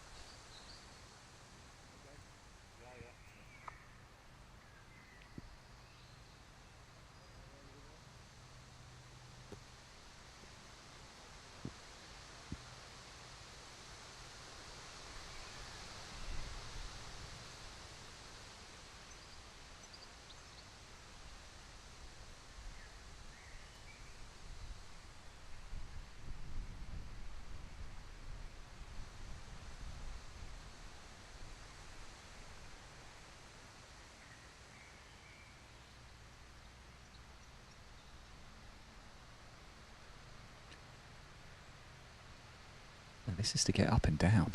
This was that beautiful chip shot over. Leave the bunker over there. Go on, make it. Oh. Lucky. That's a real shame. Drops it in though. A 4.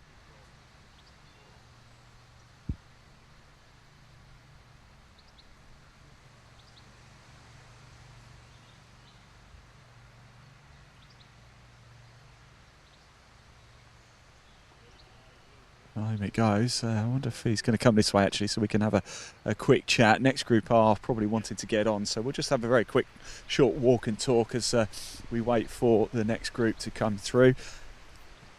It just signs, pops the number in there. Right, still fairly. How you doing? All right. Oh, man, it's good. good, Yeah, yeah, good to see you. Didn't right? realise it was you then. How's it been so far? 6 down. Hard, windy, but great fun. Great fun. Yeah, lovely guys. Great course. Second year. And yeah, just need to learn how to play in the wind. Well, you've still got a bit of time to figure that out. So look, best of luck. I'll let you crack on anyway, because next group looking to tee off. It's good to see you. Thank you very much. There we go. Yeah, wind really is causing absolute havoc here, as you would expect. Second year on the Trilby Tour. There came back in 2022. The Trilby Tour after a bit of a hiatus. Scooped up by Darwin Escapes, and they've done a wonderful job with it, haven't they? We were live with them last year as well. Back for every single round in 2024. Right now we have your 12-20 group. Adam Nottingham, Kevin Vasey and Andrew Crow here on the tee at the par 3 6th. Seen some good shots here already, haven't we? Who knows, maybe we might even get a hole in one, you never know.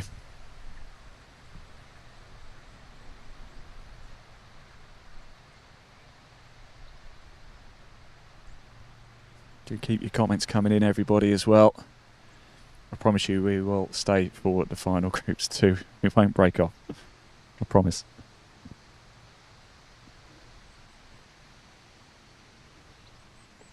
So Jeff Howe Golf is looking out for Corin Binks and Super Caddy Kent Nicholson from the Island of Golf Nutters. Ronnie Gallagher says, looking forward to playing at Saddleworth on the 5th of August. Hopefully we'll have some sunshine by now. I hope so, Ronnie.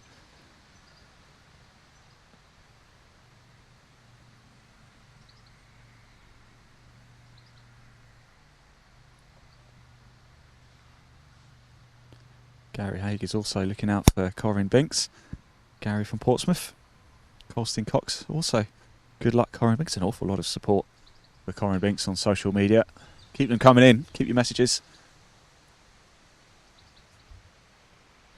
Corin is in the group after this one, so don't go anywhere. Barbara has played KP 3 times in the last 2 months in comps. I'd say that is one of the best one around greens. Greens are so fast. Would you say try would say you should try it, Mike Simpson. There we go. Josh Pearson's got in touch as well. Come on, Crowley lad, he says. That's it. We can see those comments. We will shout out. Keep your company out on the course here. It's chilly. Let me know where you're watching from as well. Are you at work? Are you at home? Are you got a day off? Are you in the office right now pretending to do work, but you've actually got the stream on YouTube? Or are you actually doing work but still watching it as well? Isn't it great being able to watch live golf on a Monday? Players coming towards us. 12-20 group, adding Nottingham, Kevin Vasey and Andrew Crowe.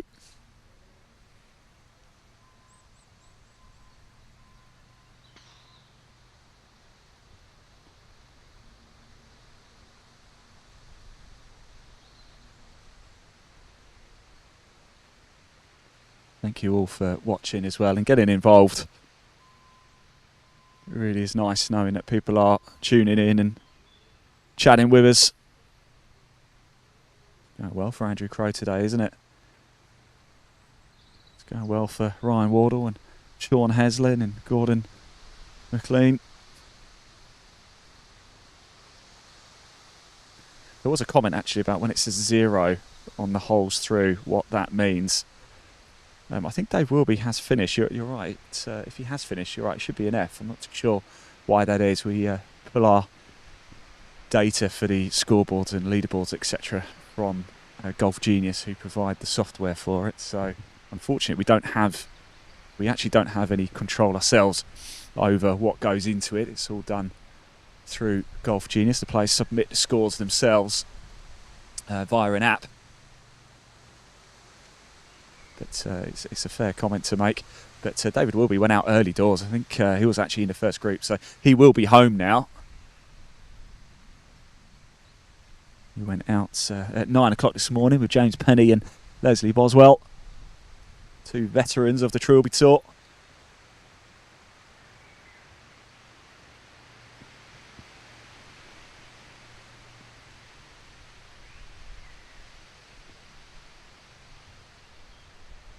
Well, there's plenty of green to work with over there on the left-hand side.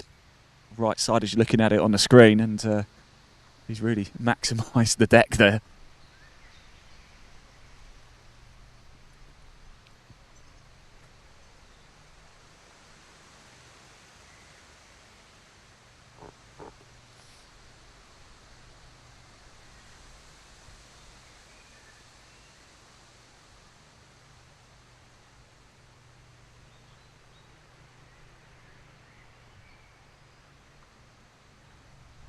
Second shot incoming.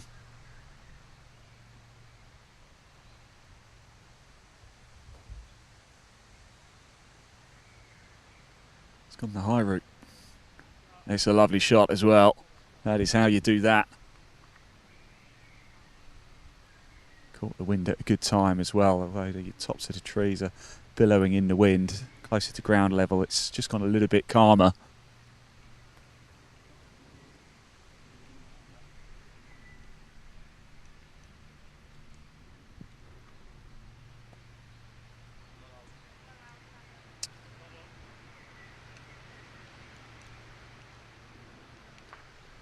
Depending on your level of ability, that could be a reasonable shot. This trio here.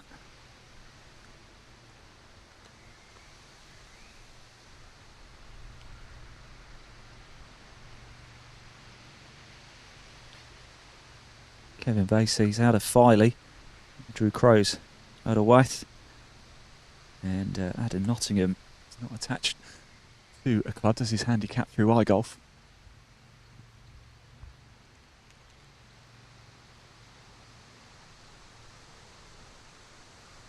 And we've got a couple of spectators following this group round as well.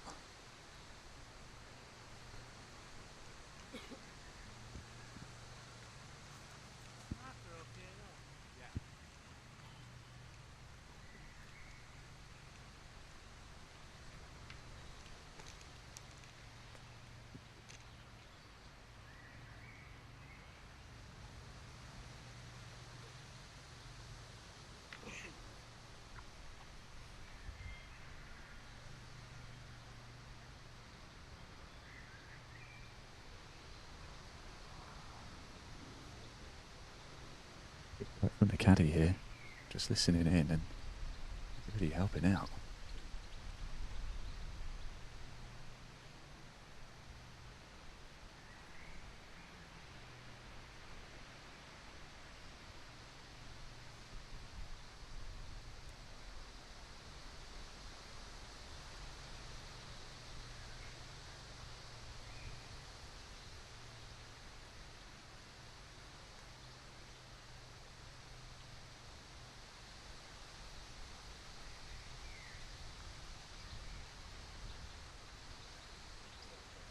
Whoa. It's a good effort.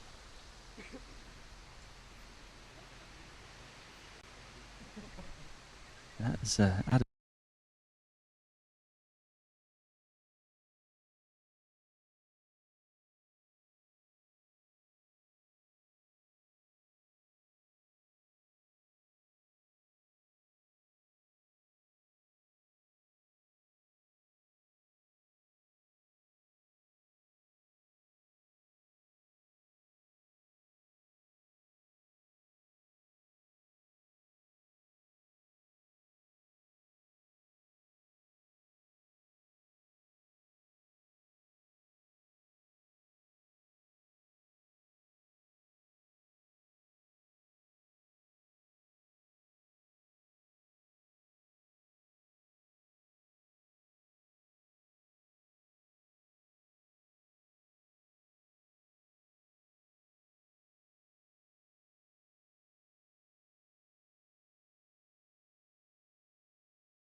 Right, everybody. Thank you for sticking there. We just signal just went down a little bit. I think we just moved into a little bit of black calm. Delighted to say we are back though, and we are with your 12:30 group: Jimmy Bardsley, Gordon McLean, and Corinne Binks. I know a lot of you have been wanting to see Corinne, and they are just making their way up now. So we will watch them hold out. We'll grab a word with them as well. So thank you so much for that. We are live, of course.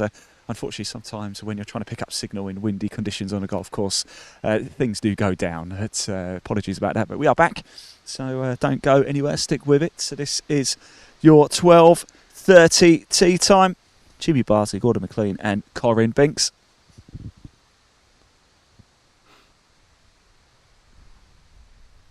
And it is Corinne about to tee off it.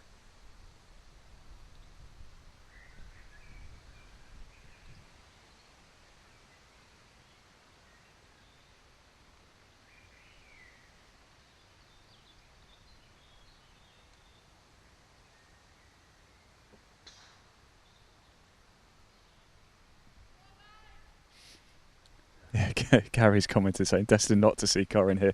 I know, Gary, it's typical of all the times for it to go down. I know everybody's really keen to see Corinne in the final group after that as well. Typical, isn't it? But, I'm pleased to say we are going to see Corinne. I promise you. I did promise everybody, and we are going to see it. Here we go. Kirsty Tock's watching from Tunisia as well. Susan's watching my son from Wombwell. Hope he keeps it up. Al Beasley's watching from Halkidiki in Greece. Halkidiki in Greece.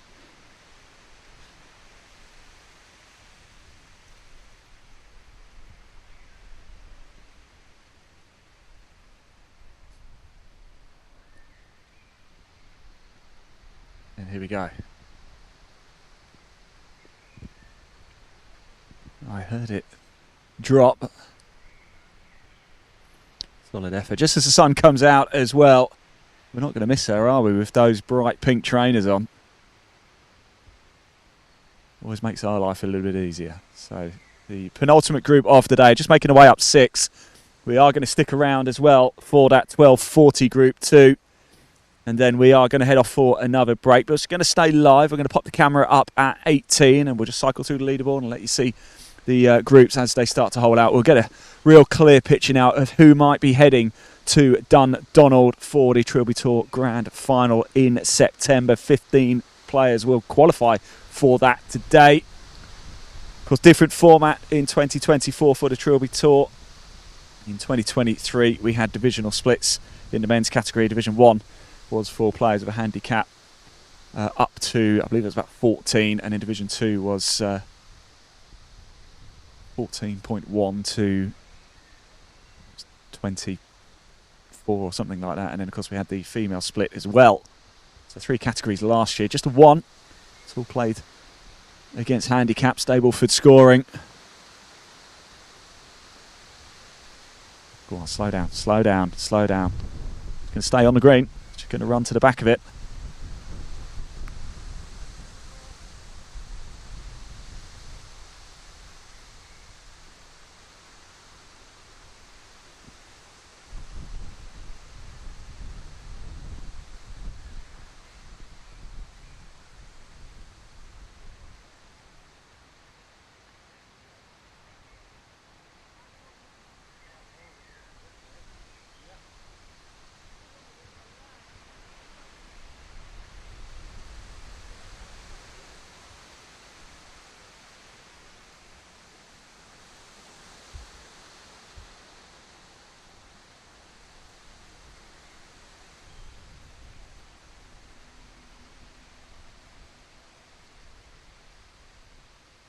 I'm just going to make my way around a little bit, see if we can grab a word.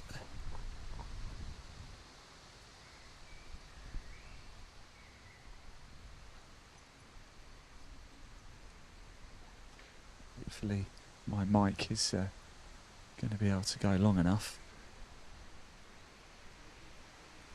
An ultimate group here on 6. One more group to come through after, we'll watch them.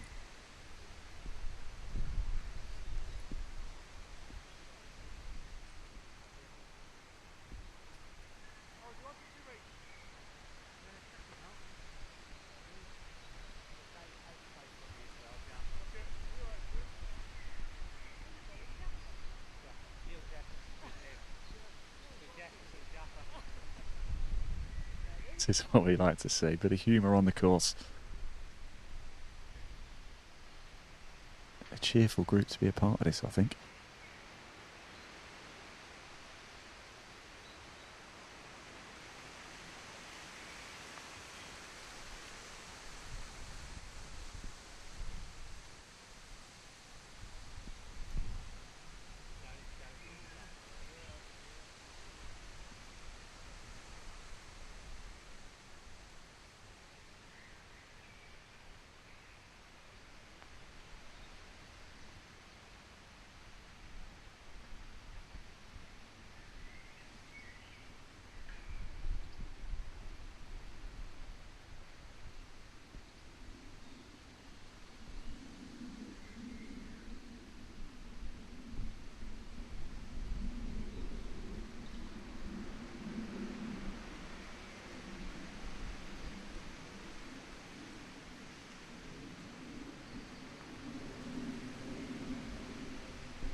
Here is Corin now, the super popular Corin Binks. Look at those trainers as well, my word, they are brilliant.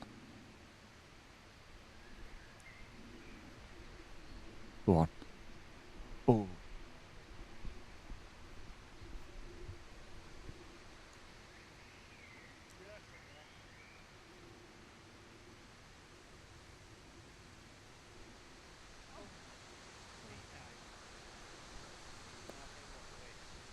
Oh, she can't believe it. She's still got a smile on her face though.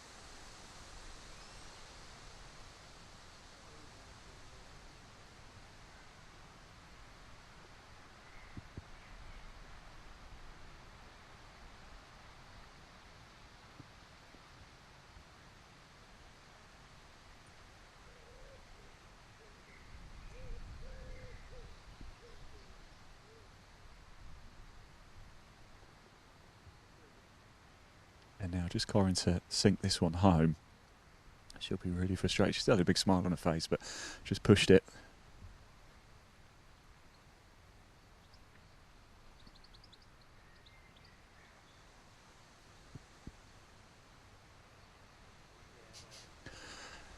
Let's see if I can very quickly grab Corin very shortly. How's it going? All right? Good. Yeah, not bad. How's it been out there? It's a bit of a tester in this wind. Yeah. Obviously, all the holes playing a lot longer. Certainly, this one long par 3 from the back tees. Did you know something? This is the most popular golfer we've got here today. Social media is blowing up for you. Could you give a message of support to everybody out there? Say hello to everyone. Hello everyone, if I can give you one tip in golf, trust your instinct. I should have marked that and walked away, but I didn't. You should still smiling. I am, because it's not windy at the minute, it's quite warm, and you know what, I'm at work. Conditions are better, aren't they, than they were earlier, so maybe it's an advantage now? Maybe it's... I mean, it's windier than it was yesterday. A lot windier. It was blowing a hoolie yesterday, but today's way windier. Can I just say thank you for wearing those as well, because we know exactly where you are all the time. I like to be seen and not heard. Thank you so much. Best of luck for the rest of it. Thank you so much. There we go, final group about to tee off here at 6. So we're going to see this group through before I take Sean back for a well-deserved sit down and rest again.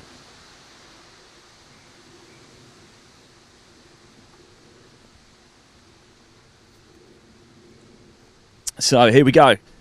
It's Mark Fretwell, Adam Falkingham and Leslie Savage. I know there's a bit of support on social as well for Adam Falkingham. Your support in the chat section, we can see it of course. by Diamond Escapes live on YouTube and that live sport now on YouTube as well.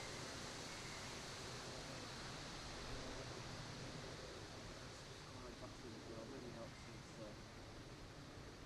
time gone. It's really free to watch this, of course, no subscription required, but if you do hit subscribe on the Golf by Diamond Escapes channel or live sport now as well.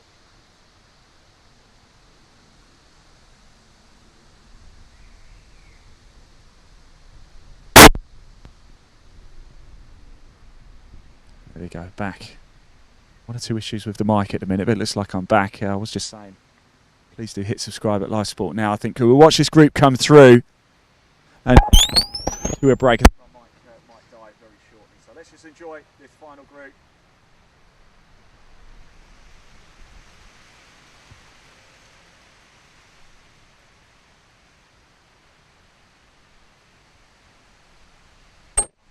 Off comms.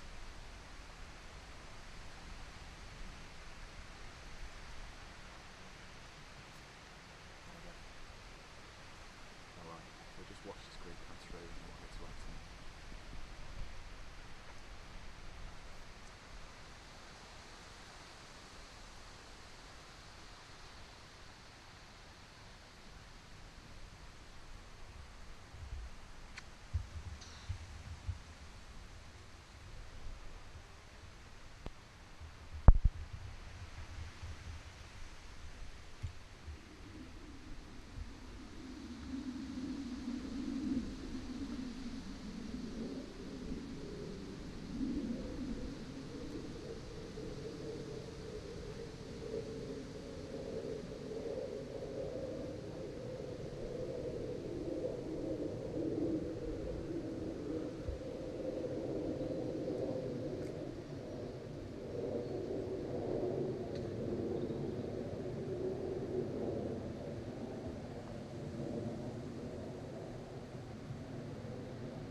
I'm here with the new Motocaddy M1 and M1 DHC electric trolleys.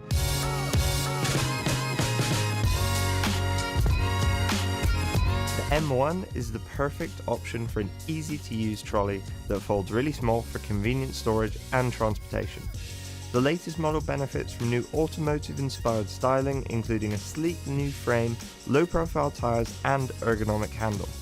It features the revolutionary new Motocaddy Click and Connect cable-free lithium battery, which automatically turns the trolley off when folded with a pop-up port to charge the battery without having to remove it. The first thing you notice is how quiet it is. Powered by a 230 watt motor and next generation 28 volt technology, it has plenty of power. It features an impressive LCD widescreen display which includes 9 speed settings to easily match your perfect walking pace, a speed indicator and a battery meter to show the remaining battery. I love the adjustable distance control feature, where I can choose between a selection of distances I want to send the trolley down the fairway, and I can just press a button and go help my friend look for his ball. There's a USB charging port for charging phones or GPS devices while you play. And if you're looking for even more performance, we also have the M1 DHC, which adds 3 extra features. Downhill control automatically regulates the trolley's speed while moving down hills, helping you stay in complete hands-free control, all-terrain tyres, and an electronic parking brake which holds the trolley in place uphill or downhill while you play your shot. All Motocaddy trolleys feature Easy Lock, which quickly connects any Motocaddy bag without a lower bag strap. Great to get you onto the course ready for your tee time. I hope you've enjoyed learning about the all-new M1 and M1 DHC models. Discover more about all of our products at motocaddy.com.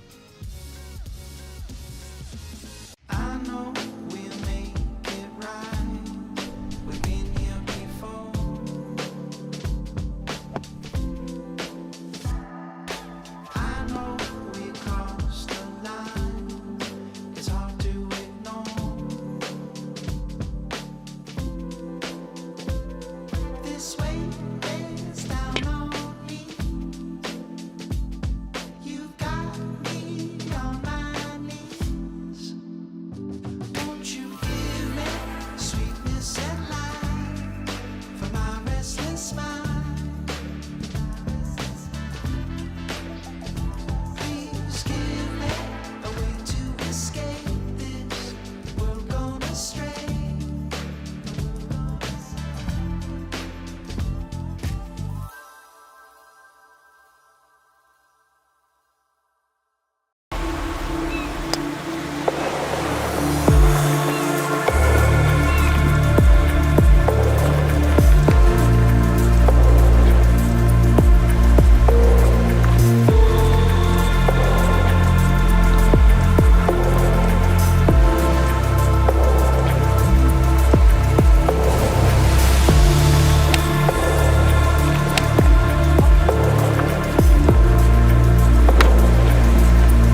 maybe a little bit more, little, yeah.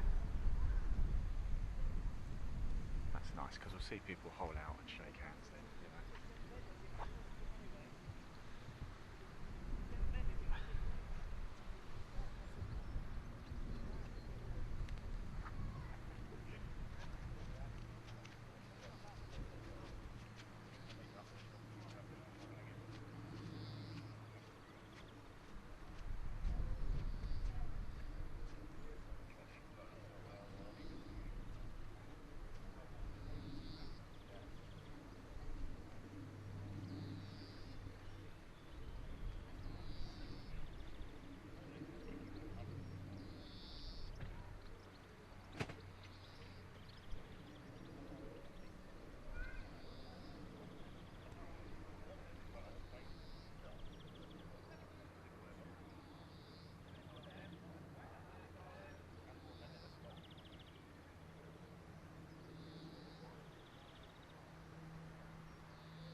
Huh?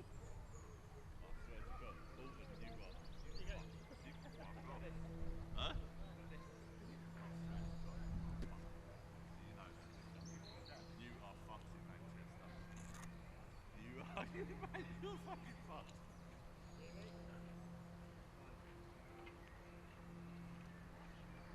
I'll give you your phone. The lasers in you,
might be able to do something not on the website for the people who play in a second event. That's my local. So we'll do you a discount. If you played in one, we'll do you a discount. Yeah. You like your car? I like my car. Feels like Ford Cougar. I've got it as a work car, but not that version. First car we've got. What is it? Hybrid? Yeah, the 2.5, not the plug-in. Just drops onto electric when it wants to. We get 50 miles per gallon. Nice colour as well. I saw it yesterday. They're limited edition ones. That's what they call grass button edition, which I don't make now. How's it in my work car? Decent. They're all right price. Yeah.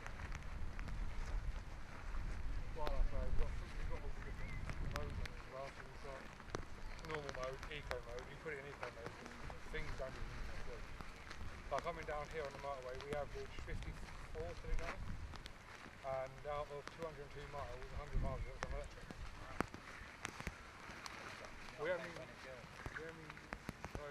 We've been going out to get dinner every day, even down to the town since we've been here, and 202 miles here, we only use half a tank fuel. They are so comfortable as well. If you have the heat seats, heat rear seats, steering wheel. Here or not? I didn't pay for it, it's on mobility. Right. So, but it do so many specs to it. If you do look into one, don't let them talk you into the Regard, which is the top of the range one. Because you know, it's top of the range, you get more on that than you do on that one. So that's got 20 on the roof. If you get that sort of on the Regard, you get 80 on the back, just for a roof. That's what mine's on mobility. They still do. I think they're $4 grand down. Put the journey down. But I had a grand down before that. I had that this year. I put $2 grand down to get the Cougar. So I had my van. I was like, I want something nice. I got the van for fishing and for golf. But I went in playing. I went and stopped playing golf in April. After 3 years out. And show today. What do you need? What do I need? Picture, are you taking a picture or the live front camera? Do we have to? Let's get a picture for. Do we have to? Why not just do it with a picture, please? Right, everybody, welcome back. We are live. Gentlemen, come on over. I've really put these two lads on the spot. You can see we're at 18 here. We're here with Dean, and we've got a very special prize for you, Dean, because you were nearest the pin at the third, weren't you? What was the distance? How close was it, Dean? Well, it was about 2 foot, I think, roughly. Did you make your two? Yeah. Well done. The only decent hole on the whole day. That wins the prize. That wins the prize, and the prize is, of course, a Motor Caddy umbrella. How appropriate is this right now as it's raining? Ashley, please do the honours. Well done. Lovely, thank you. There you go. You get a little bit of a round of applause. Dean, just before you go, tell us conditions were quite tricky out there today. Tricky is an understatement. Wind was horrendous. It seemed every single hole we played was into the wind. But it was experience, first time doing anything like this. Only been playing golf again a couple of months. So, well, congratulations. You've gone away with a nice little prize as well. Well done. Better than nothing. Yeah. Nice one. I know you want to get off. Thank you so much. Congratulations. Well done there. Good stuff. Here we are at 18. We're going to stay live now till the end, and we'll find out who is going to be your 2024 Championship of Yorkshire winner on the Trilby Tour. And some scores are looking pretty close, aren't they, out there? It's Ryan Wardle, last year's champion, who is the current clubhouse leader overall. But we do have, I know, Stephen Munzer, who's a homegrown hero here, plays out of KP, is going well indeed. So here we are, 18. I'm just going to find out what group we're in. I think this is the group before, actually, Munzers. I could be wrong, but let me go have a look.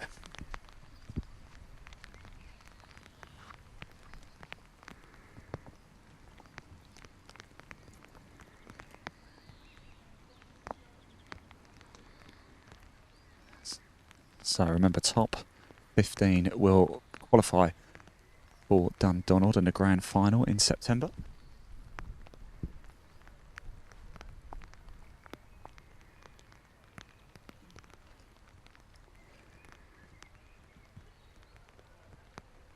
We'll find out which group this is. Now, I think I think, and it's quite possible I'm wrong, but I think this could be Scott Clark, David John. It can't be Dean Luca. In fact, this must be, having said that, this must be Simon Battersby, Stephen Monceau and Mark Fry. So I think Stephen could well be in this group, because Dean has just come off. We've just spoken to him, haven't we? Dean Lucassette, who won the nearest to pin competition on the par 3 third, winning that Motor Caddy umbrella. Congratulations to Dean. He's been playing a few months as well, blimey. Dean's got some game, hasn't he?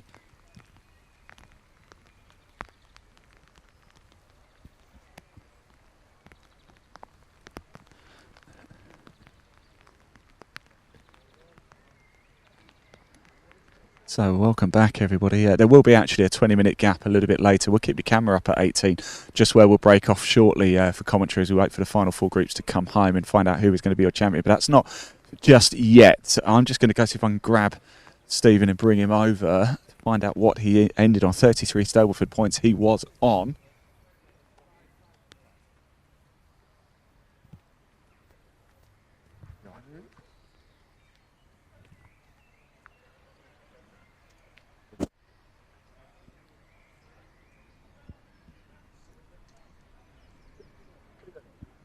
Stephen.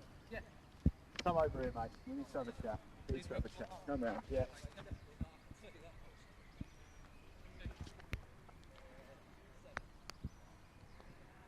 Right, we'll move a bit closer to the camera because I'm not so sure whether the audio is going to pick it up. But Stephen, of course, so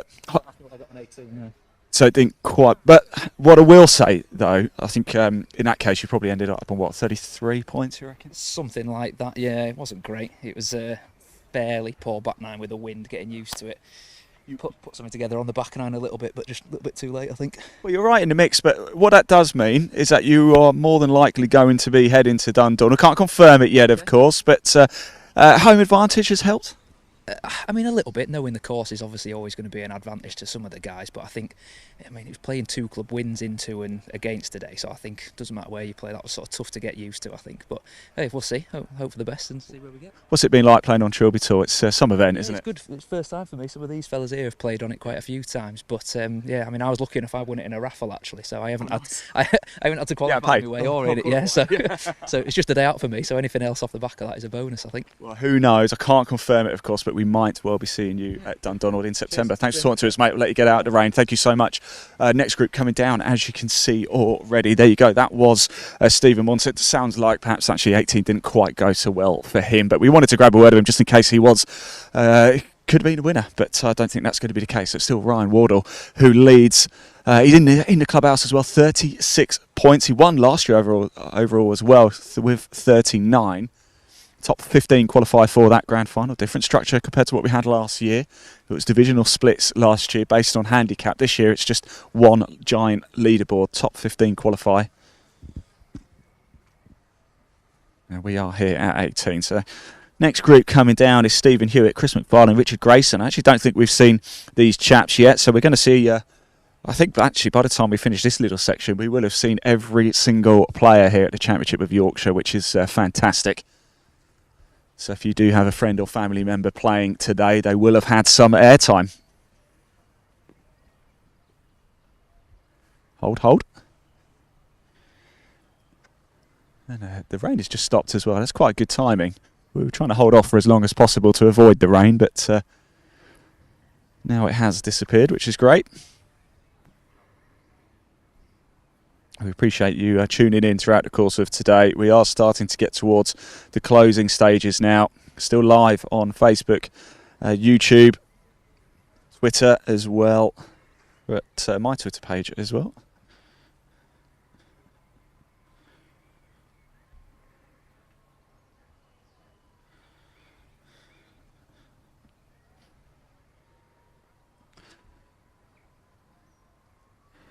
A lot of comments coming in too. Kent Nicholson says Corin Binks making par at 11. If you do want to see the full leaderboard, we do keep putting it on screen as well. I know we don't have the through holes on it at the minute. For Springs, we will have a full leaderboard for you, so it should hopefully be a little bit easier to follow. But we are here right now with the 11-20 group. Stephen Hewitt, Chris McFarlane and Richard Grayson. If you do want to access the leaderboard yourself, you can do. Head over to the Trilby Tour website. There is a link in the body of this broadcast. Give it a click, it'll take you straight through. Find out where it says tournaments and then scroll down to Championship of Yorkshire, and I think you can just access the results and the leaderboard that way. And then you can see exactly what hole. But I can tell you we're at 18. And this is the 11-20 group right now. So that will give you an indication of where everybody is. Ryan Wardle is in the clubhouse. He is the leader. 36 points so far. Is getting the job done. 3 less than his winning score last year.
So here they come. We're going to move the camera shortly as well. So we'll just let this group hole out, and then we're going to move the camera here from a couple of our partners as well.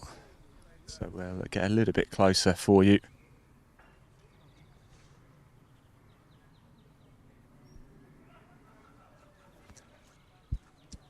But your 11-20 group coming home now. Stephen Hewitt, Chris McFarlane and Richard Grayson.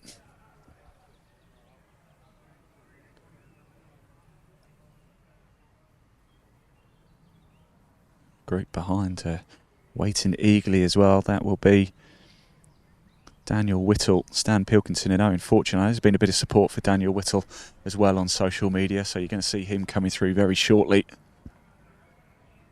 Thank you to you all for tuning in as well. It's been a mixed day weather-wise, hasn't it, here at Kilnwick Percy, just outside of York for the Championship of Yorkshire. Still a lot of moisture in the air, but conditions have improved, I'd say. I think if you went out later, certainly we had a few groups go out after midday, and that might have proved to be something of maybe a little advantage. Although Ryan Wardle did go out at 9:40 this morning, but I know Sean Heslin is still well in the mix. So is Gordon McLean, Andrew Crowe. So the final few groups, really, there could be a winner out of one of them. Or will Wardle hold on for victory? Just as the rain starts to come down again.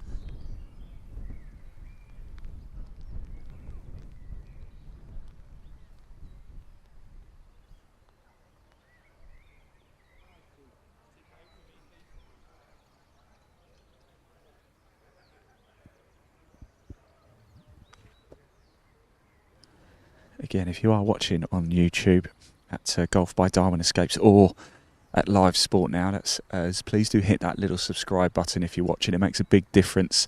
Something that you can do for free, but it makes a big difference to us. Of course, all the coverage of the Trilby Tour, you can watch it live and for free in 2024.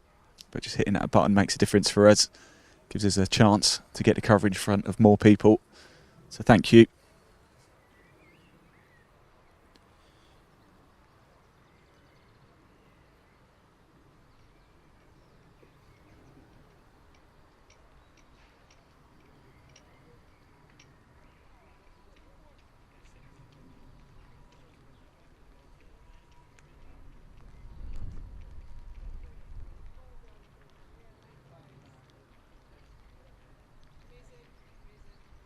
So handshakes all round for this group.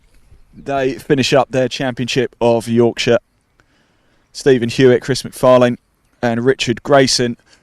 We are going to, we just heard from Dean actually, didn't we, who won the nearest to pin competition, won a Motor Caddy umbrella. But as we know, of course, Motor Caddy have got a wide range. So let's take a look, shall we, at one of their latest trolleys from Motor Caddy. And we'll move the camera for a better position. Roll, VT.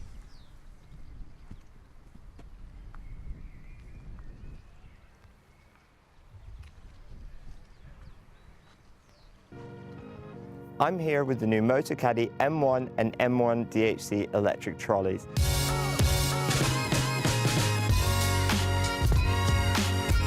The M1 is the perfect option for an easy-to-use trolley that folds really small for convenient storage and transportation. The latest model benefits from new automotive-inspired styling, including a sleek new frame, low-profile tyres and ergonomic handle. It features the revolutionary new Motocaddy Click and Connect cable-free lithium battery, which automatically turns the trolley off when folded with a pop-up port to charge the battery without having to remove it. The first thing you notice is how quiet it is. Powered by a 230 watt motor and next generation 28 volt technology, it has plenty of power. It features an impressive LCD widescreen display which includes 9 speed settings to easily match your perfect walking pace, a speed indicator and a battery meter to show the remaining battery. I love the adjustable distance control feature, where I can choose between a selection of distances I want to send the trolley down the fairway, and I can just press a button and go help my friend look for his ball. There's a USB charging port for charging phones or GPS devices while you play. And if you're looking for even more performance, we also have the M1 DHC, which adds 3 extra features. Downhill control automatically regulates the trolley's speed while moving down hills, helping you stay in complete hands-free control, all-terrain tyres, and an electronic parking brake which holds the trolley in place uphill or downhill while you play your shot. All Motocaddy trolleys feature Easy Lock, which quickly connects any Motocaddy bag without a lower bag strap. Great to get you onto the course ready for your tee time. I hope you've enjoyed learning about the all-new M1 and M1 DHC models. Discover more about all of our products at motocaddy.com.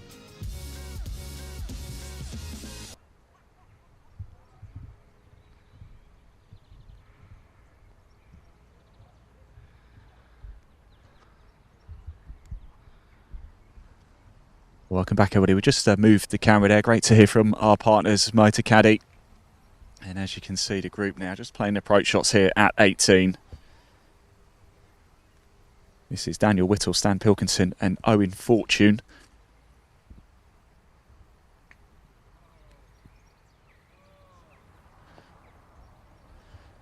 And that's going to hold. It's not going to run into the bunker. It's a big bunker just to the left of the camera position. Par 4 to finish, the 18th here at KP. 414 yards from the white markers, 387 from the reds. Stroke index 4.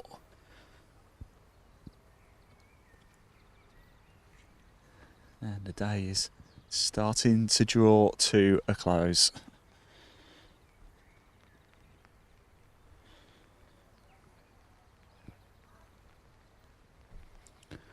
And we do have a new... Oh no, I think my one's out of date. I was just refreshing the leaderboard on my phone and well out of date. So Wardle is your leader, 36. He's in the clubhouse, of course. Andrew Crow is on 26 points. He's currently on the 14th at the minute. Gordon McLean is on the 12th with 22. David will be in the clubhouse, 35. And Sean Heslin is currently out on the course as well, 13. He's through 13. He's currently on the 14th, 24. So still all to play for here. Don't go anywhere. I think this is going to go right down to the wire. It's raining right in front of you. You can probably see the rain coming down. The brollies are up. But we do have sunshine and blue skies behind us. We're just not quite yet seeing them. So this is the group teed off at 11:30. Daniel Whittle, Stan Pilkinson and Owen Fortune here at 18.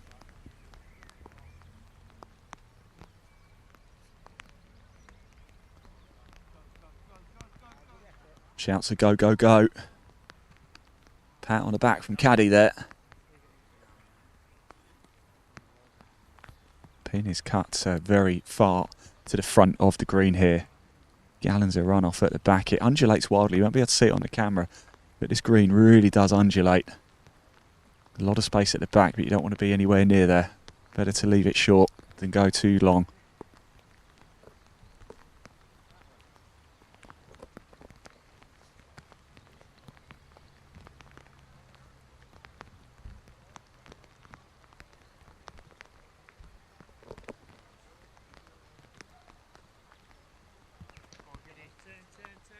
Oh, close.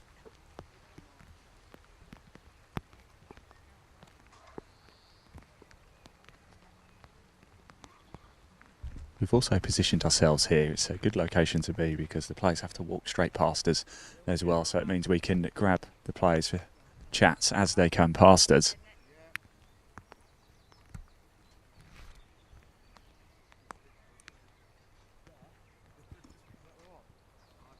Group behind, waiting in the wings as well. It's Simon Barris, Ricky Swift and Steve Hawcroft waiting to come through. I'm delighted to say I actually think the next group is the only group who haven't had any airtime yet. So once this group have come through and the next one, I'm delighted to say every single player in the Championship of Yorkshire will have had at least one shot caught on camera.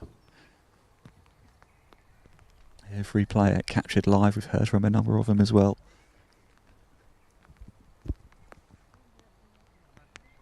Oh, lucky.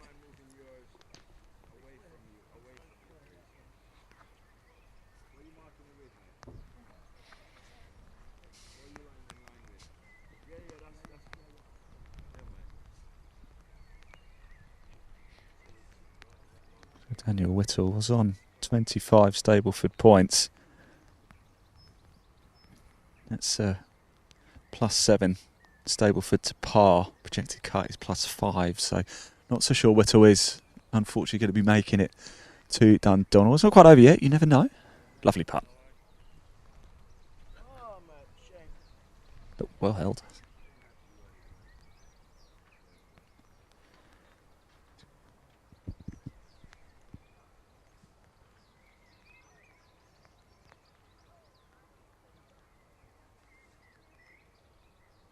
Oh, not the finish you want. Handshakes all round though. This group come home. So another trio in the clubhouse. 11:30 tea time. Daniel Whittle, Stan Pilkington and Owen Fortune. I don't think any of this group actually, unfortunately, will be making it to the grand final though.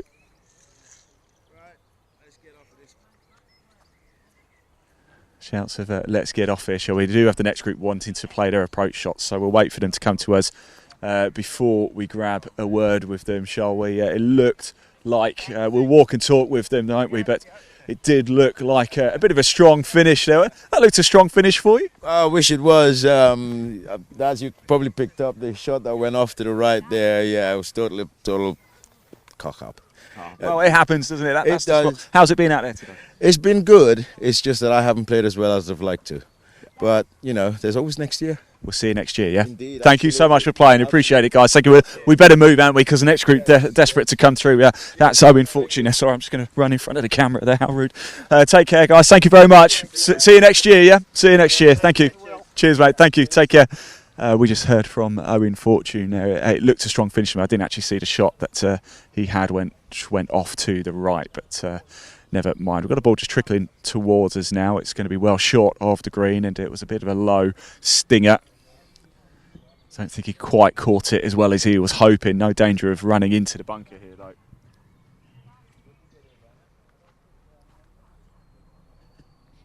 So this is now your 11:40 tee time. Simon Barris, Ricky Swift and Steve Hawcroft coming home. There's only 6 groups left now to finish up, and we could have a winner from one of the final 3.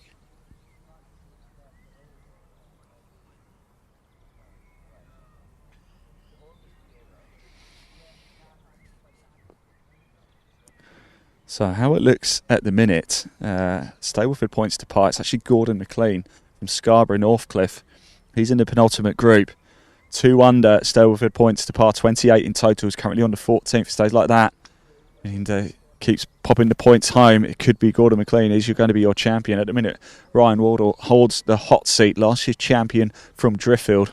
36 points in the bag. Dave Wilby is currently in 3rd place. He's in the clubhouse as well on 35 Stableford points. Remember, top 15 qualify for the grand final taking place at Dundonald Links in September, the end of September. So one thing we know is Ryan Wardle will definitely be heading, as will Dave Wilby.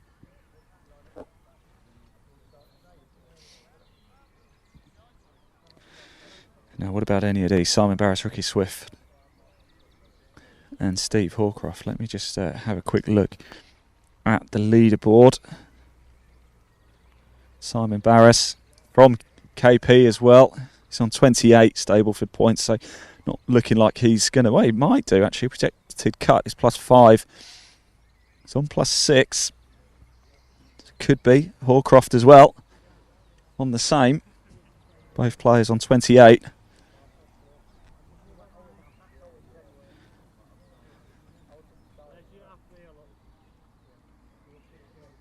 Ricky Swift, it's not quite been Ricky's day, unfortunately. He's on 18 Stableford points, so hope he's had a good day playing out here, but he won't be heading to the grand final. When the sun does decide to come out, it's actually really quite warm. It's very, very pleasant. We just haven't seen enough of it throughout the course of the day. So this is an interesting putter from there. It's going to be short. Uphill there. Needed a little bit more. Needed an extra Weetabix on it.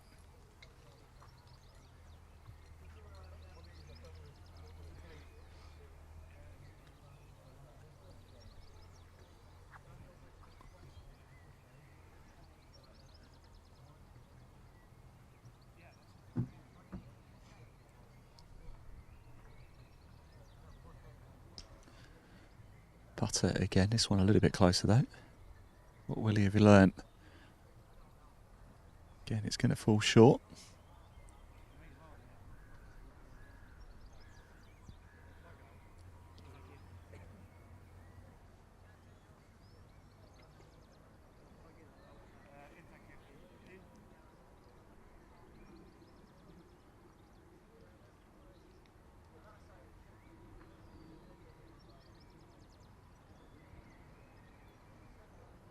Just on the edge of the green, uphill. We've seen two left short already. Well weighted, but line was off.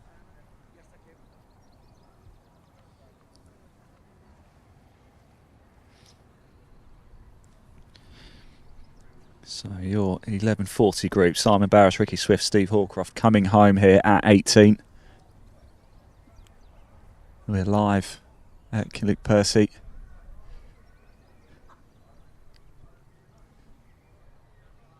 It's the Championship of Yorkshire, the first major event on the Trilby Tour in 2024. Oh.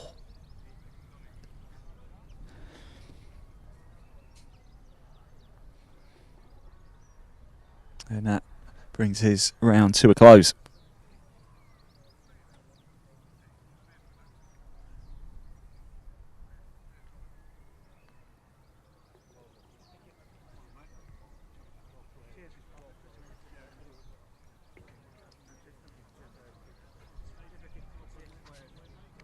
Well, handshakes all round for Simon Barris, Ricky Swift and Steve Hawcroft. Let's see if we can grab a word with one or two of the players as they just make their way off. We've positioned ourselves here on purpose, so they really have to come and talk to us. They can't escape. Part of the Trilby Tour experience, live coverage as well. Brought to you by us, Live Sport Now. We're on our YouTube channel as well. If you're watching there, please do hit that subscribe button. If you just love sport, we are the place to be. They're going to come this way, actually. I wonder if I can grab somebody for a quick chat. Let's see. Let's jump in and have a quick chat, shall we? How was it out there today? Really good. My home course. Yeah. So look, great condition, fantastic. A little bit of rain sometimes, but my caddy got me round, and great company. We've had some fun. It really is, isn't it? Of course, home advantage for you then. Does it often play like this? What are conditions normally like here? They're always great, but the greens are like slick and fast at the moment, and we'll always have some wind here. Yeah. So, but yeah, fantastic conditions, and we're on the borderline, I think, somewhere. You were very close, actually. I think you were +6, weren't you, coming out? I think cut was around +5. So we'll find out. I can't confirm it for you, sir. Some bad scores out there. Those guys, we might see you in Scotland. You never know. Those guys, take care. The bar is waiting, lads. Go on. The bar is waiting. Right, next group coming through already. Thick and fast. Simon Barris, Ricky Swift and Steve Holcroft heading home. And now your 11.50 group. Mark Taylor, Paul Altree and Sean Roberts are now making their way up 18. Including this one, just 5 groups left to come home. There will be a little bit of a gap, I think, after this group. So we will leave the camera here at 18, but we'll pop the leaderboard up after this one. Hear from our partners as well. Whilst we wait, there was a 20-minute gap in the break in the tea times, just to give the starter a bit of a break. We will, of course, come back for the final 4 groups after this. 12-10 group with Joseph Blanche, Stuart Little, Sean Heslin. Sean Heslin's right in the mix as well, isn't he? We want to hear from Andrew Crow. He's in the 12-20 group. We want to hear from as many players as we possibly can. We definitely want to hear from Gordon McLean, because at the minute things are going well for him. Teed off in the 12-30 group with Jimmy Barsley and Corin Binks.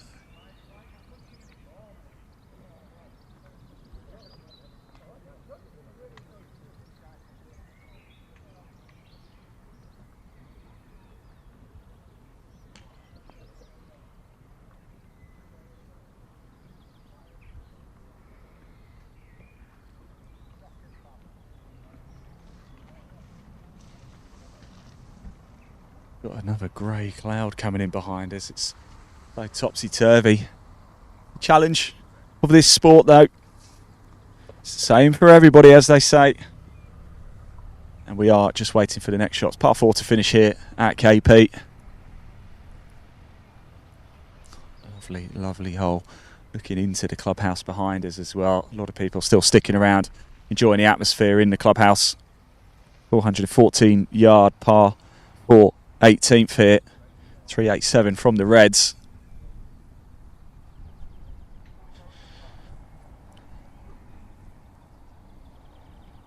So at the minute it's looking like our 2023 champion of Yorkshire, Ryan Warder, will be qualifying for that grand final. Top 15, of course. Different structure to last year. It's just a straight leaderboard this year, played to handicap. We had divisional splits last year, and of course always learning better ways to do it, and I think this is probably the best way of doing it.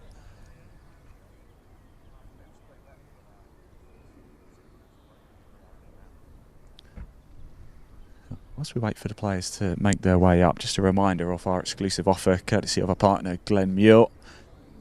If you shop today online at glenmuir.com, you can get 10% off if you use the code Trilby10. That's Trilby10, and that is the number 10, 10.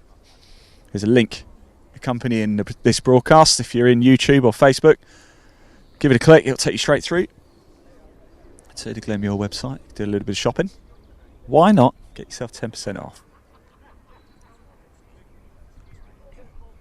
And here they come. Up 18. Mark Taylor, Paul Altree and Sean Roberts. Course has played long today. 6,224 yards from the whites. And let's have a little look to see where these chaps are, shall we? Are any of these guys in the mix? Well, Sean Roberts is on 30 Stableford points, currently tied 9th, and looking good to make the trip to Scotland. Might need to put a couple of points on the board here. Paul Altree is 28 points, 6 over. Projected cut is 5. And we're looking for Mark Taylor. Did I miss him? Did I skip over Mark Taylor? Apologies if I did. Mark Taylor, 7 over, 27 Stableford points. Might be a little bit of a stretch for Mark Taylor. He's going to need something special here at 18.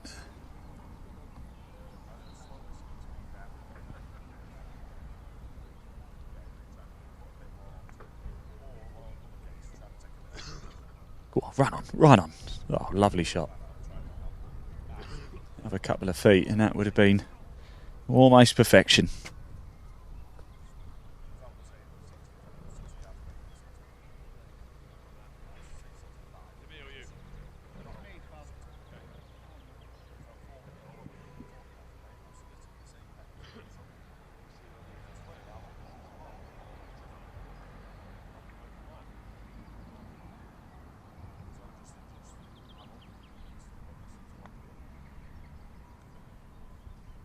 What?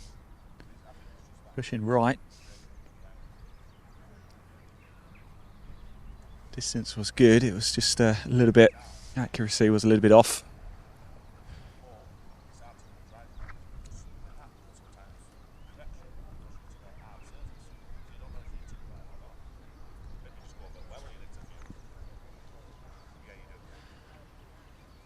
And a short chip there, unfortunately, falling well short of the green. Still work to do over that side. So that once this group do come home, there will be a little bit of a gap. I reckon a good 10-15 minutes or so before we do see the next group. So we will go to a short break. We'll still leave the camera up here so you'll be able to see, keep an eye on things, but we'll pop the leaderboard up for you as well. We're going to hear from our partners, Motor Caddy, Sunderland of Scotland, and of course Glen Muir. I hope you've enjoyed the day as much as we have here. Big thank you to Aaron Cox, who joined me on co-commentary for the morning stint. Do go back and check out some of that. See some of the opening tee shots today as well.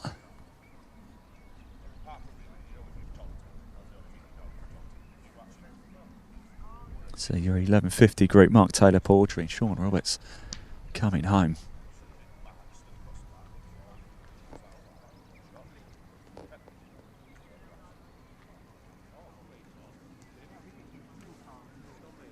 Again, distance was good, the line was off.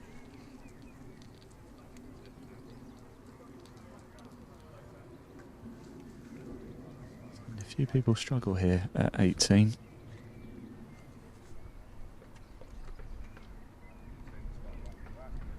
Par 4, stroke index is 4, 414 yards, 4 is the theme. Except it's the 18th and not the 4th.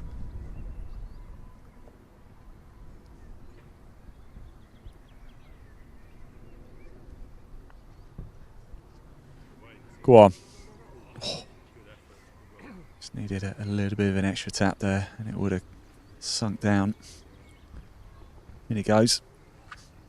So after this, just 4 groups left. That leaderboard is lighting up at the minute.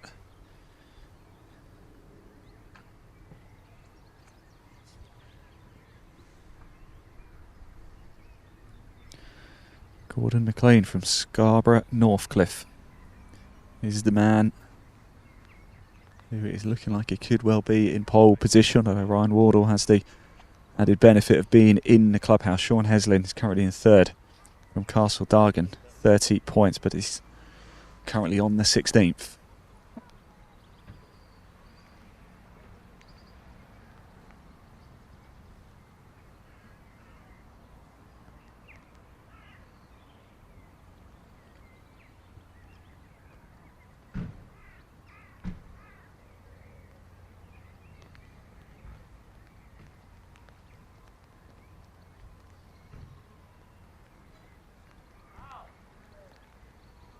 Rain starts to come down again.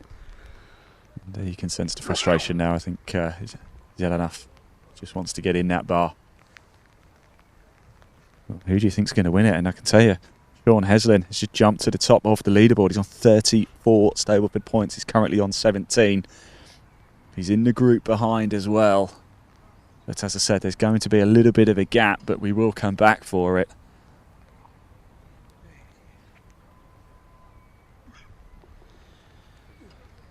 It drops, so there we go. Another group home. There's only 4 left to come. That's Mark Taylor, Porter and Sean Roberts. Their Championship of Yorkshire is over. We wait with a bated breath to see if any of these 3 gentlemen will be making it to the grand final at Dundonald Links at the end of September. Handshakes all round. It's what we like to see. It's been a cracking round. It's been a cracking day. But it is not over yet. The drama is really just starting to unfold here. A number of players in the closing 4 groups have got a big opportunity to take the crown. Ryan Wardle looking to defend it. But Sean Heslin, Gordon McLean, right in the mix. Stuart Little himself is in 7th.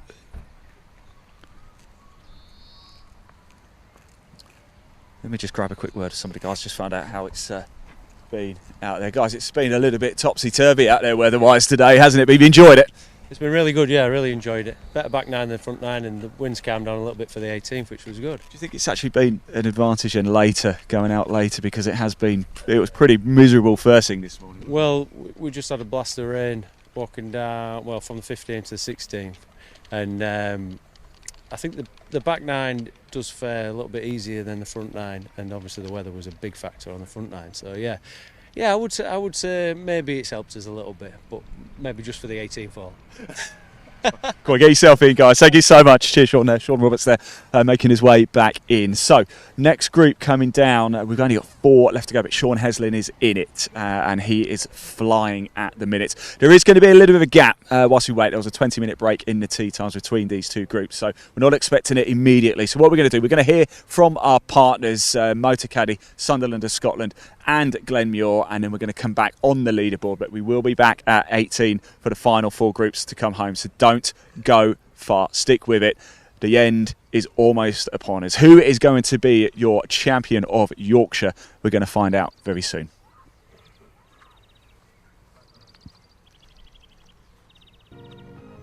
I'm here with the new Motorcaddy M1 and M1 DHC electric trolleys.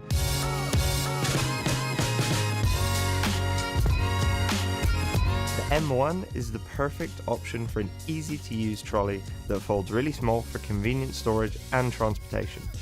The latest model benefits from new automotive-inspired styling, including a sleek new frame, low-profile tyres and ergonomic handle.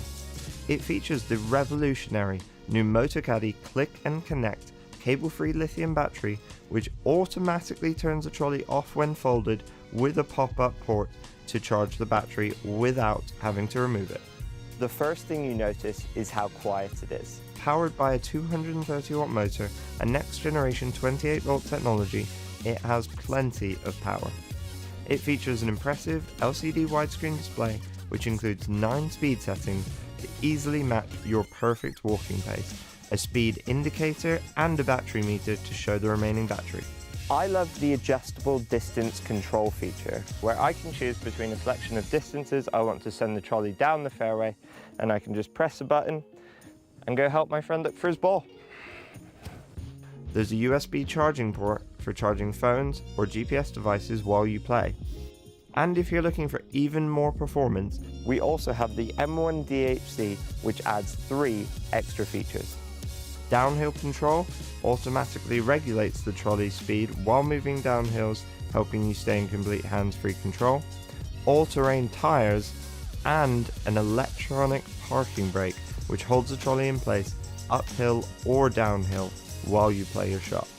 All Motorcaddy trolleys feature Easy Lock, which quickly connects any Motorcaddy bag without a lower bag strap. Great to get you onto the course ready for your tee time. I hope you've enjoyed learning about the all-new M1 and M1 DHC models. Discover more about all of our products at motorcaddy.com.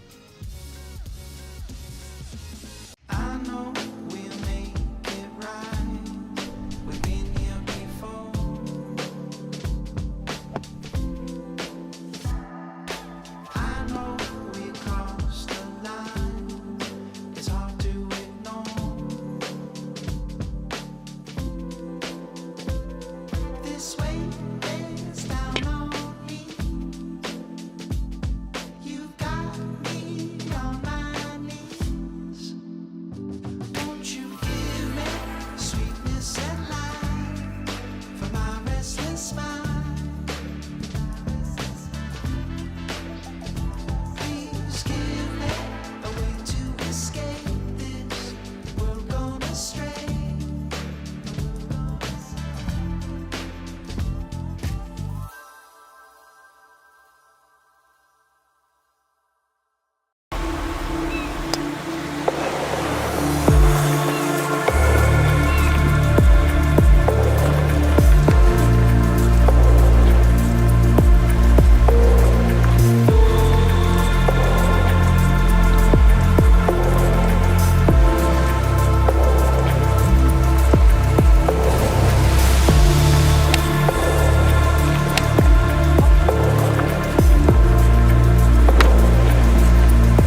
I can't think of this, unfortunately. That's one of the things that would be useful if I could do that sort of thing, but yeah.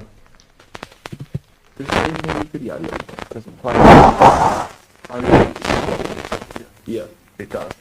And is that the last one it plays? Yeah, I've literally just finished it. Okay, so when I started out at the end of the broadcast,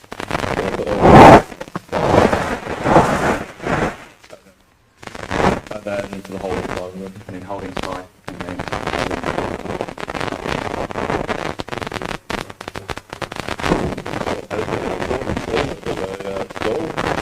just Toby. He got the -2. Where's that McLean? Is he he's finished an ultimate group, no. Oh yeah, he's on 15.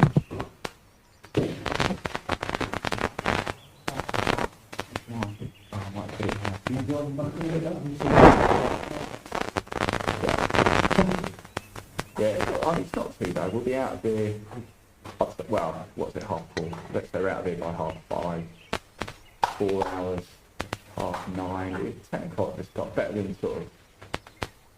I could stay, but then tomorrow I'd regret it tomorrow. You know. I don't think that ruins the next day.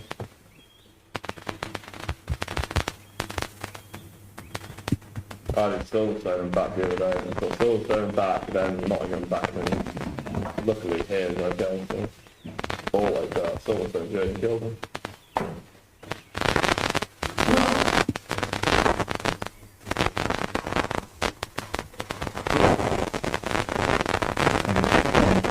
Yeah, they're on 18, well they just put in their score for the 17, so cold. So as soon as Sean's back, he's going. Yeah, he's just dropping things off to the car.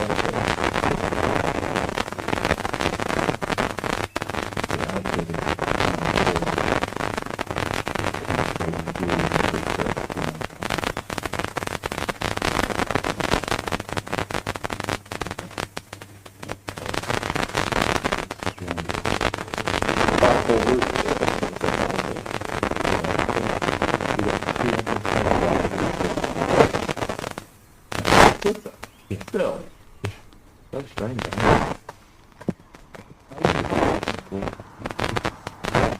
How you doing?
I've made the way back down.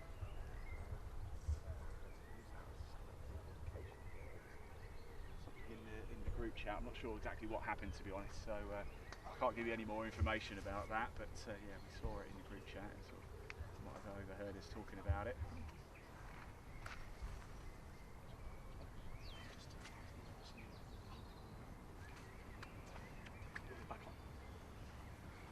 Back everybody, I'm here again. I don't know if you just heard that, so we're just having a quick chat. We were chatting up there, I think you might have heard it as well. There was a spicy altercation. So we heard, we just got a note in the group chat. When we do these broadcasts, we have a group chat between all of us in WhatsApp, and we actually use that quite often as a broadcast phone to communicate. And yeah, I'm not sure what the altercation was though. I think it was down at 11 a little bit earlier. I'm not sure what groups are involved, so I'm not sure what hole it was. I'm not sure what groups either, but what I do know is that in this group, your 12, 10, Joseph Blanche, Stuart Little and Sean Heslin. The sun comes out as well, and Sean Heslin is a man on a move. The leaderboard is chopping and changing. It's full of drama here right at the end. Thank you to everybody for commenting and getting in touch with us throughout the course of the day. I hope you've enjoyed the coverage as much as we've enjoyed bringing it for you too. Now is the time to stay in.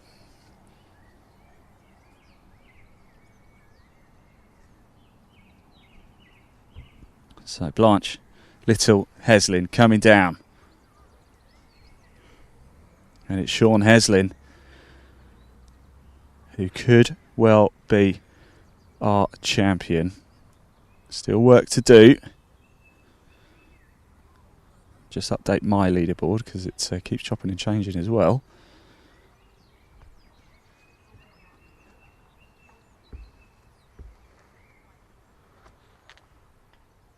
So Heslin's on 35 points as he starts.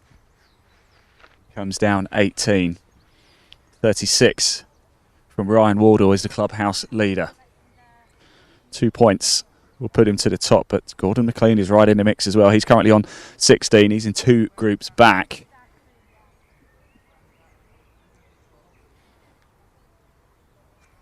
Stuart Little's going well in this group as well. He's currently 5th. He's on 33.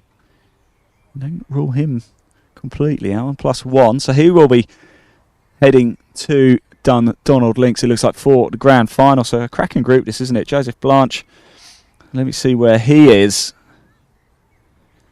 He's on +6, so he's got a chance. 28. So what are these three? Could be heading to Dundonald. 15 make it, of course. But someone's off to the trees. Find out who that is as they get a little bit closer.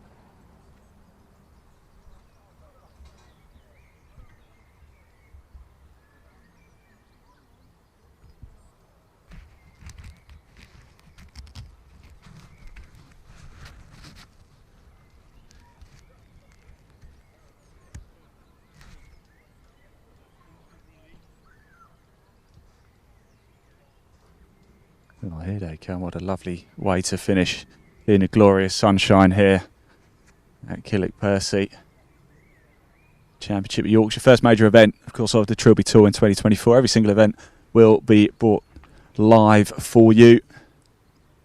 We go to Springs in Oxfordshire next month. Then we go to Saddleworth outside Manchester. And then it's our Scotland double header in September. We go to Dundonald Links for the Championship of Ayrshire.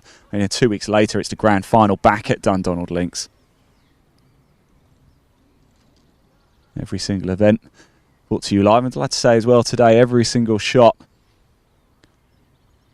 we have covered. We'll tot them up actually and find out exactly how many shots we've caught today. I'll be interested. But every single player has had some airtime as well. I'm delighted to reveal that. So first group went out at 9 o'clock this morning.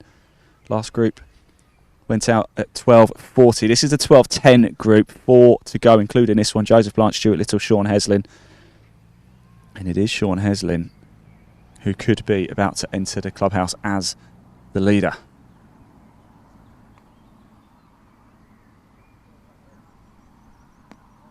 Oh my word. What a shot.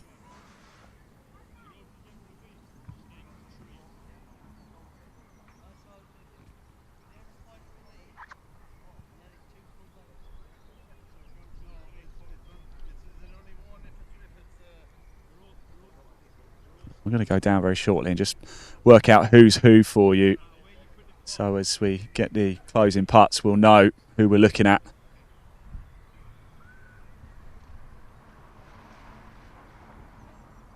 I'm sure a lot of you probably already know. Show a bit of love on the social media channels as well. Live Sport now on YouTube and Golf by Darwin Escapes. Hit that subscribe button as well to make sure you don't miss any more of the Trilby Tour in 2024. We're in the trees here, look. Difficult shot, up and over surely.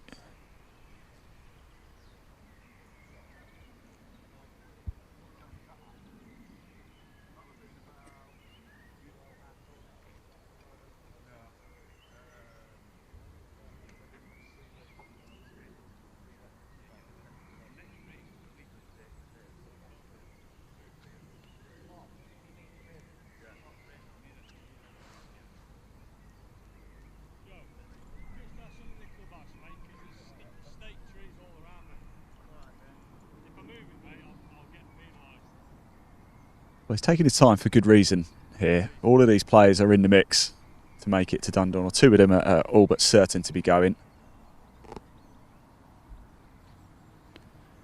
Joseph Blanche has a chance. Objective cut is still +5. He is 6 over, 28 Stableford points. 39 was the winning score last season from Ryan Wardle. Conditions were a little bit better then. We were here for it up at KP. And Ryan Wardle will be heading to Dundonald this year as well. He's currently sits third. He's in the clubhouse on 36 points, level par, Stableford points to par.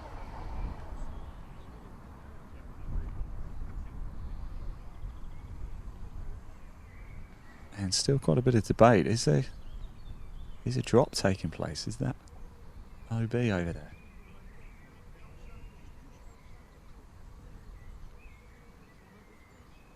Next group are making their way up. 18 as well. That's Adam Nottingham, Kevin Basie and Andrew Crowe. And of course Andrew Crowe was going really, really well at one point. In fact, at one point he was top of the leaderboard for where he was out on the course. He has dropped down to 16th, actually +5, 29 points. So a little bit of work to do for Andrew Crowe as well to make it. Surely a couple of points or a point might well do it here. What is going to be enough? Simon Battersby and Nigel Petch currently on 31 points. They're close to the bubble. Andrew Crowe on 29. Still in at the minute as it stands, but there's still 4 groups, including this one, to come home. So twists and turns right at the sharp end and right at the cut mark.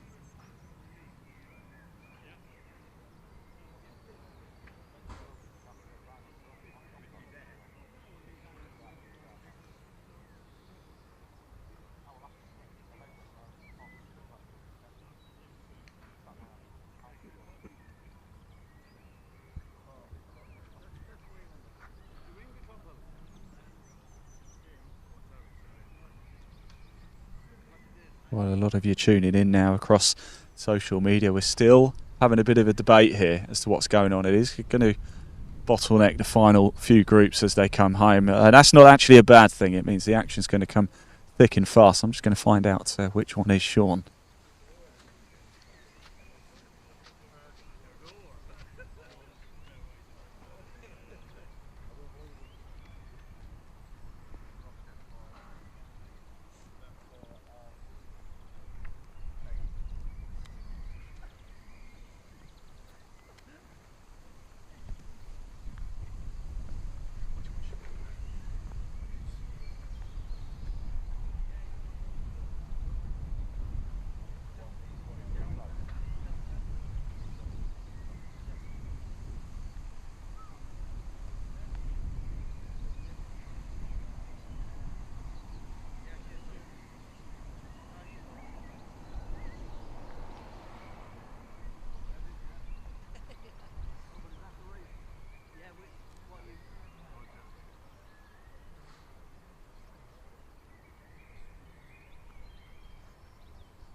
I just gave Sean Heslin's caddy the fright of his life there. So I went down. I don't know if you saw it on camera, but I didn't mean to sneak up behind him. I was absolutely terrified, as I was there. Sean Heslin, though, was the man who put it close, and that would be for a 4. So we think if he holds this, it will probably be enough for the win, but plenty of pressure. We're seeing the ball just come through now. It's going to be well short. Not too much more you can really do from there. Maybe been a little bit disappointed not to push it on a little bit further, but Sean Heslin just bending down to our right, lining himself up, and it could be a crucial part. Of course, there's still 3 groups to come home. Nothing confirmed just yet, but Sean Heslin can really put himself in the driving seat here, and he could be our champion of Yorkshire. I'm trying to stay too quiet. I don't want him to hear. I don't want to put any unnecessary pressure on him. He's on 35. If he knocks this in, it could be, I think it might well be worth 3, so that would take him to 38. I'm not so sure anybody's going to catch that, although I say that, Gordon McLean is on the move.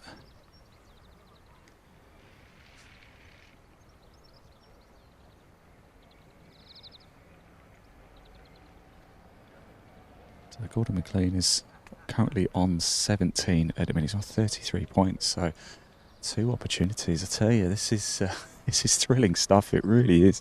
It's going to go right down to the wire here. And Sean Heslin is quite a nervy weight.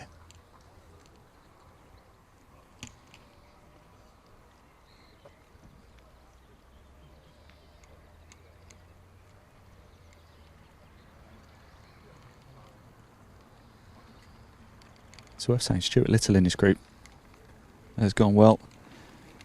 He's on 33, plus 1 Stableford points to par, so it does look like he's going to be heading to Dundonald Links for the grand final. Putter out. Go on, short. It's been a bit of a hole to forget here. But not for Sean Heslin. He's just marching across. He's all in navy.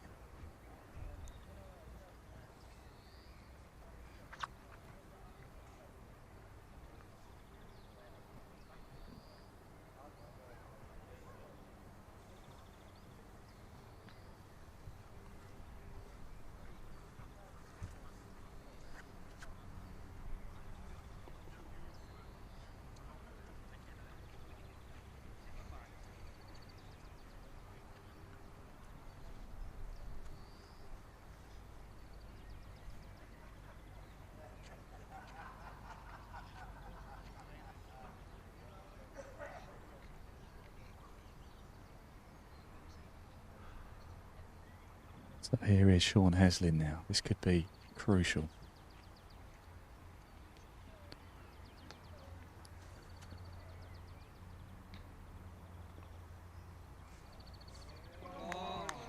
That could be the moment. Could be. Nothing confirmed. 3 groups still to come home after this. But Sean Heslin has just holed. And I think he knows it could be important.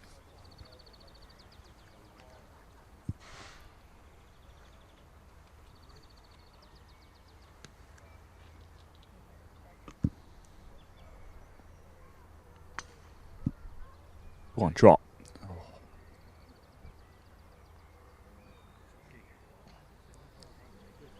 And it is handshakes around. A group behind are waiting to come up, but I'm going to go grab Sean and have a quick chat with him in case that was enough to get the job done. Let's just wait and see. As I said, nothing confirmed yet. We still have a few groups to come home, and Gordon McLean is flying as well. I wonder which way is he going to go. Typical, he'd go the long way this time, won't he? Let me see if I can just grab Sean very quickly, shall we? He's got a smile on his face. He's got a big smile on his face. Sean, that was pretty impressive stuff right there. Do you know how important that could be? Could be. Nothing's confirmed yet. In and around it, but you put yourself in there. Yeah, exactly. Yeah, so it's a hard par 4 that last. So it's a good finish. It's a great finish. It looks like whatever happens, you're going to be heading to Dundonald Links, but that could be enough to get it done. You enjoyed your day? I had a great day and great company, great caddy. The local knowledge. I just gave I gave you the fright of your life a minute ago. It was he kept helping me big time. Where to go and where not to go.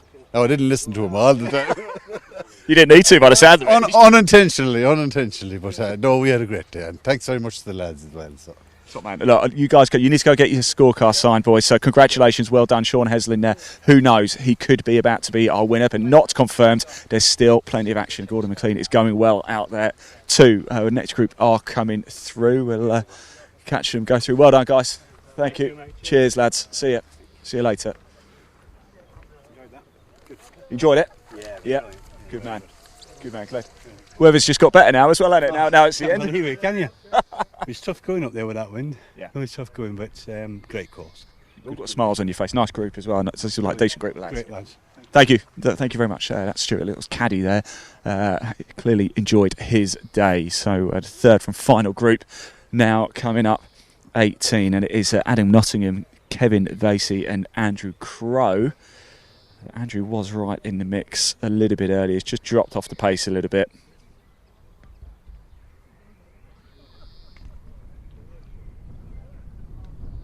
So Heslin, he does sign 38 points. Sean Heslin is our new clubhouse leader.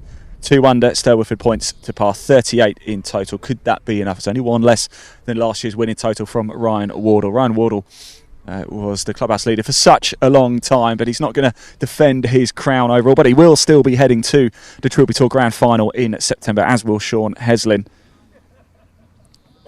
Stuart Little signs his card as well, 33 Stairwoodford points. He's currently in 6th, so it looks pretty good for him that he will be also heading to Dundonald. What a finish this is proving to be. Nobody has run away with this.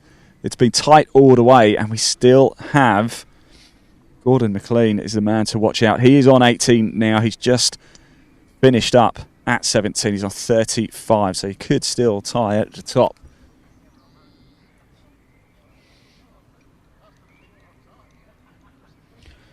And Adam Falkingham is not out of the picture either in the final group too. He's on 30. He's currently on 17 at the minute.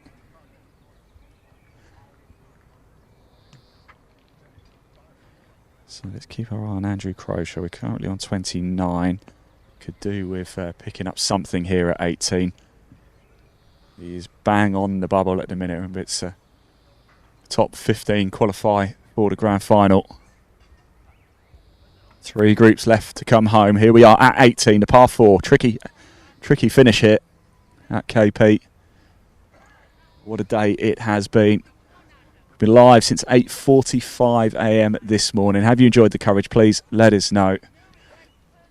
We really hope you have. New graphics for this year. A couple of things we'll certainly tidy up for the Springs, but I think I've certainly enjoyed it. It's only going to get bigger and better from here next month. The Championship of Oxfordshire at the Springs Resort and Golf Club will be there for that one too.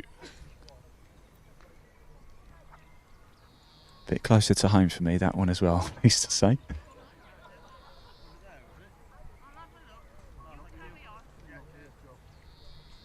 Thought I just heard an ice cream van or something then.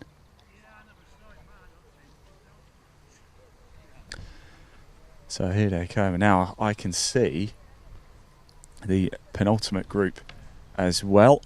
They are about to tee off. Jimmy Barsley, Gordon McLean is somebody we really want to talk to, and Corinne Binks as well. Every single player today has had coverage. And this group of Adam Nottingham, Kevin Vasey and Andrew Crowe about to finish up their Championship of Yorkshire. So Andrew Crowe, this is important. 29 Stableford points. He's right on the bubble.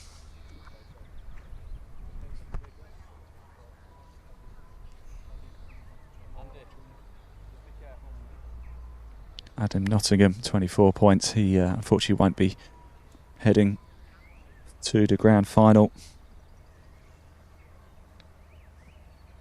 And Kevin Vasey had a Filey. He's on 21 plus 13 Stableford points to par. So it's really all about Andrew Crowe in this group. Go on.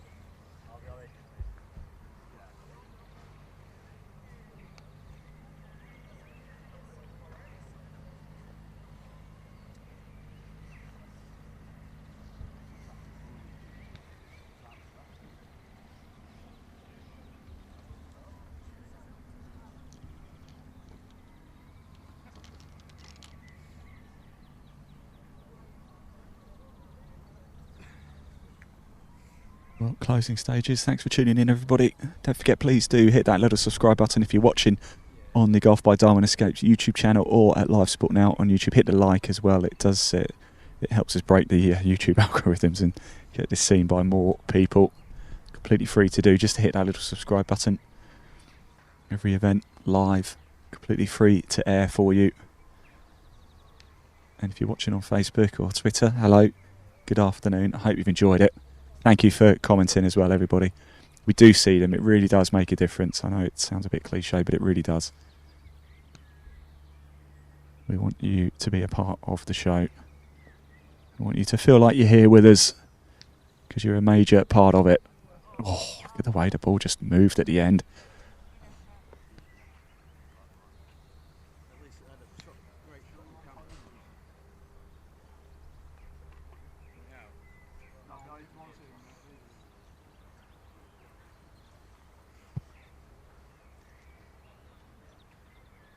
It was Adam Nottingham there in the white shirt and black trousers. Heard from him a little bit earlier. And down at the 6th. Feels like a long time ago now.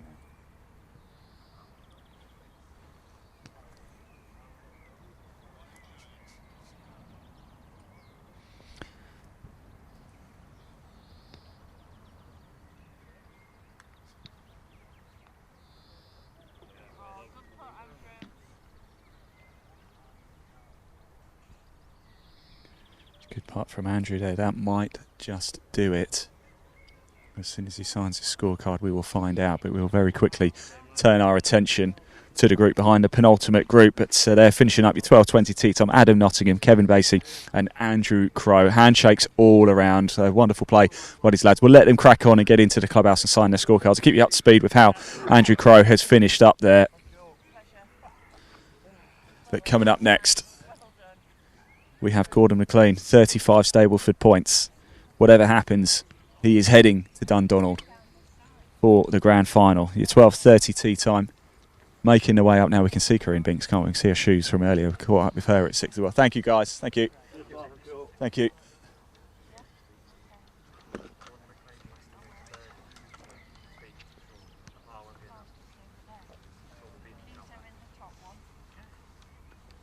So we're just hearing from here. Gordon McLean needs to make a birdie here. Par won't be enough. If he pars it, he goes to 38 points as well. But Sean will beat Gordon on countback, so it has to be a birdie for Gordon if he's going to become champion. It does look like it's going to be enough. 38 could well do it. It's not over yet. This is sport. It's what we love about sport, isn't it? Anything can happen. Don't go anywhere. Stay here. We've got 2 groups remaining. And the winner could be in this one right here, right now. Sean Heslin, we've just heard from him. He's in the clubhouse. He's your leader, 38 Stableford points. Gordon McLean needs a birdie here at 18 to be the winner.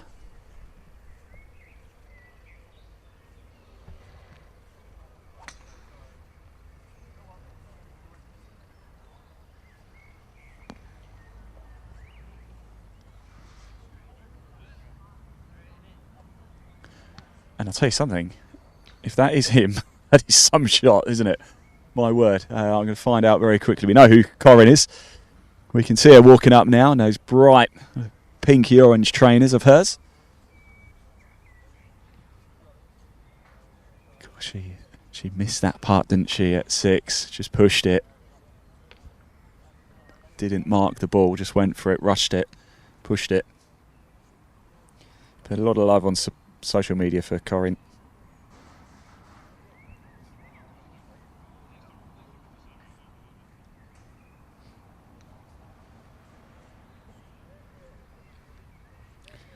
And certainly in the conversation as well. Of course, Corinne from Crookhill Park. She's on 30 Stableford points. Projected cut is +5. She's on 4 over.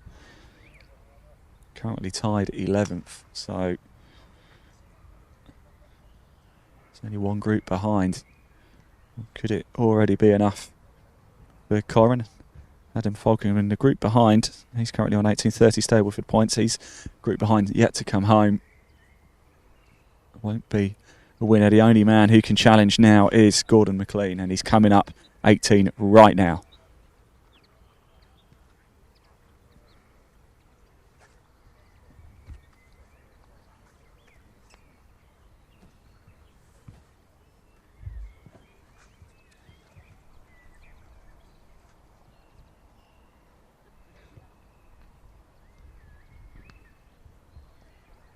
we're not certain, but we think this is Gordon now in the Aqua Trilby Tour shirt.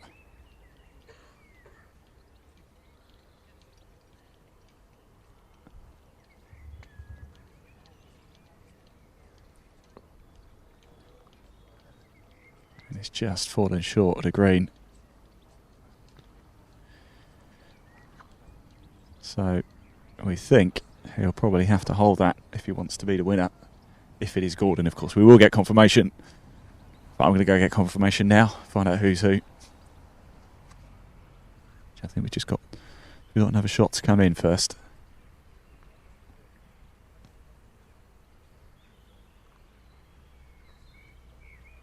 No, we haven't. I can see all three, actually, yes. Yeah, let me make my way down and just get a lay of the land for you. If you are just tuning in, who's who in the zoo.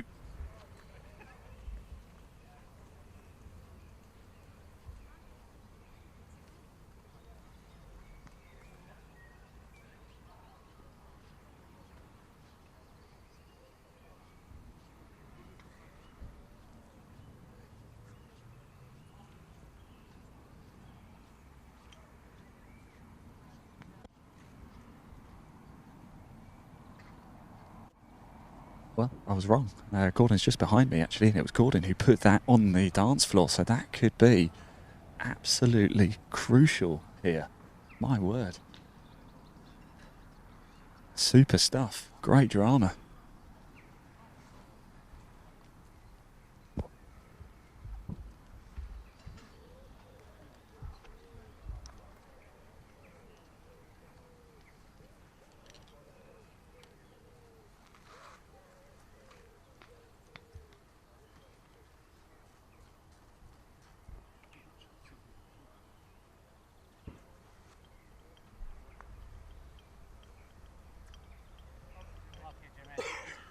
That's Jimmy actually had confirmation it was Gordon who put it on the dance floor there. So, birdie to win.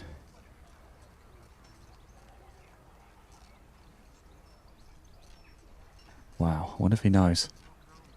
I'm sure he does. Whatever happens, he's heading to Dundonald in September, but what a putt this is. It's Corin to go first.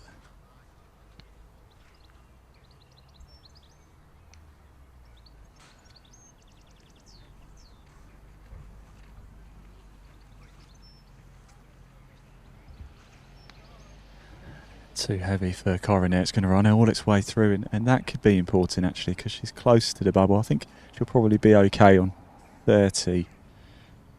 Looking at the leaderboard here. She's tied 11th from the top 15. Make it. There's only one group still to come home. Just looking through Mark Fretwell, Adam Fogham, Leslie Savage. Adam's already in the top 15. Leslie Savage is unlikely to make it. He's on 27, 7 over, really 2 from the cut line. Mark Fretwell, 6 over. It's too many below, I think. Yeah, I think Corin is going to be qualifying for the grand final. So here we go. This, to become the champion of Yorkshire on the Trilby Tour, has to go in. Gordon McLean. Par isn't good enough. Sean Heslin will win on countback if this does not go in.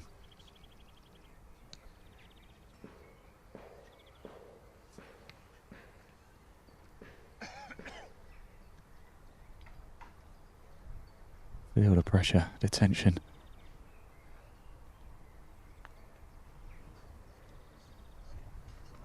He knew it. He's going left and he's actually got a tricky putt there. Very tricky putt for par here. So, Sean Heslin. He is going to be your champion of Yorkshire on the Trilby Tour.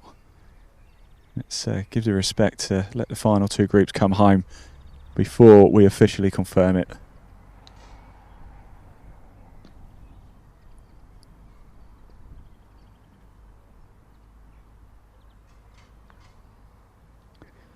Go on. Oh, I think that would have been to tie at the top as well, but he will be heading to the grand final. It's been a wonderful effort from Gordon McLean. Not quite enough to claim the title, but he might get his revenge in Scotland in September.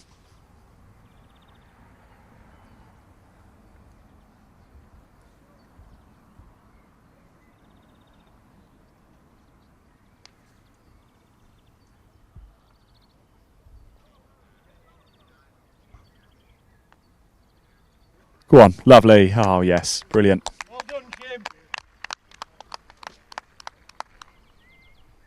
Great way to finish. And here is Corinne.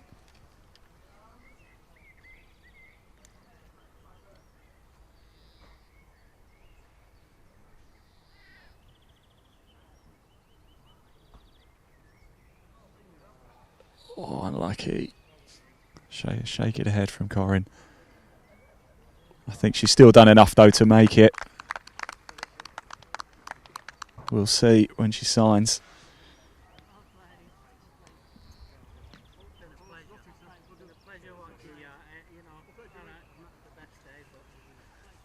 Well, we'll let them do the handshakes. We're going to have a chat with Gordon, aren't we? Your final group coming through. We will see them home as well. So stay with us and we'll get official confirmation of who is your champion of Yorkshire. It's unconfirmed yet, but it looks like it is going to be Sean Heslin. Just wait for everything to get in case there's any infringements or anything change. You just never know, do you, in sport? Don't never go too soon. Let's grab a word with Gordon as he makes his way up. Gordon, if you play so well, I'm going to have to come and talk to you. So, I'm sorry about that. But do you know that would have been a putt to win it? I didn't know. It wouldn't have made much difference. I didn't want to say anything when you were still out. I mean, last hole sort of, I'd been driving well the whole game. In fact, shall we? Shall we? Been driving well the whole game. Only missed a couple of fairways, but still good tee shots. And then stunning last tee, just topped it.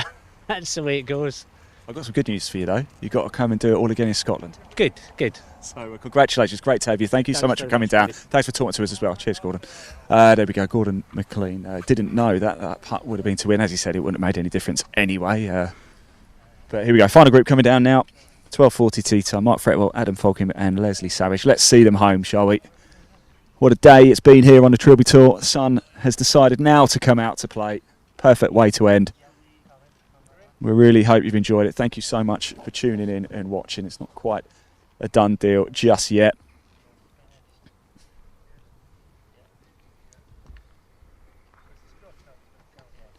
But in this group, Mark Fretwell is on 6 over, 28 Stableford points. 6 over.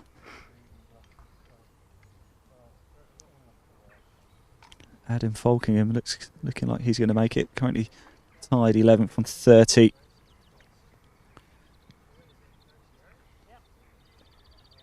And Leslie Savage, 7 over. Of course, Leslie plays here out of KP. Knows the place.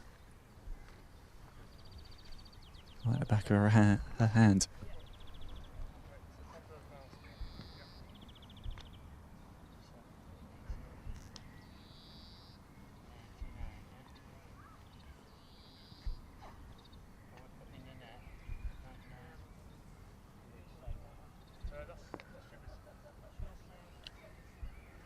Just pushed off to the left.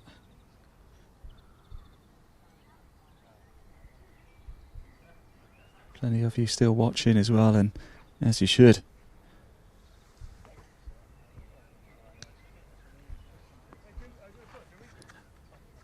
And I've just had a look at the updated leaderboard and got a little bit of real disappointing news. It looks like Corinne may well have just missed out. I thought she would have been okay.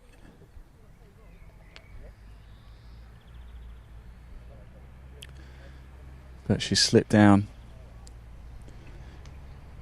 I think she might miss out. Unconfirmed, of course. Let's hope she can get in. But if you do want to find the full results, of course, do head over to the Trilby Tours website after the broadcast has finished, of course, for the full rundown of all of the results. But what looks like we can pretty much confirmed, 99% confirmed, that it is Sean Heslin who is your champion. Congratulations to him. We heard from him as he came off. He is the winner from Castle Dargan. 38 Stableford points. Sean Heslin is the winner of the Championship of Yorkshire on the Trilby Tour.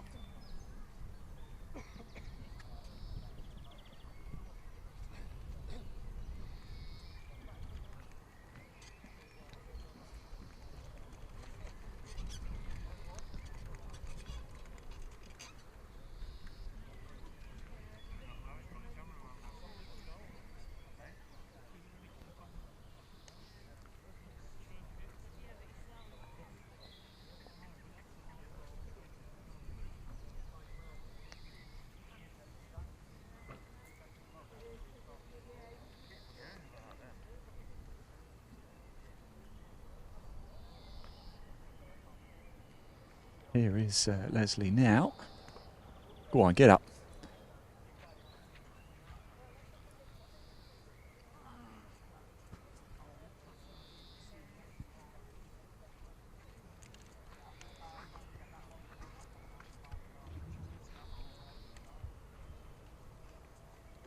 Well, it's been so worth the trip up north as it always has. Big thank you to Aaron Cox, who joined us a little bit earlier in the morning session on co-commentary. Been very much missed this afternoon, of course. But we've had these wonderful players to keep us company, and you, of course, at home or at work or on holiday, wherever you are tuning in and watching. Thank you so much. Just one last thing, of course, if you could just hit that subscribe button on YouTube, Golf by Darwin Escapes or Live Sport Now, whichever one you're watching at.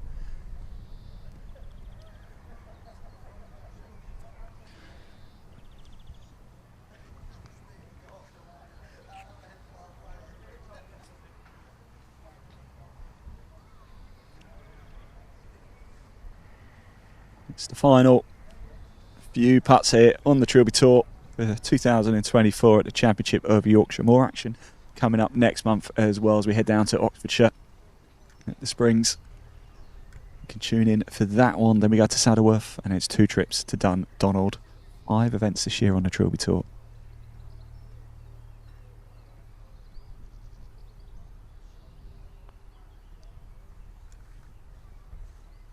Oh, I thought that was going to make it. He did as well.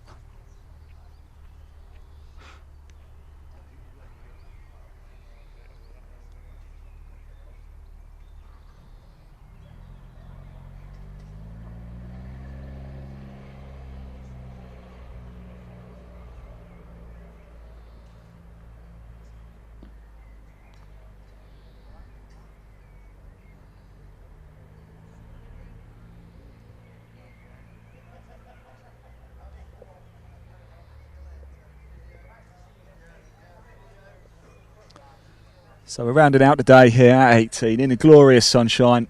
Finally, the sun has decided to play its part.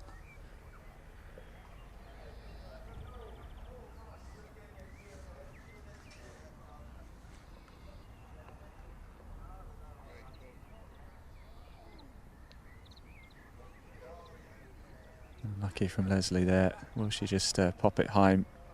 She will. So Leslie's round is done and dusted.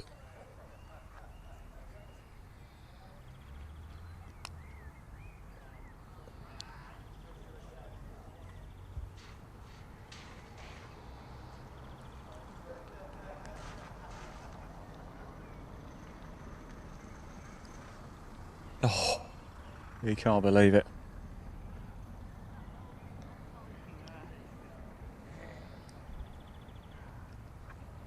And this could be it, the final shot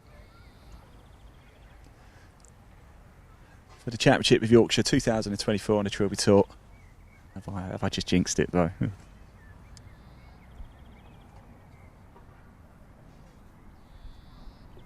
In it goes, handshakes all around, final group come home, and that does round out the action here at Kilnwick, Percy, and what a day it has been as well. Confirmation then. Congratulations to Sean Heslin. He is your champion. He is heading to Dundonald Links in September to see if he can become the overall grand final winner of the Trilby Tour 2024. 15 players in total have now made it to have our first set of 15 heading to Dundonald. Wow, what a day it has been. Congratulations, Sean Heslin. He is your winner. Congratulations to the 15 who all make it. For official confirmation, do head to the Trilby Tour's website. Give it a few hours or so. Allow it to just settle in and update and everything. There's a link in the body of this broadcast. Give it a click. It will take you straight there. Let's just pop the leaderboard up on screen, shall we, so we can see. This group, of course, just got to sign the scorecards to get them in. But Sean Heslin, 38 points, enough to get it done. Unbelievable. We've had it all today, haven't we? We've wind, rain, we've had the sun, we've had it all. The players have really had to grind hard out there, and they have certainly done it. They've put on a great show for us here. I really hope you enjoyed it as much as I have. I've been your commentator and presenter, Ian Waterhouse, and well, that's it from us. Thank you so much for tuning in. Don't forget, find out even more about live sport now. Head over to our YouTube channel, hit that subscribe button, and Golf by Darwin Escapes. It's not too late as well, by the way, to get 10% off Glenmuir. That lasts up until about midnight tonight. 10% off if you input the code Trilby10 at the Glenmuir website. Again, there's a link in the body of this broadcast. Give it a click. But that is it. Congratulations to Sean Heslin. He is your champion. He's won here in Yorkshire. And for one final time, let's hear it from our very important partners. Take care, everybody. Bye-bye. And we'll see you next month at the Springs.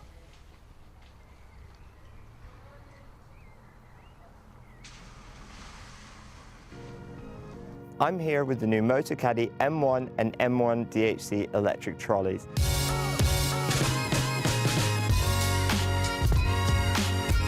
The M1 is the perfect option for an easy-to-use trolley that folds really small for convenient storage and transportation. The latest model benefits from new automotive-inspired styling, including a sleek new frame, low-profile tyres and ergonomic handle. It features the revolutionary new Motocaddy Click and Connect cable-free lithium battery, which automatically turns the trolley off when folded with a pop-up port to charge the battery without having to remove it.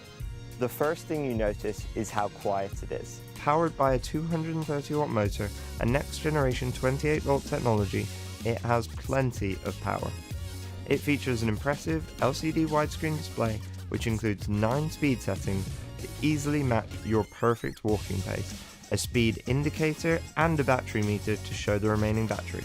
I love the adjustable distance control feature, where I can choose between a selection of distances I want to send the trolley down the fairway, and I can just press a button and go help my friend look for his ball. There's a USB charging port for charging phones or GPS devices while you play. And if you're looking for even more performance, we also have the M1 DHC, which adds 3 extra features.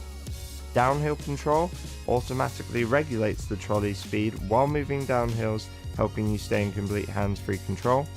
All-terrain tyres and an electronic parking brake, which holds the trolley in place uphill or downhill while you play your shot. All Motocaddy trolleys feature Easy Lock, which quickly connects any Motocaddy bag without a lower bag strap. Great to get you onto the course ready for your tee time. I hope you've enjoyed learning about the all-new M1 and M1 DHC models. Discover more about all of our products at motocaddy.com.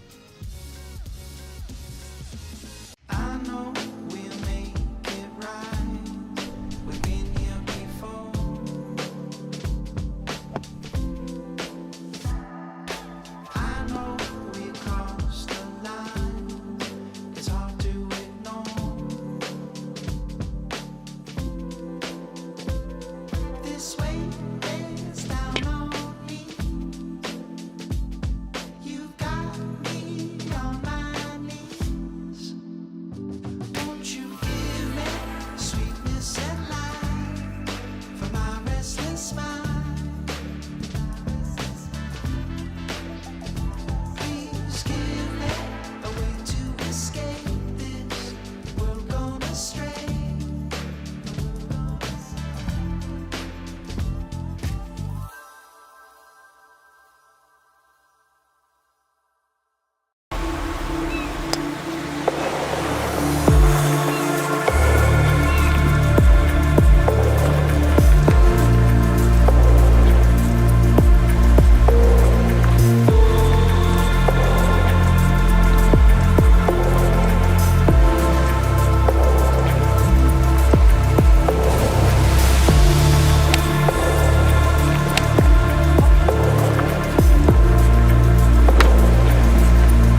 Thank you.